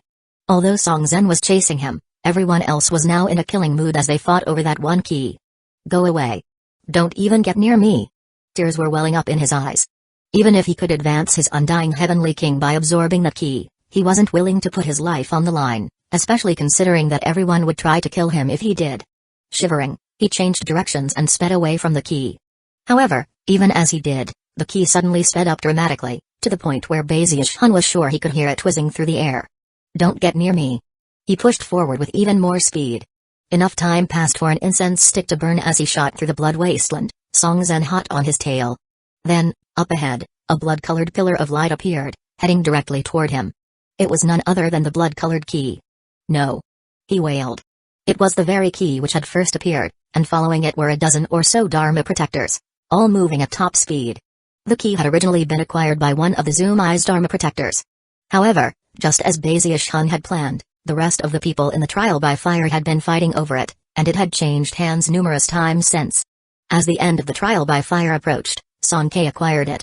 And yet, for some odd reason, just after he grabbed it, it surged with power and flew out of his hand, then shot off into the distance. The other Dharma protectors were shocked, but there was little time to consider the matter. They all stopped fighting amongst themselves and shot after the key. That was when they saw Bezier Hun being chased by the enraged Song Zhen. The key sped up, heading rapidly toward Bezier Hun, within the blink of an eye, and before he could do anything, the key shot into his forehead. Night Crypt. Song Ke howled, his eyes completely bloodshot. Night Crypt, don't do it. Damn it, Night Crypt, why you? All of the Dharma protectors were going mad, both those on Zumai's team and Song Zhen's. Moments ago, they had been fighting each other, but now their eyes were completely bloodshot as murderous roars erupted because of Bezier Hun. Bezier Hun was trembling on the verge of tears. This was not how trials by fire were supposed to go. That was exactly how Song Zhen and Zumai felt as well. Although they were both still fighting up in the air, their hearts were filled with amazement at the absurdity of the situation. They almost weren't sure what to do now that Bezier Hun had absorbed the final key. A moment passed, and they stopped fighting, then turned and began to speed toward Bezier Hun. This isn't a trial by fire for Bloodmaster, this is a trial by fire to kill me. Gritting his teeth, he immediately began to flee. The last bit of hope for everyone in the blood wasteland had just been absorbed by Bezier Hun. There were now no keys left. According to the laws of this world, none of the Dharma protectors should be able to step onto the ancient blood path. However, what was most terrifying of all was the possibility that both teams would be classified as having lost. If that were true, then when the 14th hour ended, all of them would be wiped out of existence. The culprit who had caused the catastrophe was none other than Bezier Hun. The hatred both sides felt for him was completely indescribable, and many of them were so maddened that the only thing they wanted to do was kill Bezier Hun before they were exterminated by the world. At the moment, nothing mattered. Not the sect, not their future, not the potential punishments they might face. They disregarded all of that and embraced the desire to kill. Rumbling could be heard as 3 cultivators immediately drew upon powerful magical treasures. Multicolored light rose up from magical techniques, and booms could be heard as divine abilities were unleashed. All forms of rage and madness were poured out upon Bezier Hun. Bezier Hun bolted into motion like a rabbit whose tail had been stepped on. As he fled, some people got the strange feeling that Night Crypt was used to doing this. Every move he made seemed designed to avoid the divine abilities and magical techniques, and in fact, he only seemed to move faster and faster. Of course, the reason why Bezier Hun seemed so familiar with what was happening was that back in the Spirit Stream sect, he had often ended up in such situations because of the catastrophes he had wrought. By now, he was very familiar with what it was like to be chased, and in fact, reacted to it on an instinctive level. Even as he fled, rumbling sounds filled him as the undying live forever technique continued to operate. The blood chi from the keys caused 10 berserk ghosts to appear, which rapidly merged together. As they fused and grew clear, his aura grew more powerful. After enough time passed for half an incense stick to burn, he suddenly stopped in place as an intense rumbling sound echoed out from within him. In that very moment, the 10 berserk ghosts completely merged together. Intense howling could be heard as the ghosts became one. "It's the 10 ghosts' heavenly demon body," he murmured, a strange light gleaming in his eyes as a heaven-shaking, earth-shattering energy erupted from inside of him. Chapter 254, Time's Up. The volume of the Undying Heavenly King was divided into 5 different body types, and 4 levels. The body types were the Mammoth Body, Berserk Ghost Body, Heavenly Demon Body, Azura Body, and finally the Heavenly King Body. In terms of the levels, 10 Mammoths became 1 Berserk Ghost, 10 Berserk Ghosts became 1 Heavenly Demon, 10 Demons became 1 Azura, and 10 Azuras became 1 Heavenly King. Very few people in the cultivation world could fully cultivate the Undying Heavenly King. The resources required were incredible, such that most sects could never dream of sustaining it. If Baziush-Hun had stayed behind in the Spirit Stream sect, it might not have been impossible for him to cultivate to the level of the Heavenly Demon Body, but at the very least, it would have taken him a 60-year cycle, and would have required much in terms of luck and fortune. But because of how things had played out in the Bloodstream sect, that time had been significantly reduced. Furthermore, because of the 7 blood-colored keys, he was now already at the peak of the 2nd level of the Undying Heavenly King. At that level, 10 berserk ghosts merged together to form the Heavenly Demon Body. Each breath that Baziush-Hun took as he stood there seemed to fill the entire world with intense rumbling sounds. Behind him appeared a pure white Heavenly Demon, its head thrown back as it roared. Ripples spread out that could topple mountains and drain seas, and the power radiating from Baziush-Hun swept out in all directions, creating a tornado that stretched high up into the heavens. Massive wind battered the other cultivators, all of whom were forced to stop in place, their expressions flickering with shock. Dread could be seen in the eyes of Songzhen and Zhao King. Don't tell me that's the body refinement magic of Lesser Marsh Peak. Heavens! That energy! Can Foundation establishment cultivators even produce something like that? Just how many secrets does Night Crypt have buried inside of him? Even as gasps rang out, killing intent flickered in Songzhen's eyes, and he took a step forward, his right hand flashing in an incantation gesture. In response, blood chi surged out to form a stream of crimson sword chi that shot directly toward the tornado. In almost the same instant that he made his move, Sonkei and the other cultivators gritted their teeth and attacked as well. In the blink of an eye, numerous divine abilities and magical items caused multicolored light to blast toward the tornado. Massive rumbling sounds echoed out, and the ground quaked. The sky trembled, and the tornado distorted momentarily before exploding. Baziush-Hun was revealed, blood oozing out of the corners of his mouth as the Heavenly Demon roared. At the same time, killing intent flickered in his eyes. We're all in the same sect together, so I didn't want to start fighting and killing. I didn't absorb those keys on purpose. You people are pushing things too far. We still have an incense stick's worth of time before the 14th hour is up. Let's see whether you people can wipe me out in that amount of time, or whether I can wipe you out. Baziush-Hun seemed like he was on the verge of unleashing complete carnage. He had been in the Bloodstream sect for years now, and after mingling with such ferocious cultivators for so long, he had came to understand the truth about them. The only way to get them to listen to reason was to be more brutal than they were.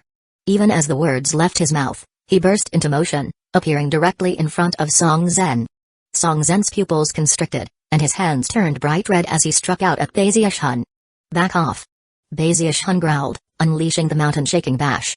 Songzhen's face fell as Baziush-Hun bashed into him, a boom rang out, and blood oozed out of the corners of his mouth as he was shoved out of the way. Baziush-Hun flew past him to the rest of the dozen or so Dharma protectors, where his right hand clenched into a fist.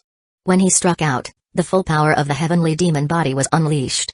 That was the power of 10 berserk ghosts, and 100 giant mammoths. It was a level of fleshly body power that any Foundation establishment cultivator would find unbelievable. A sonic boom echoed out as the fist slammed into a late Foundation establishment cultivator. His eyes immediately went wide as he realized he was powerless to defend himself. In the blink of an eye, his bones were completely shattered, and blood sprayed out of his mouth as he tumbled backward like a kite with its string cut. Even as a scream rang out from the man, Baziush-Hun took another step forward.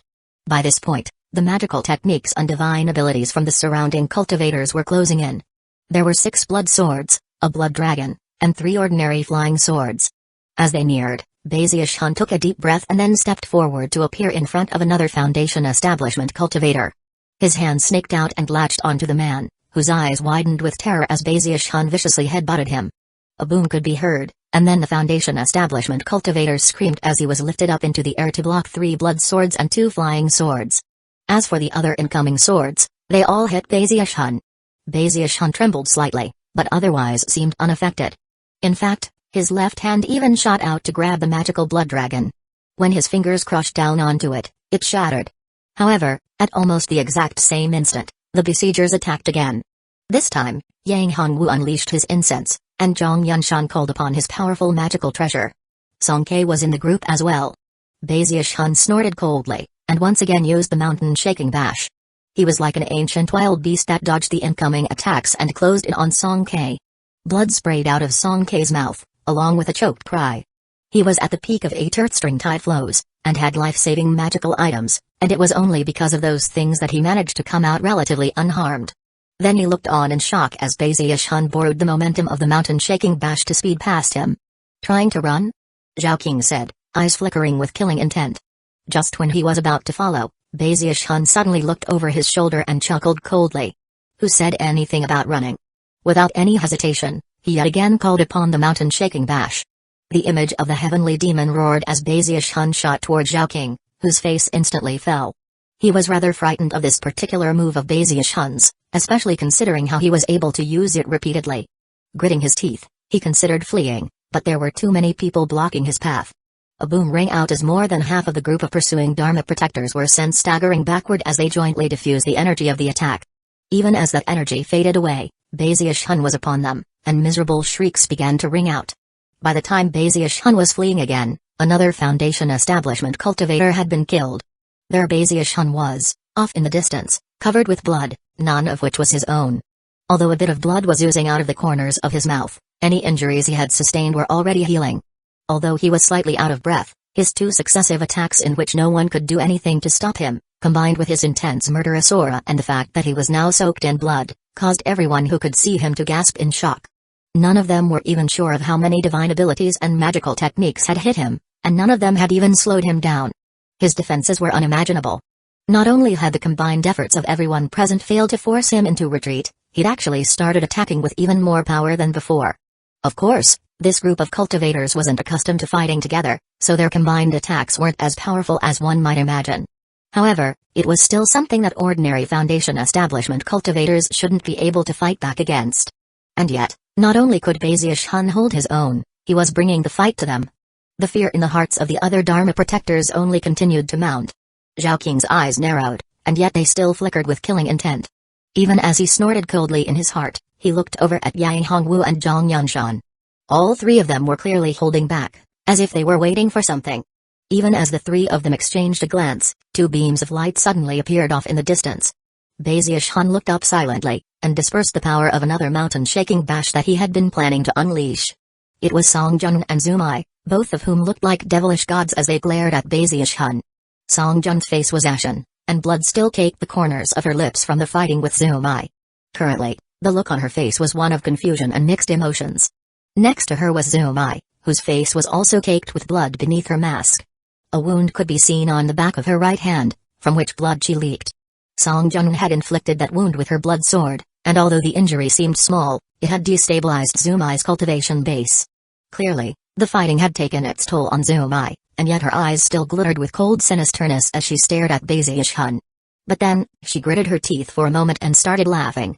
As her laughter rang out, the 14th hour ran to a close, whereupon an indescribable feeling rose up in the world, as if a huge hand were pressing down on everything. Everything went still. Bazius shivered. The other Dharma protectors were locked in place, unable to even think. They were now as motionless as statues.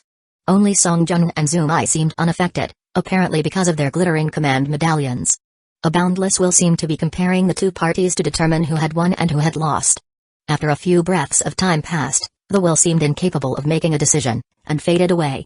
At the same time, something like a force of expulsion wrapped around the immobilized cultivators. Apparently, they were about to be expelled from the body of the blood ancestor. Chapter 255, The Throat-Crushing Grasp Again. The time has come, Zumai declared. Thank you, Song Jun, for bringing Night Crypt along. If it weren't for him, then I wouldn't be completely confident in being able to get the title of Blood Master, not even with my trump card. But now, with the keys gone, the position of Blood Master can go to no one except me. As her laughter echoed about, she looked over at Zhao King, Yang Hongwu, and Zhang Yunshan, and her smile was even visible on the surface of her mask. The power of expulsion which had gripped the three of them vanished, and they began to regain mobility. Although their movements were a bit stiff, all of them managed to produce something that only Song Jun and Zumai should have. Blood Master Command Medallions. The Blood Master Command Medallions they had seemed somewhat faded, as if they couldn't quite match up to the command medallions possessed by Song Jun and Zumai. However, the expressions on the faces of the three men were the same as before, as if they had been expecting this to happen. I'd originally planned for these three to join my group after the fighting for the keys concluded. That way, I could crush all of your Dharma protectors in one fell swoop. However, the current situation will result in the same outcome. Zumai laughed again, her eyes radiating coldness. Song Jun almost couldn't believe what was happening. What gall you have, Zumai! She cried. Not only are you cheating, you're violating the most precious rules of the Bloodstream sect. She felt a bitterness that bordered on despair. Clearly, she had lost the struggle for the Blood Master position. The truth was, even if Night Crypt hadn't absorbed all of the keys, Zumai still would have cheated, still would have been able to delay Song Jun on the ancient blood path, and still would have been the first person to reach the heart cavity. Once I'm the Blood Master, nobody will care about what happened in here. Besides, those three command medallions can be used to get onto the ancient blood path, but not the heart cavity. Zumai smiled as she looked up into the sky, where a vortex appeared. Rumbling could be heard as it opened up to reveal an ancient, blood-colored path. The heart cavity lay at the end of that very path. Zumai blurred into motion as she headed toward the vortex. As for Zhao King, Yang Hongwu, and Zhang Yunshan, they also flew up into the air. Each one glanced over at Bezia's Hun as they flew past, killing intent flickering within their eyes. Knowing that he wasn't important now, they snorted coldly as they closed in on the vortex. Song Jun stood there quietly, her hands clenched into bitter fists of anger. She had lost. She hadn't even entered the ancient blood path yet, but if she did, Zhao King and the others would be able to pin her down. Zumai had everything under her control. Song Jun simply couldn't accept the situation, and also flew up into the air. Even as she closed in on the vortex, a voice suddenly echoed into her ears. There's no need to despair, Jun. A tremor ran through Song Jun, and her eyes shone with disbelief. Looking down at all of the figures who were fading away as they were expelled from the world, she saw Night Crypt open his eyes. They looked like lightning flashing in the dark of night, lightning that could rip the heavens apart. Night Crypt took a step forward, and then he was right next to her. You! She said, panting. This sudden development was almost unbelievable. Voice cool, Bezia's Hun stuck his chin up and said, like I said, I'm going to make sure you become the Blood Master. He was also surprised at what was happening. When the will had descended earlier, he immediately began to regain his senses, and was soon back to normal and able to see everything which had just occurred. Now, he flicked his sleeve and grabbed Song Jun's arm as he shot toward the vortex. Song Jun shivered, but did nothing to resist, and in fact, her eyes shone more brightly than ever. Although she had the feeling there was something very strange about Night Crypt, she followed along, and the two of them became beams of bright light that shot toward the vortex. As soon as they entered, their vision swam, and everything vanished. Back in the blood wasteland, the vortex vanished, and the Dharma protectors all faded away. The third stage of the trial by fire was called the Ancient Blood Path. It was a long, cramped road, at the end of which was the heart cavity. Whoever entered that heart cavity first, of either Zumai or Song Jun, would be the first to have a chance to acquire the blood crystal and become the Blood Master. Currently, Zhao King, Yang Hongwu, and Zhang Yunshan were materializing on the Ancient Blood Path. When they solidified and looked around, Zumai was nowhere in sight, causing their eyes to widen. From what they remembered, Zumai had been right in front of them upon entering the vortex. Even as they looked around in surprise, the air up ahead of them began to twist and distort, and a figure materialized up ahead, a figure wearing a mask with a plum blossom on it. At first, Zumai seemed a bit out of sorts, but quickly recovered. After looking around, her eyes glittered, and she started making her way up the path. However, it was at that moment that Bezia's Hun and Song Jun appeared off to the side. Song Jun quickly stepped forward to block Zumai's way. When Zumai realized that Song Jun wasn't alone, her eyes widened. As for Zhao King, Yang Hongwu, and Zhang Yunshan, they also were taken aback. Night Crypt. Bezia's Hun stuck his chin up and looked around through narrowed eyes. Hello, everyone. We meet again. When he noticed that Zumai's aura had stabilized, and her other wounds were gone, he was quite surprised. Even the wound on her right hand was nowhere to be seen, as if she had used some special healing method. What divine ability did she use to recover so quickly? He thought. Even the injury caused by Song Jun's blood sword is gone. Amazing. Even as Bezier Hun stared in surprise, Zumai's eyes flickered with cold light. Zhao King, you handle a night crypt. You other two, stop Song Jun. With that, Zumai ignored Song Jun and shot up the ancient blood path. Song Jun was just about to try to stop her when Zhang Yanshan and Yang Hongwu pulled out powerful magical treasures and attacked, holding her back. Considering they had used counterfeit command medallions to enter the ancient blood path, if Zumai didn't become the blood master, and the sect leadership found out, they would likely be executed. Therefore, everything was on the line for them at the moment. Do you people have a death wish? Song Jun said, her expression flickering. She considered trying to break away from them to pursue Zumai, but Yang Hongwu and Zhang Yanshan were unleashing the full power of their cultivation bases and magical treasures. The truth was, they were trying to kill her, they were simply trying to delay her, and their tactics were working. If they could hold her back for 10 breaths of time, the position of Blood Master would be secured. Zumai was already about 30 meters up the path, heading toward the end. Song Jun was getting anxious, but even more anxious than her was Bezier Hun. I can't let Zumai win, he thought. If she becomes Blood Master, not only will I lose the relic of eternal indestructibility, considering what's happened between us, she'll definitely use her power to get revenge on me. Having reached this point in his train of thought, Bezier Hun howled at the top of his lungs. The power of the heavenly demon body erupted out, and his aura surged. Bursting into motion, he unleashed the mountain-shaking bash, launching himself in the direction of Song Jun, Yang Hongwu, and Zhang Yanshan. As he closed in, he reached out and shoved Song Jun. Get out of here, Jun. Leave these guys to me. As his howl echoed out through the ancient blood path, he waved both hands into the air in front of him, unleashing a blast of power. The effects of the magical treasures slammed into him, and yet his momentum only seemed to build. Apparently, he was going to hold the line all by himself. It was a spectacular sight. The heavenly demon body roared, and fleshly body power erupted out. A wave of his hands caused Yang Hongwu and Zhang Yanshan's chi and blood to roil, and they staggered backward. Night Crypt, are you looking to die? Zhao Qing's eyes shone with piercing light, and as for Yang Hongwu and Zhang Yanshan, they were enraged. All three of them instantly pounced back for another attack. However, even as they were about to join forces, a strange light appeared in Bezier Hun's eyes, and he suddenly punched the ground. Boom! The ancient blood path trembled as mountain toppling, sea-draining force rippled out, forcing Yang Hongwu and Zhang Yanshan backward. Only Zhao King managed to close in on Bezier Hun, his expression grimly ferocious. There were a lot of witnesses in the blood wasteland, so killing you might have caused some problems.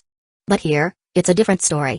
Since you're looking to die, Night Crypt, I'll just help you fulfill your wish. Zhao King laughed coldly as he closed in. He had been privy to Zumai's plan, and therefore, had never been very worried about the blood-colored keys. Back then, he hadn't been very focused on killing Night Crypt. It had been more of an impulse in the moment. But now there were no witnesses, and Night Crypt seemed to be asking to die. Therefore, Zhao Qing's killing intent surged.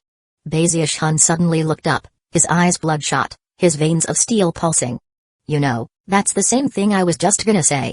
It doesn't matter what tricks you have up your sleeve, you're going to die, beyond the shadow of a doubt. Zhao King extended his right hand, and his two fingers made the shape of a sword. Blinding, blood-colored light spilled out, creating sword chi that shot toward Bezier Hun's forehead.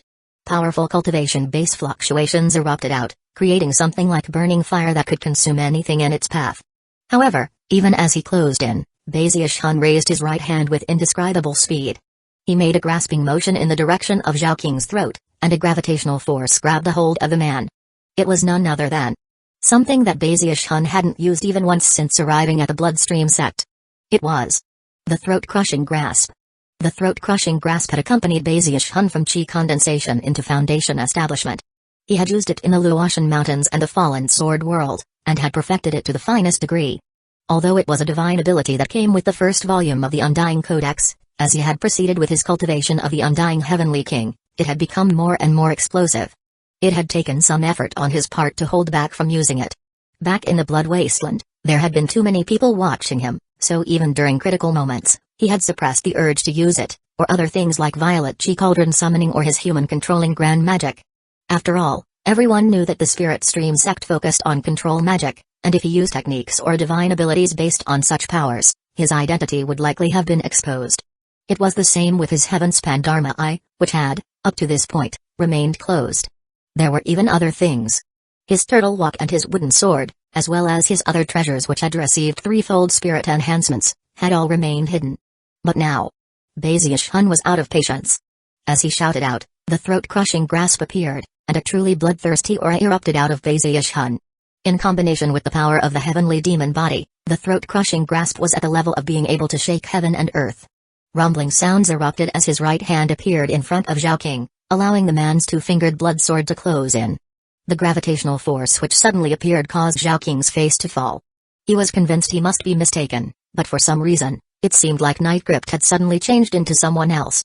Nightcrypt's claw-like right hand emanated a terrifying aura that filled his heart with fear. Gasping at the sensation of deadly crisis, he lurched back, changing the direction of his blood sword to slash at Bazius Hun's hand. His body twisted in bizarre fashion to avoid the attack. In that instant, the blood sword formed by his two fingers made contact with Bazius Hun's throat-crushing grasp. A sound rang out like metal scraping on metal, and Bazius Hun's hand clamped down hard onto Zhao King's fingers. Crack! A shockwave spread out, and Zhao King let out a muffled grunt. As he spun backward, his entire right arm trembled. As for his two fingers, they were crushed into non-existence. Face flickering, Zhao King barked, "Something's off with Nightcrypt. Yang Hongwu, Zhang Yanshan, join forces and kill him." Instantly, Yang Hongwu and Zhang Yanshan took deep breaths, gritted their teeth, and attacked. Smoke swirled off of the burning incense, forming a blade. A treasured fan swished, creating an explosive wind that resembled a dragon. Bazius Hun didn't slow down for even a moment. Howling like a wild beast, he charged onward after Zhao King, his right hand clenching into a fist. As he punched out, the heavenly demon appeared, and thunderous rumbling filled the air. As that happened, Bazius Hun's left hand flickered with an incantation gesture, and he waved his finger at Yang Hongwu. Instantly, more than a dozen flying swords shot out of his bag of holding. Although they were garishly painted with different colors, it was still possible to see that each one had 3 silver designs on its surface. All of them were treasures that Bazius Hun had performed spirit enhancements on, backed by the power of a Foundation Establishment cultivation base, and controlled by the Violet Chi Heavenspan incantation. As soon as they appeared, Yang Hongwu's expression flickered. Even as rumbling sounds echoed out, Bazius Hun continued on without pause, turning his head in the other direction and uttering a single word. Cauldron. A violet cauldron suddenly appeared in front of Zhang Yanshan. It was covered with engravings of magical symbols, and emanated a violet glow and a majestic aura that seemed capable of shaking the heavens. Booms rang out as Bazius Hun single-handedly fought all 3 opponents. Even as Zhao King's face fell, Yang Hongwu's smoke was pierced by the flying swords, and he himself let out a blood-curdling scream as he flew backward, blood splashing out from numerous wounds. Shockingly, even as he fell back, Bazius Hun advanced. Clearly, Yang Hongwu was the first person he planned to kill. Proto-magnetic wings sprouted out behind him, and with a single flutter, he flew forward with speed that vastly exceeded anything from before. It was almost like a teleportation, placing him right in front of Yang Hongwu. Then, his hand shot out as fast as lightning as he unleashed the throat-crushing grasp onto Yang Hongwu's neck. Screaming, Yang Hongwu went all out in an attempt to defend himself. However, he had lost the initiative. First was the flurry of flying swords, and then the burst of speed, and finally the throat-crushing grasp. His mind was in chaos, and despite all the experience he had engaging in magical combat, he simply couldn't recover from his shock. A cracking sound rang out as the thumb and index finger of Bazius Hun's right hand smashed down onto Yang Hongwu's neck, crushing it. Yang Hongwu's scream was cut short, and a look of complete incredulity could be seen in his eyes as they bulged in death. Off to the side, Zhang Yanshan shrieked, "Violet Chi Cauldron summoning! You're not Nightcrypt." Expression one of complete disbelief, he watched as Bazius Hun grabbed Yang Hongwu's incense and then turned to face him. Zhao King's expression flickered, and his cultivation base surged as he prepared to block Bazius Hun. However, it was then that a large wok suddenly appeared in front of him.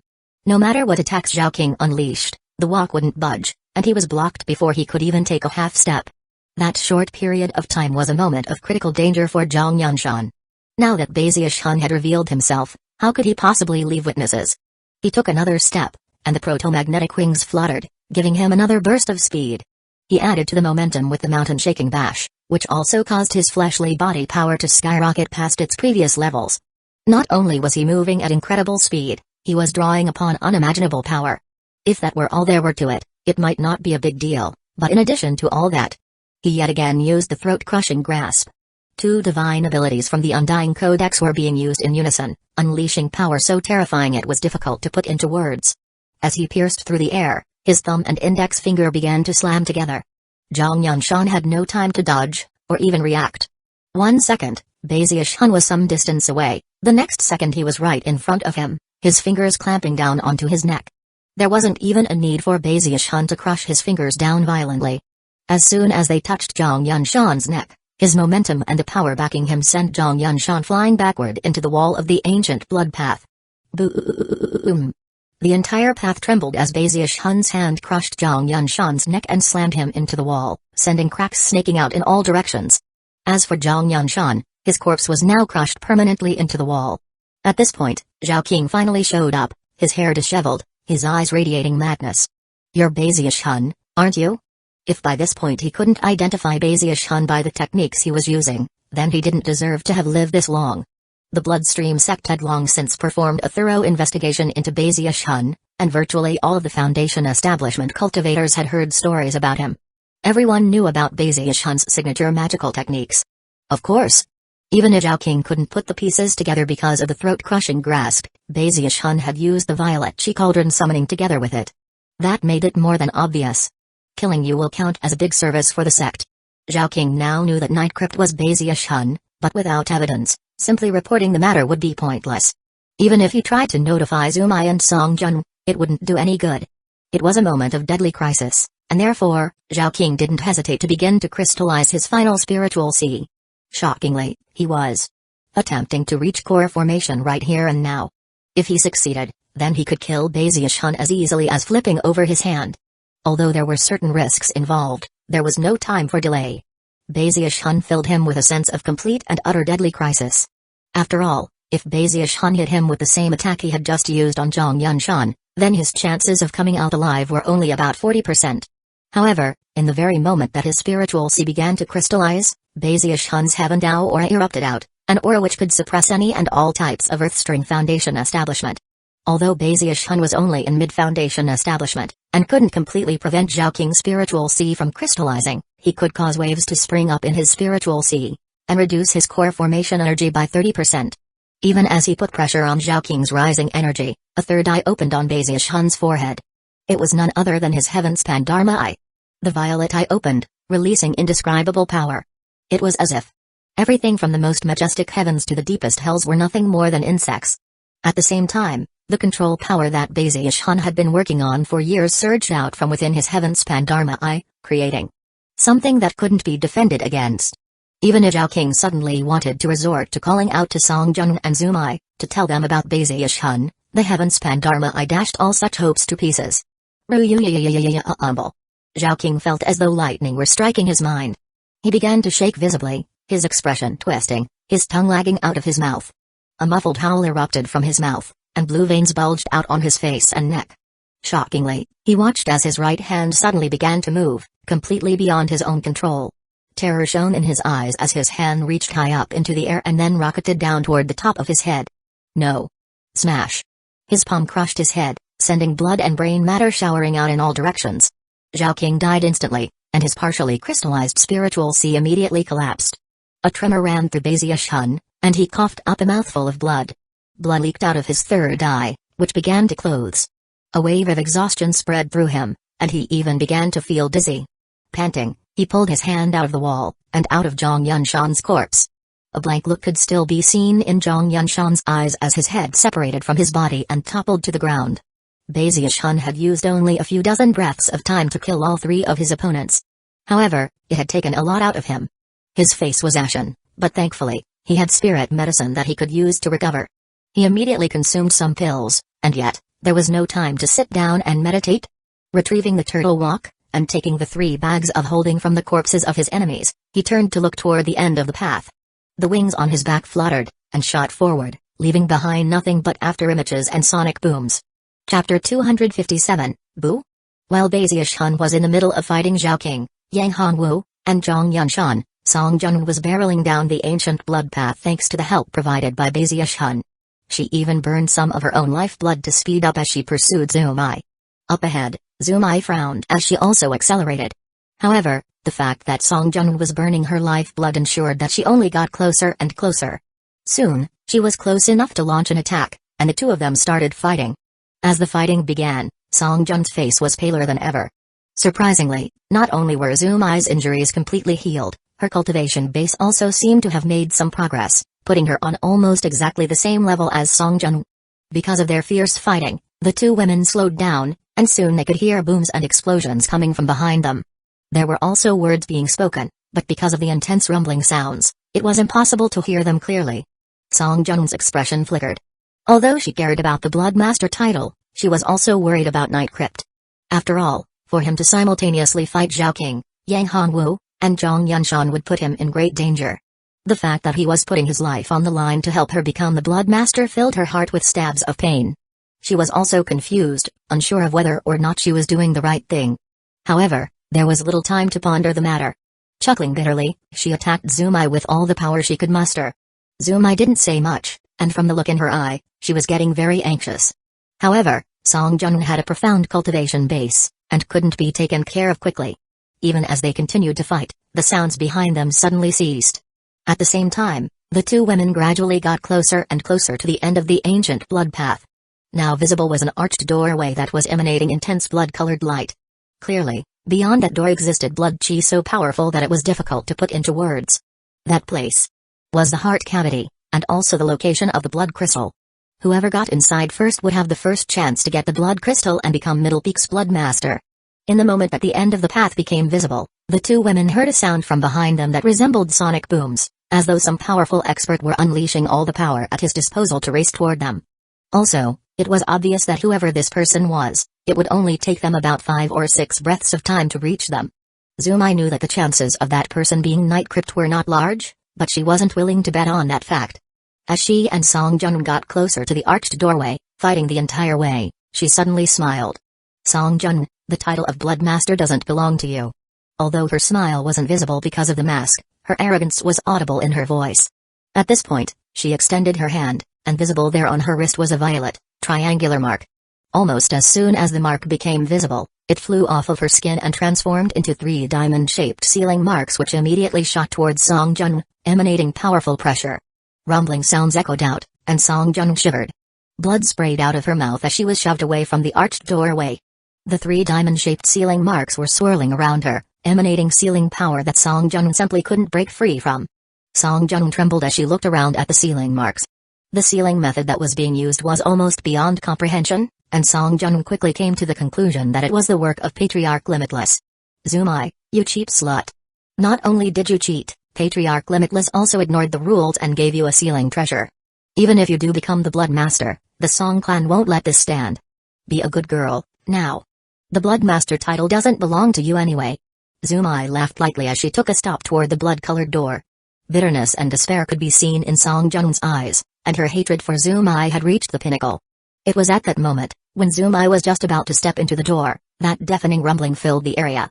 Bazius Hun appeared, right next to Song Jun. When he saw the 3 violet sealing marks, his expression flickered, and he punched out with his right hand. That blow was backed by the power of a heavenly demon, but when it landed on the 3 violet diamonds, the sealing marks weren't affected at all. In fact, the force of his blow was directed back at him in a backlash. Bazius Hun gasped. Is that a Patriarch-level seal? Song Jun had no time to ponder how Night Crypt had managed to get past Zhao King, Yang Hongwu, and Zhang Yunshan. Taking a deep breath, her eyes flickered with determination, and she lifted her right hand up. Laying there in the palm of her hand was a blood-colored command medallion. There was something very strange about the medallion, and as soon as it appeared, the sealing marks around her began to twist and distort. Although they didn't shatter, it was clear that they would collapse within the time it takes an incense stick to burn. Unfortunately, Song Jun didn't have that much time on her hands. Night Crypt, take my Bloodmaster command medallion. I don't care how you do it, become the Bloodmaster. You can't let that slut succeed.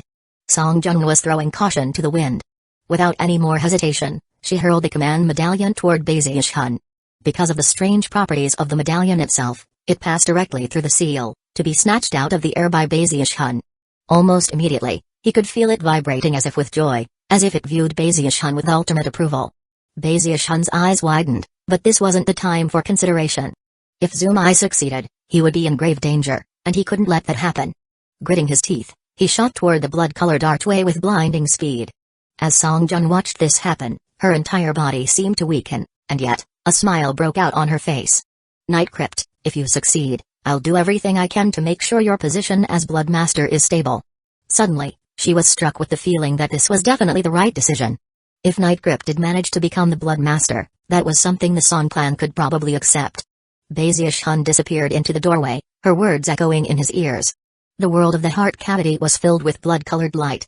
In the very middle, a gigantic heart was visible, and although it was still and unmoving, it radiated an intense pressure that could shake heaven and earth. Enormous blood vessels stretched out in all directions, making the entire place something like a maze. Resting on top of the heart itself was a blood crystal which emanated both radiant light and intense pressure. From the feeling it let off, it seemed that anyone who acquired it would have control over part of a legacy.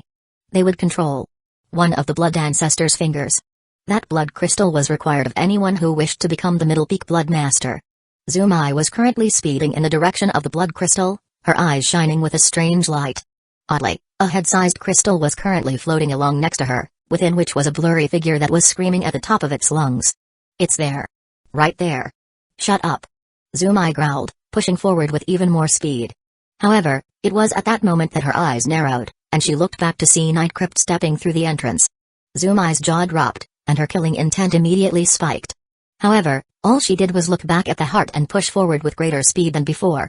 Bazius Hun took a deep breath as he looked around. As soon as he caught sight of Zumai, his wings fluttered, and he shot in her direction. By calling upon all of the proto-magnetic powers of gravity and repulsion, he was capable of speed that far surpassed Zumai's. At the very moment that she reached the heart, he caught up with her. Bazius Hun was actually feeling a bit depressed. His goal had been to become the Grand Elder, but thanks to a freak combination of factors, he was now fighting to become the Blood Master. There was no time to ponder the situation. He absolutely could not let Zumai succeed, and therefore, he was left with few options. I guess I underestimated Songjun's boldness, Zumai said, chuckling, and then her right hand flashed with an incantation gesture. Instantly, a golden arc of electricity shot out from her finger toward Bazius Hun. Bazius Hun was about to counterattack, but then his face flickered. That golden arc of electricity seemed even more terrifying than anything which Zhao King, Yang Hongwu, or Zhang Yunshan had unleashed. Without the slightest hesitation, Bazius Hun used the mountain-shaking bash to evade the electricity and charge directly toward Zumai. As soon as he appeared in front of her, he unleashed a fist strike, causing her pupils to constrict. Her lovely left hand flashed with an incantation gesture, and she slapped at his fist. As soon as their hands made contact, her hand turned golden, and Bazius Hun gasped at the sensation of intense power, which seemed no weaker than his own fleshly body power. As he staggered backward, he looked up to see shock in Zumai's eyes as she also lurched backward. Just as she was about to unleash another attack, the blood crystal seemed to respond to Bazius Hun's presence. Vibrating, it suddenly flew up into the air and shot toward him.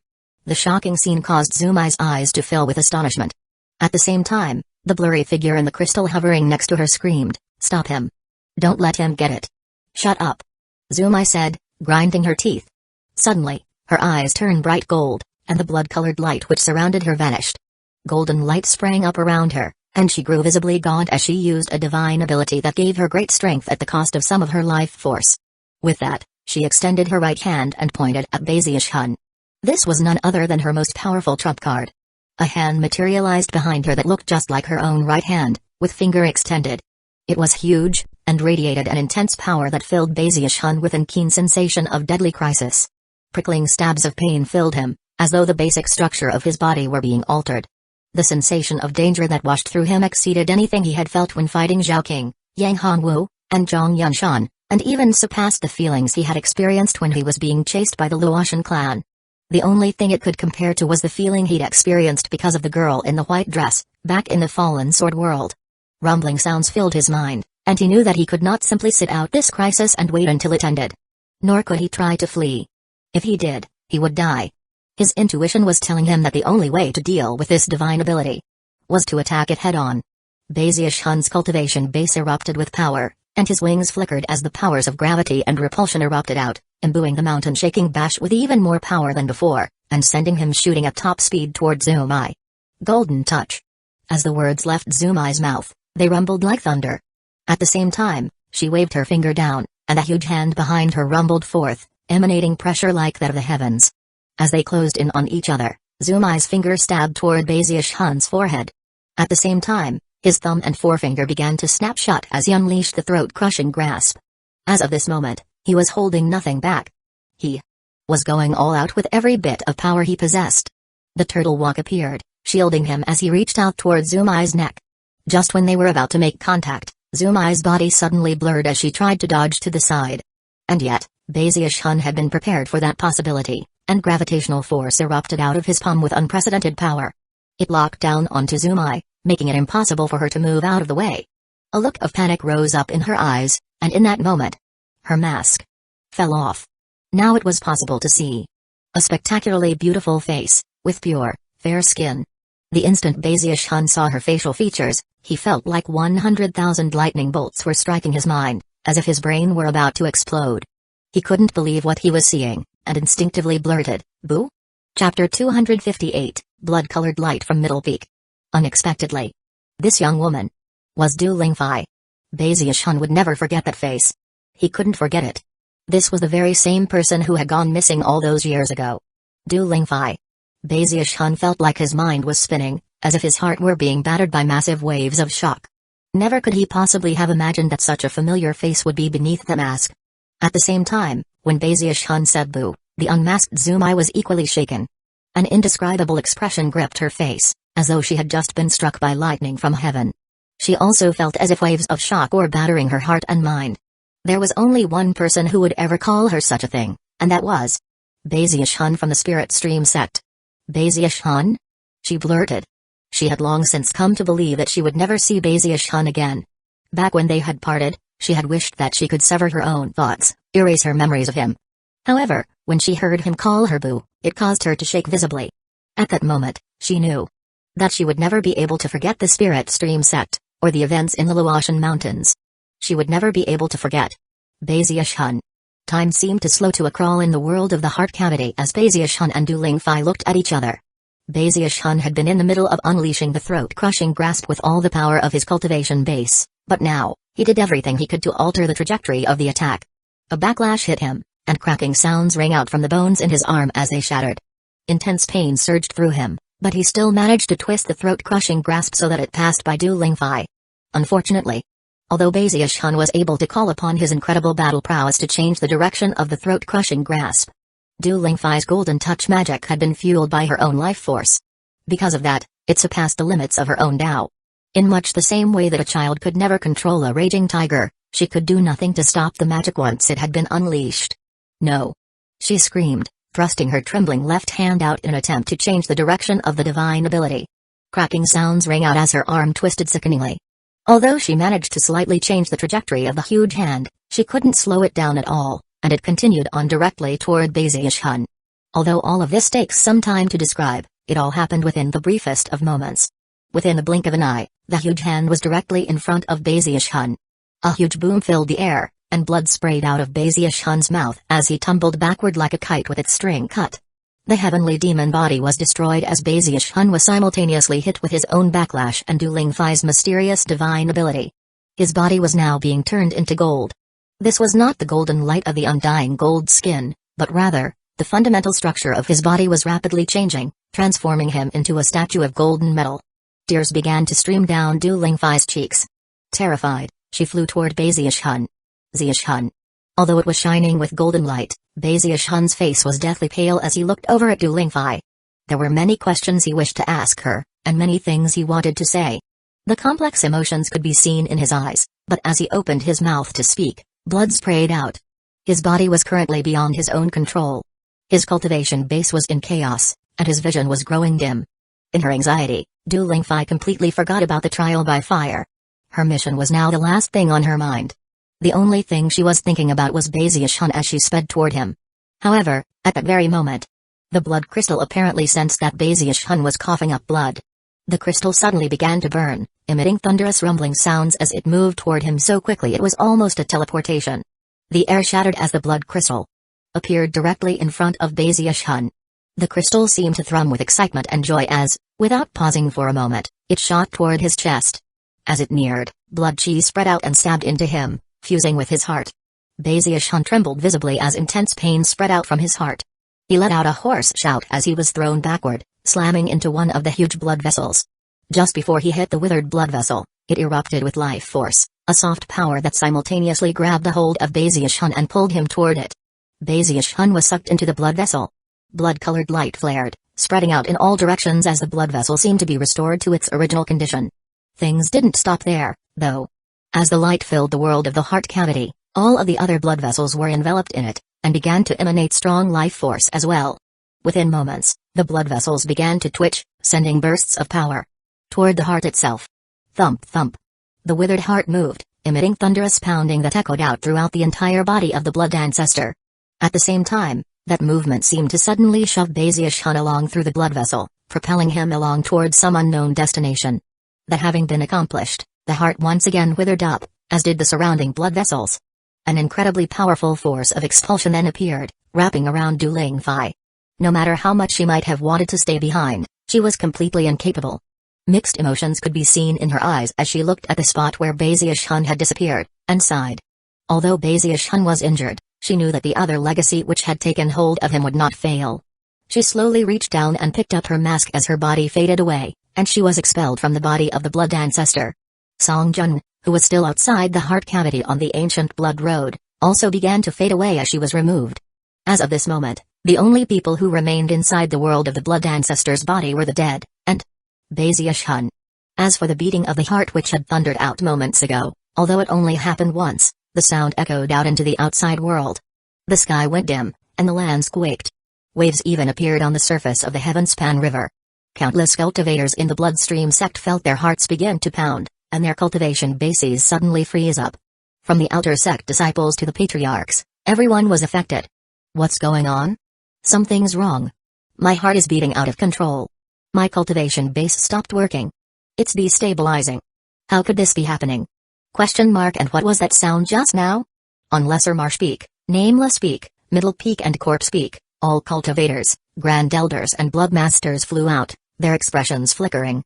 On Ancestor Peak, the Prime Elders were shocked, and the Blood Rippers were all shaken from their trances in secluded meditation. Even the Patriarchs were astonished. The Song Clan Patriarch was in the middle of meditating, but his eyes snapped open, and his expression flickered. Patriarch Limitless emerged from his immortal's cave and looked off into the distance, his eyes shining brightly. Has the Middle Peak Bloodmaster been selected? Even if the Bloodmaster was selected, something extreme like this shouldn't be happening. Even as everyone looked around in shock, Zumai and Songjun appeared in midair, alongside Sonkei and all of the other surviving Dharma protectors. Songjun was panting as she looked over in Zumai's direction. However, Night Crypt was nowhere to be seen. Assuming that Night Crypt had failed, Songjun's heart began to pound. But then, she realized that Zumai didn't seem to have reached the Bloodmaster level. Behind her mask, her eyes seemed filled with confusion, almost as if she had lost control of her soul. The arrival of the group from within the Blood Ancestor, as well as the sudden deafening sound from moments ago, left the cultivators of the Bloodstream sect initially confused. But then, a heaven-shaking, earth-shattering beam of blood-colored light shot up from Middle Peak, rising up into the air to form the image of a face. It was none other than Night Crypt. Blood-colored light from Middle Peak. That's the sign of the Bloodmaster. That means that somebody succeeded in becoming the new Bloodmaster. But that face, it's Night Crypt. Did he become the new Bloodmaster? How is this possible? The Middle Peak Bloodmaster isn't Zumai or Songjun. How could it possibly be Night Crypt? Eyes went wide, and minds spun. People cried out in shock. Everyone was completely and utterly astonished. That was especially true of the people on Ancestor Peak. Numerous streams of divine sense exploded out, even from the stunned patriarchs. Despite the widespread shock, the cultivators of Middle Peak were all deeply moved. To them, it was a moment of profound solemnity. No matter whether they wished it or not, they felt a sudden uncontrollable impulse that caused them to drop down and kowtow to the face of Night Crypt. Sonkei, Songzen, Songjun, Zumai, Master God Diviner. They all dropped to their knees. Everyone who cultivated the secret magics of Middle Peak had no choice but to give obeisance. They even felt as if their blood chi were on the verge of collapsing. That was the power of a Bloodmaster. A person who could control the entire mountain peak. Chapter 259, A Legacy is Memories. The face floating in the blood-colored light above Middle Peak told everyone that the Bloodmaster of Middle Peak had been determined, and it was none other than Night Crypt. Everyone who was familiar with Night Crypt's face was shaken. Zhu gasped and rubbed his eyes. Although it seemed somewhat improbable, it actually made sense for this to have happened. Nightcrypt had risen to prominence over the course of only a few years, but had come to influence the entire sect. He was even famous on the outside. For him to become the Blood Master was within the realm of predictability. In fact, it was a logical outcome. The Grand Elder of Corpse Peak looked on with wide eyes. Next to him, the Corpse Peak Blood Master seemed equally dazed. However, it only took a moment for him to smile. Then, his eyes began to shine, as though he were looking at an equal. Blood Masters were a proud lot, and as far as they were concerned, the only people who were worthy of being adversaries were the other Blood Masters. Interesting. He murmured to himself. Other mountain peaks have had Blood Masters who didn't come from the major cultivator clans. Up to now, Middle Peak has been the only one who hasn't. How did Nightcrypt manage to turn things around and become Blood Master when all the cards were stacked against him? Considering how important he is with his skill in the Tao of Medicine, he'll definitely be a formidable opponent in the future. The Blood Master of Lesser Marsh Peak, the tall, burly man, looked on with a strange light shining in his eyes. He knew that, as of this moment, he would not be able to treat Nightcrypt the way he had in the past. After a moment, he looked over at the Grand Elder of Lesser Marsh Peak and said, "Prepare a really nice gift to send over and ease some of the previous tension." Shaken, the Grand Elder nodded. He also knew that, from now on, Nightcrypt was on a different level. Before, the Patriarchs had liked him, and yet, held his fate in their hands. A mere thought on their part could lead to his rise, and also his fall. But now, things were different. Now that he was a Blood Master, he had his own solid foundation. He was one of the true powers of the Bloodstream sect. He had the power of an entire mountain peak at his disposal, and had been approved by the Blood Ancestor. Not even the Bloodstream sect Patriarchs would casually make a move against him. If Nightcrypt eventually reached core formation, he would become a Blood Ripper, which was a position superior to that of a Prime Elder. That would make him a core element among the core elements of the sect. A person like that was someone nobody could afford to provoke. The Blood Master and Grand Elder of Nameless Peak were feeling much the same way as their counterparts from Lesser Marsh Peak. They quickly made arrangements to bring an impressive gift along for their next visit to Nightcrypt. Many thoughts and feelings could be found within the Bloodstream sect now that Nightcrypt had become a Blood Master. As for Zumai, she hovered there in midair, a blank look in her eyes. She opened her mouth as if to speak, but then simply coughed up some blood. Eyes flickering dully, she turned and headed toward Ancestor Peak in a beam of light. Upon arrival, the first thing she did was confer with her father, Patriarch Limitless. Then she went to her Immortal's Cave on Ancestor Peak and went into secluded meditation. People took note of Zumai's attitude, but didn't ponder it too deeply. After all, anyone who failed to succeed in a fight for the position of Blood Master would find the situation hard to accept. Zumai was acting just as it would be expected for her to act. Although Song Junun had mixed feelings, she gritted her teeth and flew toward Ancestor Peak to find the Song clan Patriarch. The new Blood Master was not from the Song clan, and that was a very important matter. It was now a fact that could not be changed, so the Song clan Patriarch would surely have questions and direction for her. Nightcrypt, she thought, I promised that if you stopped Zumai from succeeding, even if you became Blood Master yourself, that I would help persuade the Patriarch to accept and support you. Taking a deep breath, her eyes shone with determination as she arrived at Ancestor Peak and offered greetings to the Song clan Patriarch. Everyone was shaken by the events which were playing out. However, the cultivators of the Bloodstream sect soon realized that something was odd about the situation. Weird, Nightcrypt is now the Blood Master. But why hasn't he come out from the trial by fire yet? In the past, the new Blood Master would be teleported out immediately. But Nightcrypt is still inside the Blood Ancestor's body? Soon, more and more people began to wonder the same thing. By the time, Baziushun had appeared in a region inside the Blood Ancestor's body that no Bloodstream sect cultivator had ever entered before. It was a world that seemed to be formed from shattered ruins, from countless fragmented chunks of land that made up a larger continent. On first sight, it actually resembled an enormous, shattered mirror. It was so large that its ends weren't even visible. The broken fragments stretched as far as the eye could see, emanating an aura of death that cast everything in a gray light. There were no signs of life anywhere. Everything was gray, and the pressure that weighed down on the area mounted continuously. Baziushun looked around blankly, unsure of where he was. He remembered aborting his throat-crushing grasp. He remembered Zumai's mask falling off. He remembered seeing Du Lingfei's face. However, everything had occurred too quickly. Not only could he never have been prepared for any of it to happen, it completely exceeded anything he could have imagined. As he thought about what had just occurred, his mind trembled as though it were being rocked by thunder. There were so many questions he wanted to ask Du Lingfei, And yet before he could open his mouth to ask them, he was sucked into the blood vessel. The next thing he remembered was looking around at the grey world around him. As he hovered in the air above the shattered world, he took a deep breath and looked down to examine himself. All of his wounds were gone, even the effects of Zumai's golden touch. He was healed and restored to his absolute peak. A powerful blood chi swirled inside of him, and his undying live forever technique was pulsing, seemingly forming a resonance with the world around him. Ripples spread out from him that caused the world to fluctuate. As the two sets of fluctuations merged, the ripples grew more and more powerful, to a shocking degree. At the same time, rays of light began to shine up from within the cracks that separated the shattered fragments of the world. Bezier Hun began to pant as he slowly formed speculations about where exactly he was. Back when he'd first entered the bloodstream sect, he had felt a resonance very much like this, the source being something below the surface of the sect. Apparently, all such resonances that he felt in the bloodstream sect originated from this very location. This was their origin.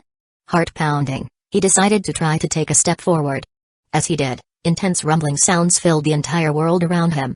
At the same time, the resonance between his undying live forever technique and the world grew more intense, more powerful. It was like the whole world was roaring. It was a roar of complete excitement and anticipation. The glow that filled the world began to flicker rapidly, and the beams of light shooting up from between the gaps began to link together. Soon, channels of electricity pulsed through the world, all of them connected. The electricity flickered more and more quickly, and the rumbling sounds grew more intense. It was almost as if a life force were awakening that had been asleep for many years, something that was struggling to emerge from death because of the resonance which had formed. Heaven and earth shook violently, and lightning crackled with unprecedented intensity. The entire world seemed to be waking up. The blinding beams of light were fully connected, filling the world with multicolored light as a powerful life force erupted out. It came from nowhere, as if it had been waiting for countless years to emerge. Although it was only a moment of recovered youth, it was enough to fulfill the dying wishes of the giant that was the blood ancestor. Deafening rumbling sounds echoed out, and the countless shattered fragments that made up the world began to tremble. Innumerable bolts of lightning were stirring, and then, they all simultaneously shot out toward Bezier Hun. In the blink of an eye, they were upon him, flooding over him, boring into his skin through his eyes, ears, nose, and mouth, even through the pores of his skin. Shaking violently, Bezier Hun threw his head back and let loose a long cry. More lightning poured into him, as if the accumulated life force of the whole world were using its last bit of power to deliver a legacy. This was the ultimate legacy, something above the Blood Master level. The lightning bolts all contain memories, countless memories which bored into Bezier Hun, filling his mind, forming a complete tableau of memories. A legacy is memories. Chapter 260, The Second Blood Ancestor. They were not memories revealing the origins of the Blood Ancestor, nor were they recollections of his life. They did not include visions of what had occurred upon his death. Apparently, all aspects of the will of the Blood Ancestor had vanished completely. Perhaps, in the moments before his death, the Blood Ancestor wasn't worried about trying to possess someone to return to life years later. He only wanted one thing: to pass on his legacy. His legacy of the Undying Live Forever technique. Apparently, the Blood Ancestor felt that the legacy of the Undying Live Forever technique was even more important than his own life. Insane rumbling sounds filled Bezier Hun's mind as the countless lightning bolts from the world poured into him. Soon, the life force he had felt began to fade and dissipate. As for the lightning bolts, they bored relentlessly into Bezier Hun, causing the fragmented memories to gradually solidify into the first portion of the legacy. That was the Undying Skin. The first volume of the Undying Codex was the cultivation method for the Undying Skin, which now rapidly grew clear in his mind. In fact, he even came to notice some areas where his own cultivation methods were slightly different. Apparently, this portion of the legacy was even more ancient than what he had studied. Before Bezier Hun could analyze it in much detail, rumbling filled his mind as the second portion of the legacy appeared. It was the second volume, that of the Undying Heavenly King. Strangely, his version of the legacy was exactly the same as what Bezier Hun had acquired from the Gravekeeper. There were absolutely no differences. Bezier Hun was already panting. Now, the third portion of the legacy appeared inside of him, and as soon as he saw it, he was completely shaken, and his eyes shone with excitement. Shockingly, it was the Undying Muscles. The first sentence within the legacy of the Undying Muscles was: grow the muscles by 1 portion, extend longevity by 10 years. Bit by bit, the complete mnemonic to cultivate the Undying Muscles appeared within his mind. Bezier Hun was breathing hard. He knew that, with this legacy, Even if he didn't eventually acquire the relic of eternal indestructibility, everything he had done had been worth it, just to acquire the cultivation method of the undying muscles. But of course, the legacy wasn't over yet. Even as the undying muscles technique floated in his mind, the fourth portion of the legacy bored into him. Floating there in his mind could be seen the undying bones. The resilience of power comes from the bones, and can support limitless strength. Bazius Hun trembled. His eyes seemed to burn with fire as the cultivation technique of the undying bones swirled in his mind. His heart was pounding as, for the first time, he took the initiative to absorb the lightning surrounding him. The next volume is definitely the ultimate portion of the Undying Codex, the Undying Blood. He howled inwardly, and his mind trembled as the Undying Blood appeared. Blood is the ultimate foundation of the physical body. As of this point, all 5 volumes of the Undying Codex had been passed on to Bazius Hun, and existed in his mind, full and complete. To Bazius Hun, the complete Undying Codex was indescribably precious. Without this bit of good fortune, after he mastered the Undying Heavenly King, he would have been forced to find the Undying Muscles volume on his own. Unfortunately, the lands of Heavenspan were huge, and Bazius Hun wouldn't even have known where to begin looking for it. Furthermore, he would have been forced to expend significant resources to do so. It would have been like searching for a needle in the ocean. Even if by some random chance he happened to acquire the cultivation method for the Undying Muscles, he would have next been forced to look for the Undying Bones method, and finally, the Undying Blood. But now, he had the full and complete Undying Codex there in his mind. On Bazius Hun's path of cultivation, this type of good fortune could only be described as remarkable. The complete 5 volumes formed something cyclical, meaning that Bazius Hun now understood the Undying Codex as a whole much better. The skin was on the outside. The flesh was the Heavenly King. The muscles increased strength. The bones provided the structure. The blood was the essence. These 5 aspects together form the Undying Codex, and if someone cultivated all of them to completion, then it would be easier to find a phoenix feather or a Kylan horn than to find someone who could kill them. That person would essentially be undying. Because of the unification of the Undying Codex within Bazius Hun, his heavenly demon body erupted with power. Blood chi surged inside of him, and when it combined with the lightning, it caused a second heavenly demon to appear behind him. His fleshly body power increased exponentially. Trembling, he threw his head back and howled. And yet, the transmission of the legacy wasn't over yet. The lightning which crackled around him began to coalesce into a lightning crystal. The crystal was glittering brilliantly, filled with innumerable magical symbols that flickered and glowed, almost as if they were thoughts. When Bazius Hun looked closer, he realized that within those symbols, he could see faces. After looking even more closely at the faces, his heart shivered, and he gasped. Most of those faces were people he recognized, cultivators of the Bloodstream sect. He saw Song Jun, Song Kei, the Song clan patriarch, Patriarch Limitless, Zhu Xiaoshan, the Blood Masters. There were many, many people, including quite a few that he didn't recognize. His eyes went wide. The matter didn't take much thought to comprehend, he quickly guessed who these faces were. These are all of the people who have drawn upon on the hand of the Blood Ancestor to further their cultivation. They borrowed the Blood Ancestor's power for their cultivation, and thus, they established invisible connections with him. Bazius Hun felt like his mind was being struck by thunder.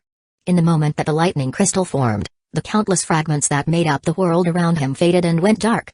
All of the life force which had been present was now gone, and yet, the lightning crystal flickered with boundless light. The appearance of the lightning crystal didn't just cause the surrounding fragments to grow dark. Everything inside of the Blood Ancestor's body seemed to fade. It was as if the lightning crystal surpassed everything else present. This legacy has 2 main parts. The first part is the legacy of the Undying Codex. The second part is the Blood Ancestor's personal legacy. Throughout the years, everyone who has cultivated with the help of the Blood Ancestor has become connected to him. That connection is part of the legacy. In addition to the Blood Master legacies inside the Blood Ancestor, there is also the legendary, the one and only, Blood Devil legacy. That's what I'm receiving right now. This is the Blood Devil legacy. Bazius Hun's mind spun as he understood everything. The lightning crystal shot toward his forehead and pierced inside of him. Instantly, pain washed through him, and he howled. Shaking from the agony, he suddenly seemed to leave his body. His consciousness floated up and out of his head, spreading out to fill the entire body of the Blood Ancestor. From the head, it raced out, reaching all the way to the feet and the hands. Millions of strands of his consciousness filled the Blood Ancestor. He could sense the waters of the Heavenspan River surrounding him, soaking him. His right hand was reaching out of the river, stretching toward the heavens, and yet, he had no energy left. At the same time, he realized that a sect was located on his hand. And everyone in that sect relied on his help to practice cultivation. From the patriarchs to the outer sect disciples, everyone had a blood-colored gleam in their eyes. The sensation was very strange, but Baziush-hun didn't have time to analyze it before everything suddenly ended. His consciousness dispersed, and when he opened his eyes, he was back where he had been inside the body of the blood ancestor. It was almost as if everything which had just occurred was nothing more than a dream. Baziush-hun took a deep breath, and a blank look could be seen in his eyes. It almost felt as if he had just become the blood ancestor. Although the sensation had ended quickly, he still felt countless thoughts swirling around in his mind, thoughts that weren't his own. They were thoughts from countless years in the past, the thoughts of everyone who had ever called upon the blood ancestor for help in cultivation. Now that the countless fragments of the world around him had faded into darkness, the legacy transmission was over. Although that ending came without any fanfare, Baziush-hun felt different. From what he could feel inside of him, he had the power to suppress the cultivation bases of anyone who had cultivated the path of the blood ancestor. Whether they were people or animals, corpses or gargoyles. Whether they were outer sect disciples or inner sect disciples, dharma protectors or elders, blood masters or prime elders, blood rippers, or even patriarchs. Although he couldn't completely suppress them, he knew that a single thought on his part could reduce their cultivation bases by at least half. Of course, the person truly doing the suppressing wouldn't be him, it would be the blood ancestor. Now that Baziush-hun had acquired the legacy of the blood ancestor, for all intents and purposes, he was the new blood ancestor. Although his cultivation base was currently too low, not nearly as fearsome and terrifying as the original blood ancestors, it was still correct to say that after obtaining the thoughts of the legacy, he was the living, second blood ancestor. Chapter 261, Come Out, Dozumai.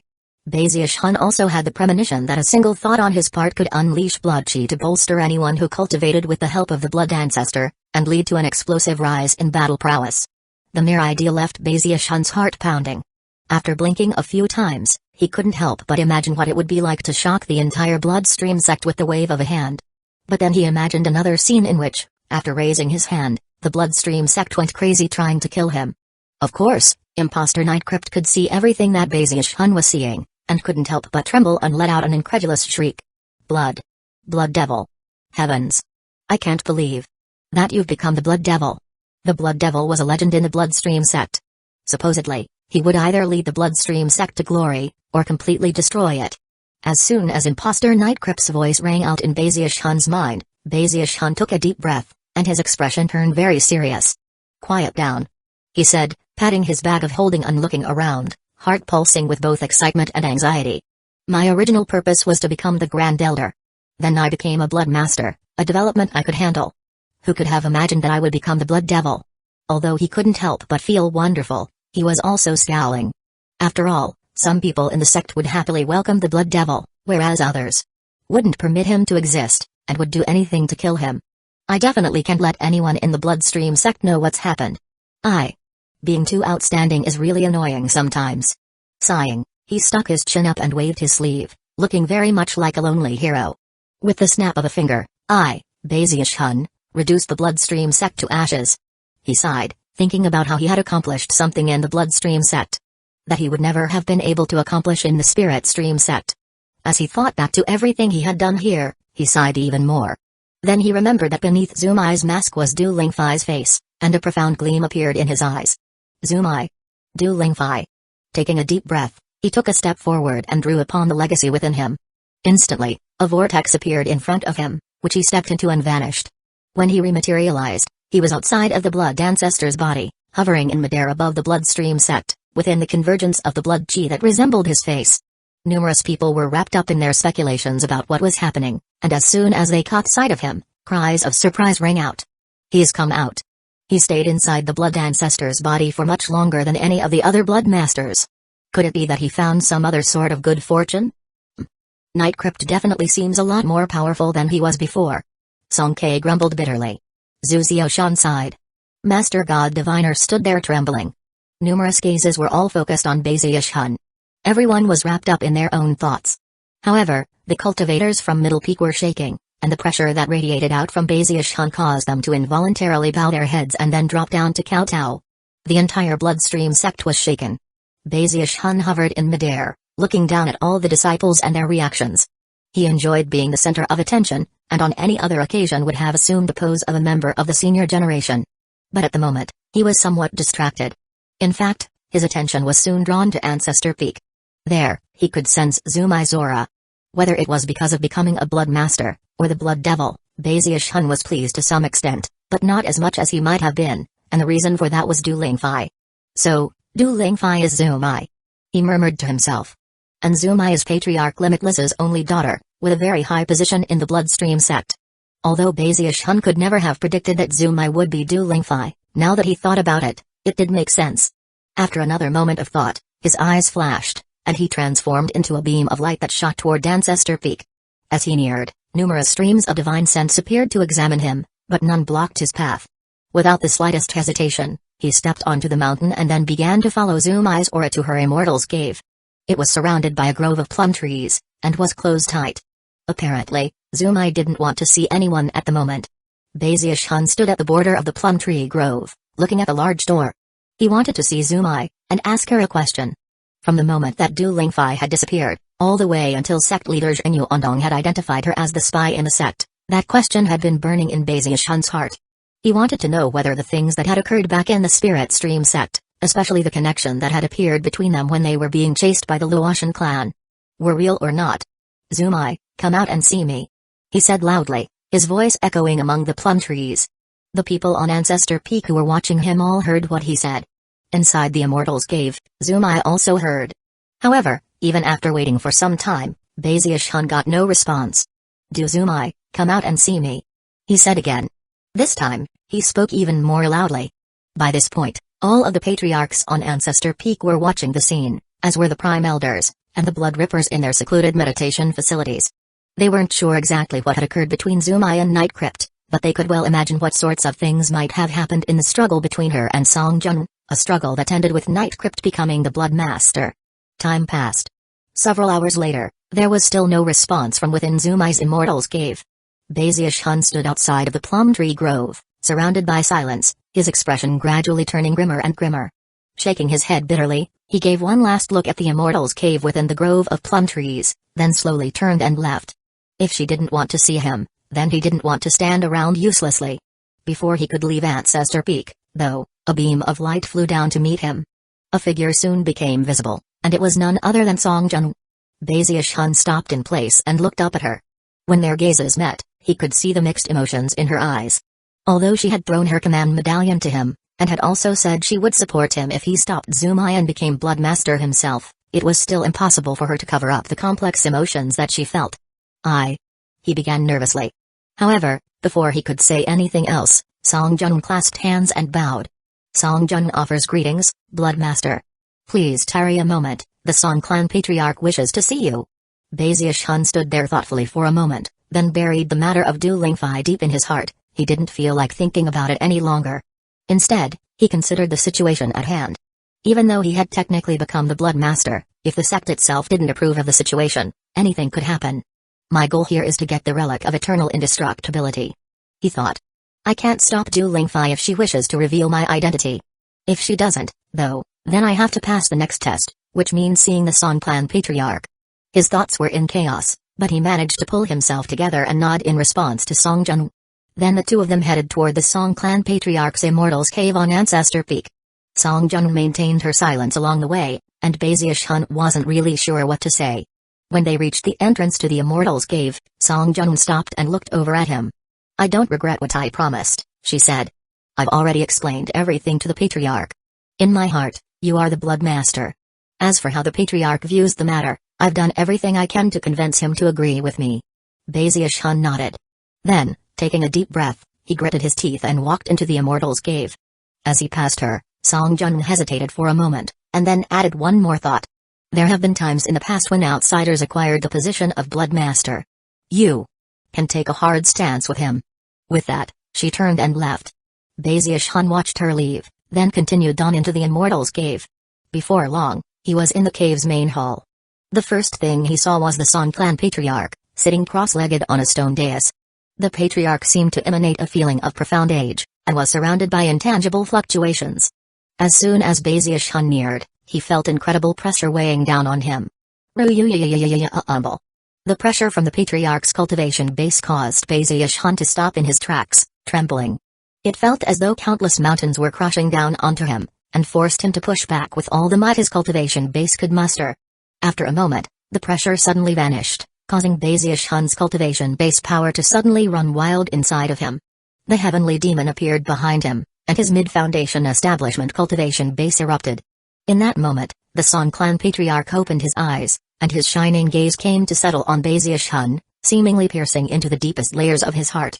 Thankfully, Baziushan had his heaven-defying mask. Despite the fact that he had lost control of his cultivation base, the mask still concealed his true level. The Song clan patriarch looked him up and down, and apparently didn't notice anything out of the ordinary. The entire process only lasted for a few breaths worth of time, but to Baziushan, it seemed much longer than that. Sweat was rolling down his face by the time the Song clan patriarch retracted his piercing gaze. At that point, Baziushan took a deep breath, clasped hands and bowed deeply. Night Crypt offers greetings, Patriarch. Chapter 262, The Patriarch's Stepson. As soon as the words left Baziushan's mouth, the Song clan patriarch snorted coldly, and then spoke words that echoed as deafeningly as thunder. Admit to your crimes, Night Crypt. Baziushan's cultivation base was trembling, and the intensity of the patriarch's voice caused his face to drain of blood. He felt like he was a tiny rowboat being tossed about by the raging sea that was the patriarch's fury, a rowboat that could capsize and sink at any moment. He almost felt like he couldn't endure, and was even considering using his newfound powers to suppress the patriarch's cultivation base. But then Song Jun's words echoed in his mind. Although he couldn't be sure if what she'd said was true, after considering everything that had occurred between the two of them, he made his choice. Gritting his teeth, he pushed back against the pressure, lifted his head up and looked directly at the Song clan patriarch. What crimes did Night Crypt commit? He said coldly and slowly, his veins of steel pulsing, blood chi surging. The position of Middle Peak Blood Master belongs to either Song Jun or Zumai, the Song clan patriarch said coolly.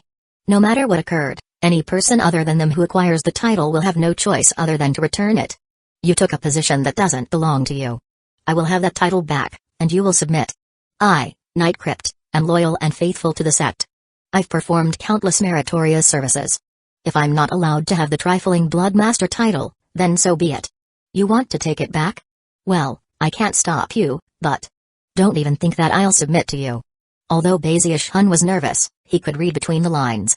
If the Patriarch wanted to strip him of his Blood Master title, there wouldn't be a need to waste so many words. The Patriarch could simply kill him. However, the fact that he was spending so much time talking indicated that the Song clan Patriarch didn't actually want to remove the title from him. The truth was that such a title couldn't simply be given or taken. Baziushan would have to die first, and then a certain amount of time would have to pass before another Blood Master could be raised up. In fact, that was why Middle Peak had been bereft of a Blood Master for so many years. With all these thoughts in mind, Baziushan stood there, a look of unswerving determination on his face. The Song clan patriarch looked at Baziushan and then let out a cold harumph. That girl Jun knows me quite well, and has clearly taught you a thing or two. Am I right? Baziushan blinked, but didn't utter a word in response. The Song clan patriarch flicked his sleeve and rose to his feet on the stone dais. Night Crypt, are you willing to accept me as your stepfather, to become my stepson? Despite the fact that he spoke with a cool voice, the sound was so loud that the Immortal's cave seemed like it might explode. Baziushan was completely shaken by the Patriarch's words. Despite the vast difference in age between them, Baziushan could tell that the Patriarch harbored no ill will towards him, and actually viewed him as extremely important. His heart filled with many complicated emotions as he stood there silently. After a long moment passed, he looked the Patriarch in the eye, clasped hands and bowed deeply. Night Crypt offers greetings, stepfather. The hint of a smile broke out on the Song clan patriarch's somber face, and within it could be seen his approval of Baziushan. The truth was that it didn't matter very much to him who exactly became the Blood Master, as long as that person was close to the Song clan, and had strong character. The Blood Masters were the face of the Bloodstream sect, and embodied the might of the mountain peaks. In the coming war, they would be very important figures to the sect as a whole. The Patriarch had long since been paying attention to Night Crypt's doings. Although he still had some suspicions about how he had accomplished everything he did, he was still very pleased.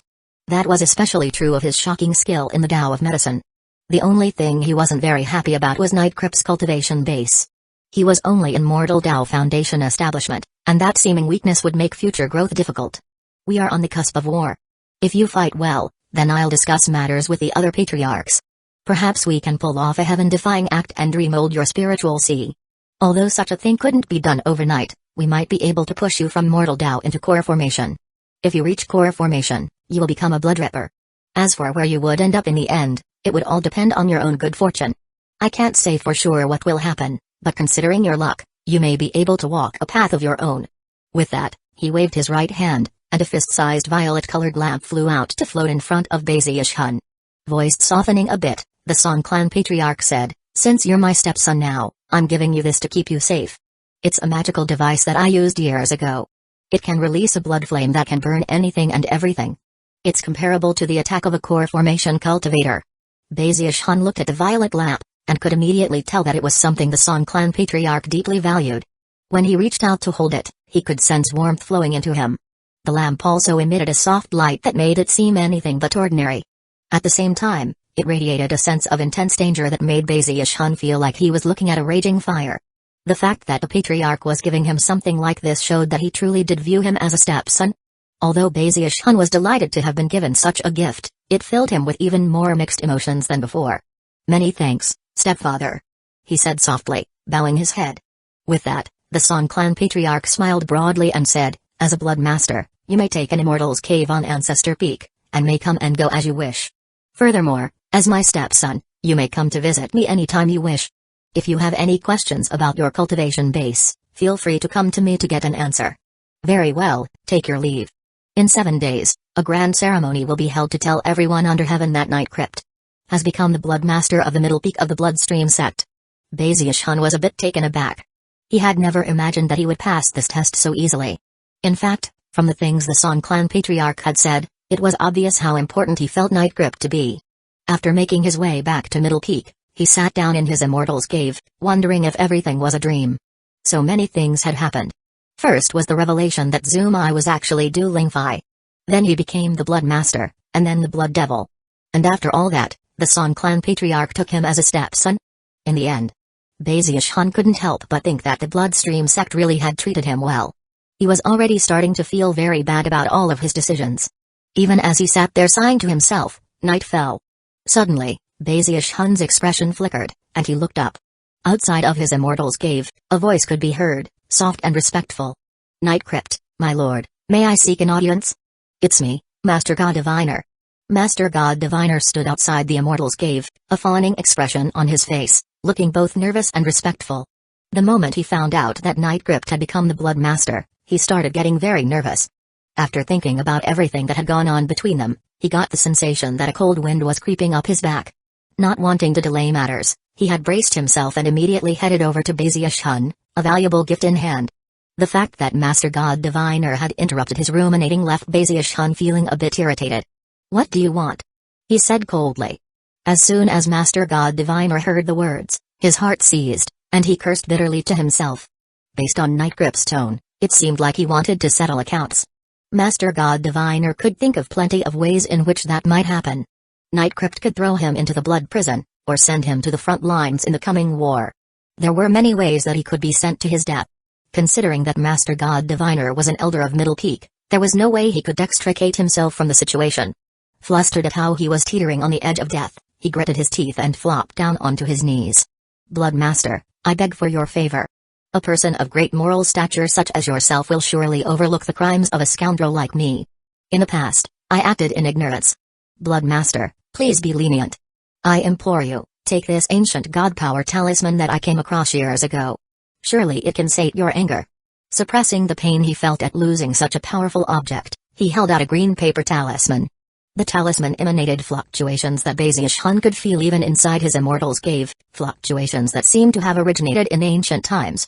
Heart trembling, he emerged from his immortal's cave to stand in front of Master God Diviner and examine the talisman for a moment.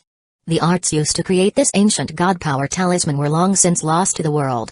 It could provide a temporary but incredible boost to one's fleshly body, making one vastly more powerful. To Baziush-hun, it meant that he could power up to an incredible and shocking level. Looking over at Master God Diviner, he put the talisman into his bag of holding, then cleared his throat. "We're all fellow disciples," he said. "There's no need to act like that. I've long since forgotten what happened before." With that, he patted Master God Diviner on the shoulder. Master God Diviner had been incredibly nervous, and had even been wondering if he would make it out of this situation alive. Therefore, once he heard Bazius Hun's words, relief flooded his heart. Feeling like he had unexpectedly been pulled away from death's door, and had even been treated magnanimously, he was now more grateful than ever. Bowing his head over and over again, he repeatedly swore to follow Nightcrypt to the ends of the earth. Seeing the encouraging smile on Bazius Hun's face, he felt even more moved.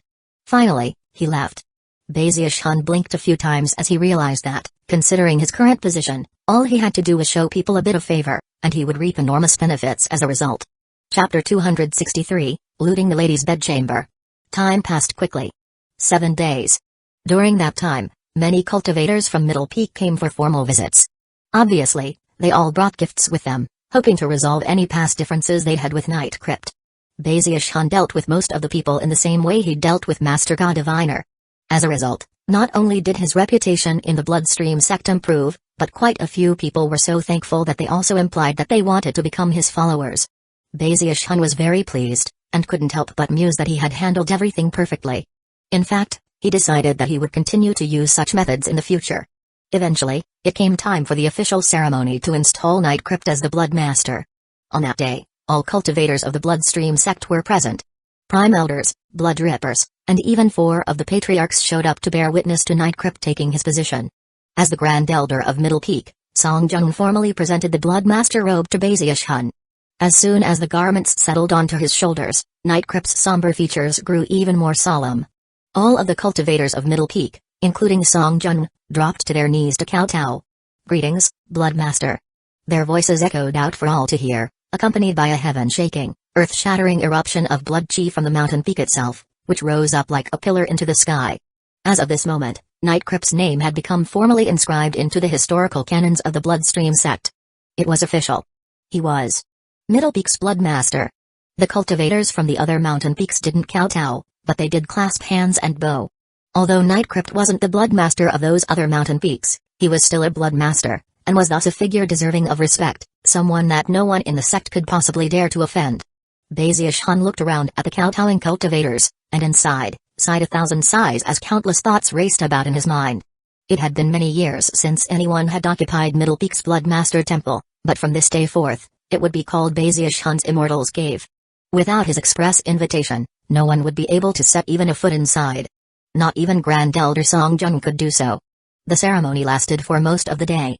Toward the end, the Blood Masters and Grand Elders from the 3 other mountain peaks came to offer formal greetings, and then a feast was held in Blood Master Temple.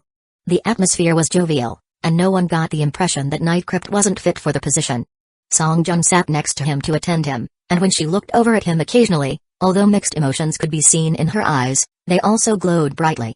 Throughout the entire occasion, Bazius Hun never saw Zumai, nor Patriarch Limitless. Eventually, the feast ended, and the guests departed. Bazius Hun sat alone in Blood Master Temple, looking off into the distance, relishing the feeling of power. The lives of everyone on Middle Peak are in my hands, he murmured to himself. As he watched the setting sun, he could sense the fluctuations emanating out of Middle Peak, and the resonance it formed with him. That was one of the unique abilities of a Blood Master. Furthermore, his powers weren't necessarily limited to Middle Peak. If required, he could step in for the Blood Masters of the other peaks to suppress people on those mountains. Du Lingfei doesn't want to see me, he murmured to himself. However, I already have the answer to my question. He shook his head. The fact that he had been formally installed as Blood Master indicated that no one in the Bloodstream sect was aware of his true identity. That much was clear, much to Bazius Hun's relief.